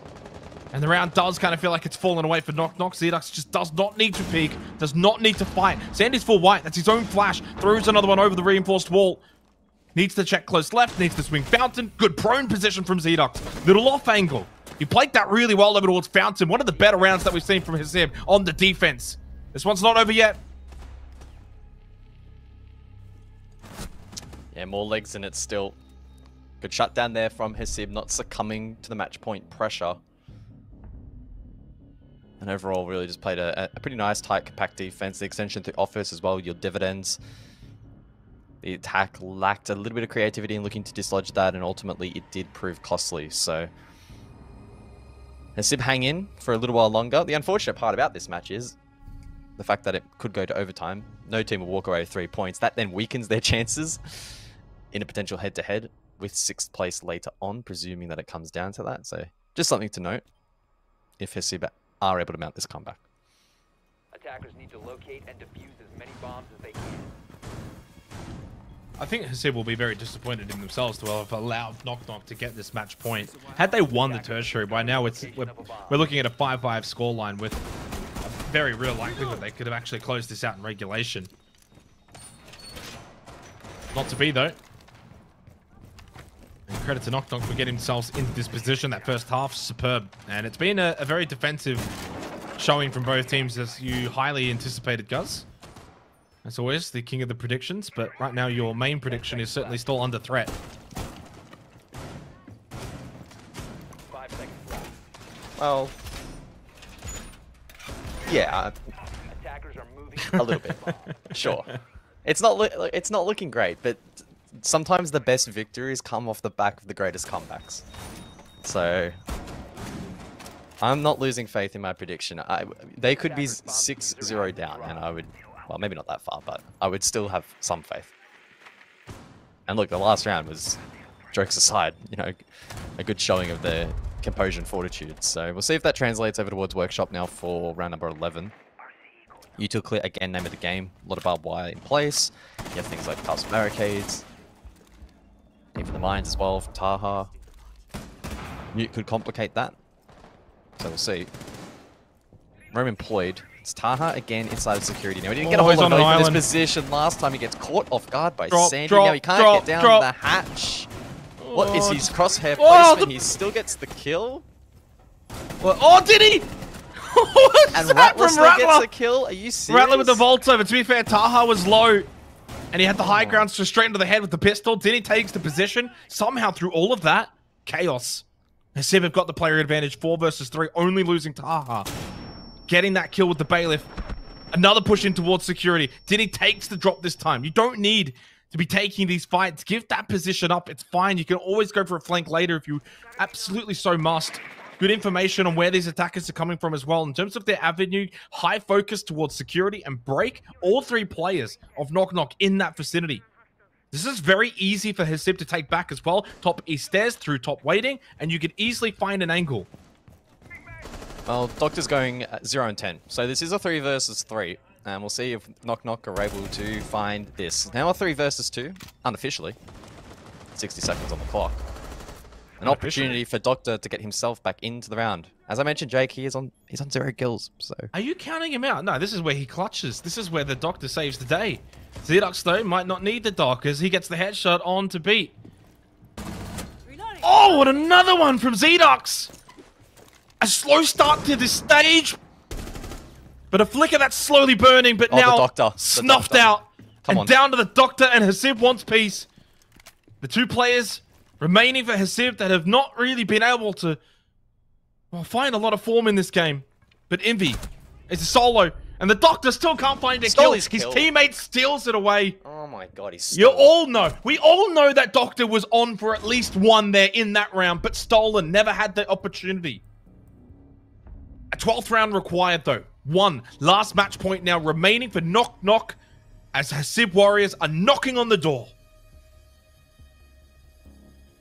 I actually don't think I've been so enthralled by a game where neither team can really attack. I'm genuinely invested in this match off the back of my prediction. I don't want to lose my 100% record, so Hasib better not let me down at this point. We've come so far together. We've made it work for so long. But now they need to make their mark. A coronation of sorts, perhaps, if they're able to push overtime. Knock Knock finding it difficult to lock out this game. Well, at the moment, Knock Knock with 1 hand into overtime. The other hand, though, I'm not sure where it is. And Taha, his crosshair, I don't know, he's shooting the wall. More than Sandy. This is going to be the scrappiest road clear I've ever seen in my life. That was hilarious. It was fun, though. It was fun. I've enjoyed this game. It's been a lot of fun to watch. You know, sometimes Siege doesn't always have to be exquisite for it to be entertaining. I think that's the Asia League mantra. It's been a close game. Certainly a lot better than watching 7-0 beatdowns in Consulate, that's for sure. Both teams have been very strong on the defense here of Border. Have to give them their credit where it is due. But for Knock Knock, 1 final opportunity to get all 3 points.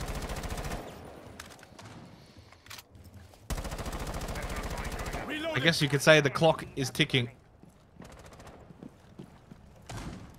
Because, you know. Well, you could also say that Knock Knock have knocked on the door and Hasib, they're answering it. They are answering that call right now. Is it a call or like on the phone? Oh, it's just a knock on the door. You reckon there should be a team called Ring Ring? Like. Imagine there was a team called Who's There. I mean, that would just be peak. No, it's Knock Knock versus Who's There. Please, stage 2. Someone has to call themselves Who's There and take on Knock Knock. Oh, please. Over towards security.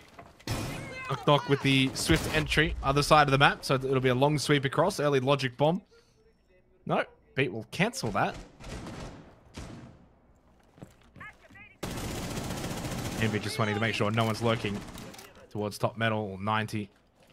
There is that logic bomb that does ring out. No noise close by to Envy. And the drone just to make sure there's no lurkers on that top floor. 90 seconds, slow round in terms of the pacing here. Who this benefits, hard to say right now. Very much could be a fast hit towards site from Knock Knock if they set themselves up for it. Well, they've got good control over towards security, but not much else has gone the way of the attack until now. Top East unlocked. Hasib will fall. Taha also in the wars. He takes a chip of damage. Mines are still standing. They should have a read up above, but Jiddu has been allowed to find 2. Doctor 0-11. If this game does not go to overtime, he will be killless through all 12 rounds. Well, down to Taha and Dini, but mainly Taha. 2 versus 5, and Taha's dead. That could do it. Unless Dini pulls off one of the bigger clutches. I couldn't even finish the sentence to even give that any kind of hope. Knock Knock are knocking on the door to all 3 points. Their first win of the stage, and well-deserved here on Border. Taking out their local rivals. Guess who's knocking?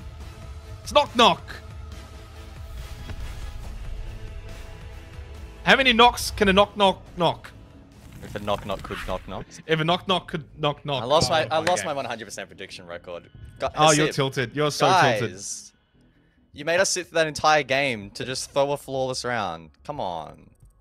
Doctor 011. I mean, yeah. Fun game, guys. Fun game. Yeah. Fun game. They got 3 points though. Serious note, they got 3 points. Like I said before, if this actually got dragged out to OT, both teams are probably cooked and not making playoffs. So there's at least one team from South Asia now that could potentially make top 6. That's the main takeaway.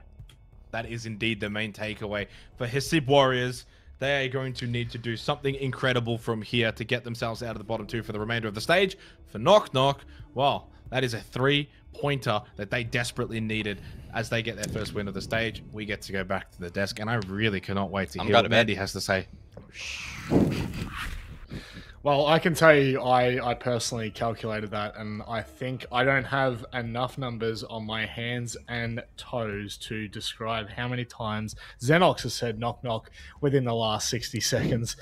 It just is the way it is. But Dev, I mean, it's a well-deserved victory at the end of the day. It was a game. That game deserved to be an OS. That's all I'm gonna say. Yeah, so like neither of these teams had won a match coming into today, so that was going to change no matter what. And I think Guz put it really well. The worst possible outcome, in a way, for both teams is going to overtime, as that would have restricted the amount of points that either team could get. And really, especially if you're a South Asia fan or if you're just a fan of an underdog, you want to be trying to get one of these South Asian teams into the top 6. And at the moment, it is kind of looking like, or so far it has been looking like, both of them will end up in 7th and 8th. But as Daystar have started to fall off, maybe Knock Knock, now that they've got a win under their belt, will have a chance to bounce back and actually fight for a playoff spot, which really is everything that South Asia has been rooting for. So even though it was a really tight game, a bit of a messy game, and a disappointing result for Hasib, I think that Knock Knock fans and South Asia fans should be pretty happy with this. Well, we actually have an interview prepped and ready, so let's welcome in the coach of Knock Knock. How are you, my friend? Hello, doing very good. What about you guys? Yeah, look, we're doing well, mate. We're doing well. A very nice way to cap off the night, a 7-5 victory, albeit quite close. How did you feel in that second half, watching the round slowly dwindle away? It was a lot of pressure on me, right? Especially after the timeout where we get the match point, but then after we lose 2 rounds in a row where I had we were not able to really close it out. But then thank God Jittery at the end was able to bring it home for us. Yeah, man, I just wanted to talk about joining the league and the new system a little bit, because this is obviously the first time that we've had you guys in an interview for this stage. So I would love you to just talk about how the Blastar 6 system changing this year has affected you guys, and what you realistically think you can achieve this year. What are your goals? What are you aiming for? What's like an acceptable goal, and what's your stretch goal? Like, what's the dream? All right, well, obviously I joined the team very late. I joined them literally right before the qualifiers, coming in from Europe. But I mean, it's a big change for South Asia, where they're finally getting viewership and enough competition where they can actually be seen internationally, or at least at what we can actually say as a top level. When it comes to our goals, I think the minimum for us would be a playoff spot, being top 6. We know we have what it takes. We had a a bit of a slow start where it was partially my fault, where I had, let's just say, misprepared a little bit for the first 2 games. But yeah, realistic goal or minimal goal will be top 6. Our thing that we say, if we actually stretch it, will probably be around the top 4.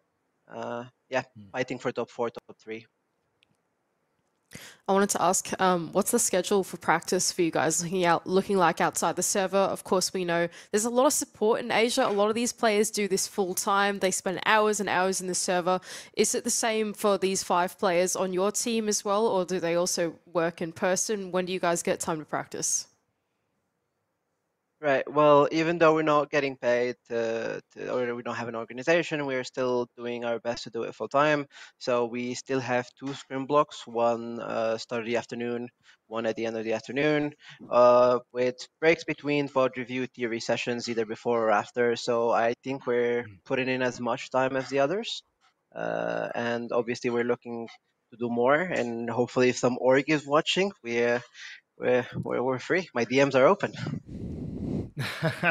Now, something as we're talking broadly here, I just want to make sure I'm getting this correctly. It's unique, isn't it? Yes, it is. Fantastic. Okay, so can you just very quickly before we start to wrap this up, can you tell us a little bit about yourself and where you've come from? Right. Well, I'm a uni student currently. Right. I've started coaching in Europe 4 years ago, approximately. Started back in Russian Major League. I've mostly coached in T3, T2 Europe, right?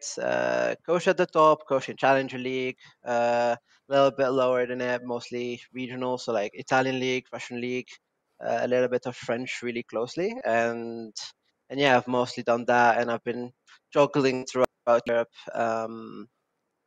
Yeah, been kind of known for only holding in for a season with a team, so hopefully I can beat my record by staying a full year. Yeah, we love that. Now, very quickly before we wrap it up, what do you think the difference is between where you have been coaching and where you're coaching now? I think the biggest thing I had to adapt to was probably dealing with ping, where the difference between regions, depending who you're facing, how the internet is feeling on that day, you're having to change a lot about how you're supposed to play the game. So we're literally having to make strats depending on our ping on that day. Jeez. Well, that's just something super easy to overcome and something easy as all hell to predict. Unique, would you like to say anything before we let you go, mate? Well, I just want to say it's a pleasure having me. Hopefully it's not going to be the last interview I'm having with you. I'm looking forward to seeing you guys for every Thursday and Wednesday for the rest of this month. And cheers to everybody. Mate, we've got our fingers crossed. It's lovely to meet you, Unique, and hopefully we'll be chatting to you a bit more often. Thank you, thank you. Well, there you go. You hear it from the coach's mouth, not the horse's mouth. Not that I'm calling him a horse. Please don't. Look, it's super interesting because you don't get the insight into these teams as much, and coming from the Asia League, sometimes when we interview players, we don't get to break it down as much. But Dev, really interesting to hear, a coach from Europe coming in and getting more involved. Granted, tier 2, tier 3 Europe, it still brings just another element to a region that is probably, I would say, it struggles the most out of all of APAC. Yeah, very much. And you could maybe even say all of the world. I think South Asia has always been quite a few steps behind, just in terms of the support that the region has gotten. They eventually started getting their own official tournaments, their own official Go For equivalents, weekly cups, and then pathways into the international circuit, but it was always through all these different loopholes. And now finally they have direct spots in the same league as Southeast Asia. And while they are somewhat outmatched simply because Southeast Asia has been in the pro format for so much longer, we're starting to see these imports, which is really great because we've seen it in not only Southeast Asia, but the entirety of APAC. APAC's actually become a bit of a breeding ground for imports from overseas, especially in terms of support stuff. We obviously spoke to Julio earlier, former world champion from Brazil, who coaches Bleed. And it's great to see, even if they are tier 2 or tier 3 places, people like Unique coming and joining the region. I think it's exactly what teams like Knock Knock need. And Yep. yeah, great. They've taken down their regional rivals from South Asia, but there are a lot of bigger fish to fry in this league, and it's not going to be an easy pathway forward. But it's really great to hear that Unique had already identified that he himself actually was taking responsibilities for some of the issues that happened in week 1, whether it was predicting veto or stratting specific maps. He didn't go into it. That's his business. But the fact that he's being humble about that and learning from his mistakes, I think is really optimistic. Good signs for the future of Knock Knock in the coming weeks, which will be so pivotal for them achieving their goal of making playoffs or potentially even top 4.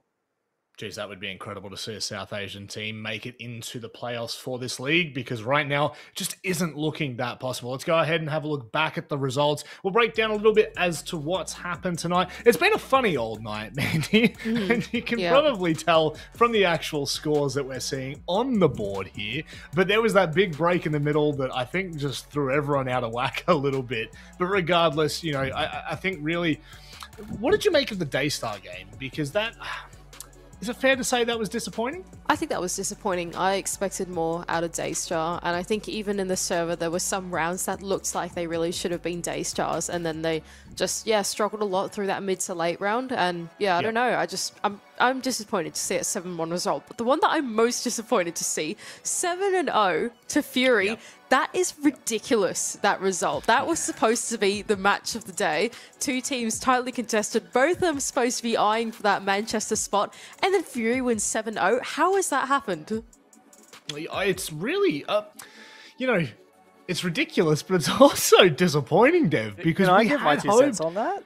I would love to, please, because we didn't get to break this down. We didn't even get to talk about it. We didn't, and it just blew my mind. I was sitting here watching it. It felt like it was over before it started. But yeah, I think we talked about it in the pre-day show, like the desk at the start of today. I think it was Guz and Xenox, and Guz in particular said that he was surprised not more people went for Elevate, because while Fury are the back-to-back champions of Asia last year, I think most people consider Bleed as a better team overall, and Elevate with their, speaking of imports, with their big imports from the Jihu roster from Europe and their form in week 1, I actually think that Elevate on paper was the favorite team going into today. I picked Fury as like an upset pick, because it was a little bit of head, a little bit of heart, but I just had a feeling that maybe this would be a good day for Fury. And holy shit, it was. Yeah, like Elevate really dropped the ball. And that is like disastrous for them, because it's the first time we've actually seen any cracks in the armor for that roster. And such a promising roster. Fury themselves actually similar to all of the teams that have returned from SI globally, actually. We've seen a bit of a trend of teams returning from SI and being in a bit of a slump as opposed to SI slump. Epidemic going around. Apparently it hasn't affected Bleed, though, because they are flawless perfect thus far.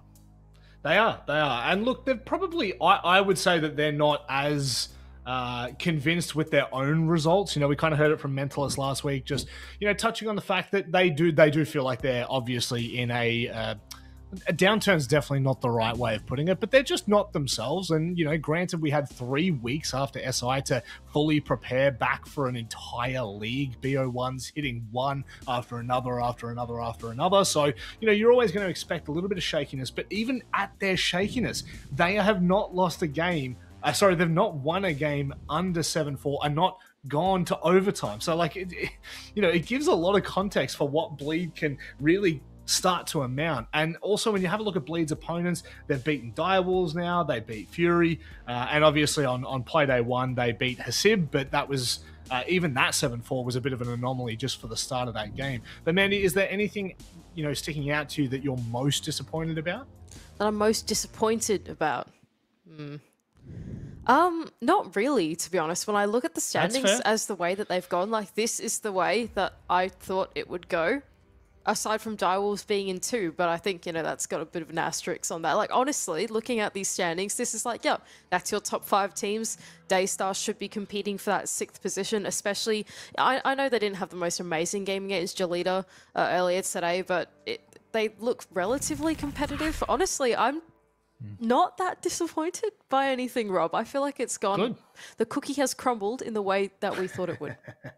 Well, I mean, look, at the end of the day, that's the answer we want, right? We want the answer of no, there's no real anomaly here, where we're seeing things pan out decently similar to what we expected. So, here we go. I put my hand up and do a little, like, I am disappointed to see Fury in 5th. Why are our back-to-back champions on the bottom half of the ladder? That makes no sense to me. I'm a massive Fury. I'm kind of just a Thai simp in general. The two big Thai teams in this league, in Jolita and Fury, they're the two that I want to see at the top. And look, obviously I love Bleed in particular. I love the Elevate story, even Direwolves, and every team in this league's got a good story. But to me, I just like Fury. It's like the fact that they've always been the bridesmaids, and yet somehow they made both majors last year. And to see their story wane now, I think would be really sad. And Jolita as well, like the return to form after the drama of what happened a year ago with that roster departing from Elevate, like that is absolutely devastating, and I still haven't emotionally recovered from it, and I would love to see a reprisal. And so if you look at the context of like, I guess who has and hasn't played who yet, Bleed still have 2 really tough games to go. Obviously, they've taken down Fury, which I think is their biggest rivals, and now they've taken down Direwolves. But Elevate, if they wake up next week or whenever it is that they play Bleed, I think they could give Bleed a run for their money. And who knows? Maybe Jolita and Bleed ends up being a banging game. I would love that. We saw Jolita already upset over Fury, and Jolita aren't perfect. They've lost games too. But maybe, like, is anyone going to be able to beat Bleed in the BO1s? Or maybe we see the trend of last year continue and Bleed continue to be like the BO1 Andes and then struggle a little bit more in playoffs, which would be another exciting story. Like, I mean, Asia's insane. Beautiful. Like, I'll just finish quickly because, like, I love the Asia League because you never really predict what's going to happen. Because, like, but David, you can't you? No, you can't. Last year, everyone thought Bleed was going to be the best team. They didn't even make Copenhagen. That was at the start of the year. Yeah. And then they still lost the grand final to Fury for Atlanta. So, like, I don't know. I just think that Asia is, like, always, even back to the Apex South days, like, the most exciting region in terms of, like, you never really know who's going to come out. And we're pretty blessed at the moment with 5 really strong teams. So, who knows? One spot isn't enough. That's all I'm going to say. Are you done? I'm done, man. It's like 4 Wonderful. Wonderful. Let's wrap it up. Wonderful. We can start to wrap this up. Prod's losing it. Prod's losing it. They're like, would you shut this yapper up? Well, guess what? We get to. That just went super Australian out of nowhere. Thank you very much for joining us here for Play Day 3. Of course, we return tomorrow night, morning, wherever it is for you. We're basically back here, same place, same time. But if you're interested in more Siege, MENA comes up in about an hour and a half, and then maybe an hour and a half after that start, the NAL kicks back off. So please make sure you stick around to watch those leagues, support all the ecosystem, not just the best and most competitive league of all, the Asia League. But of course, on that note, we're going to close up shop. Thank you very much for joining us. Please stay safe, take care, and good night.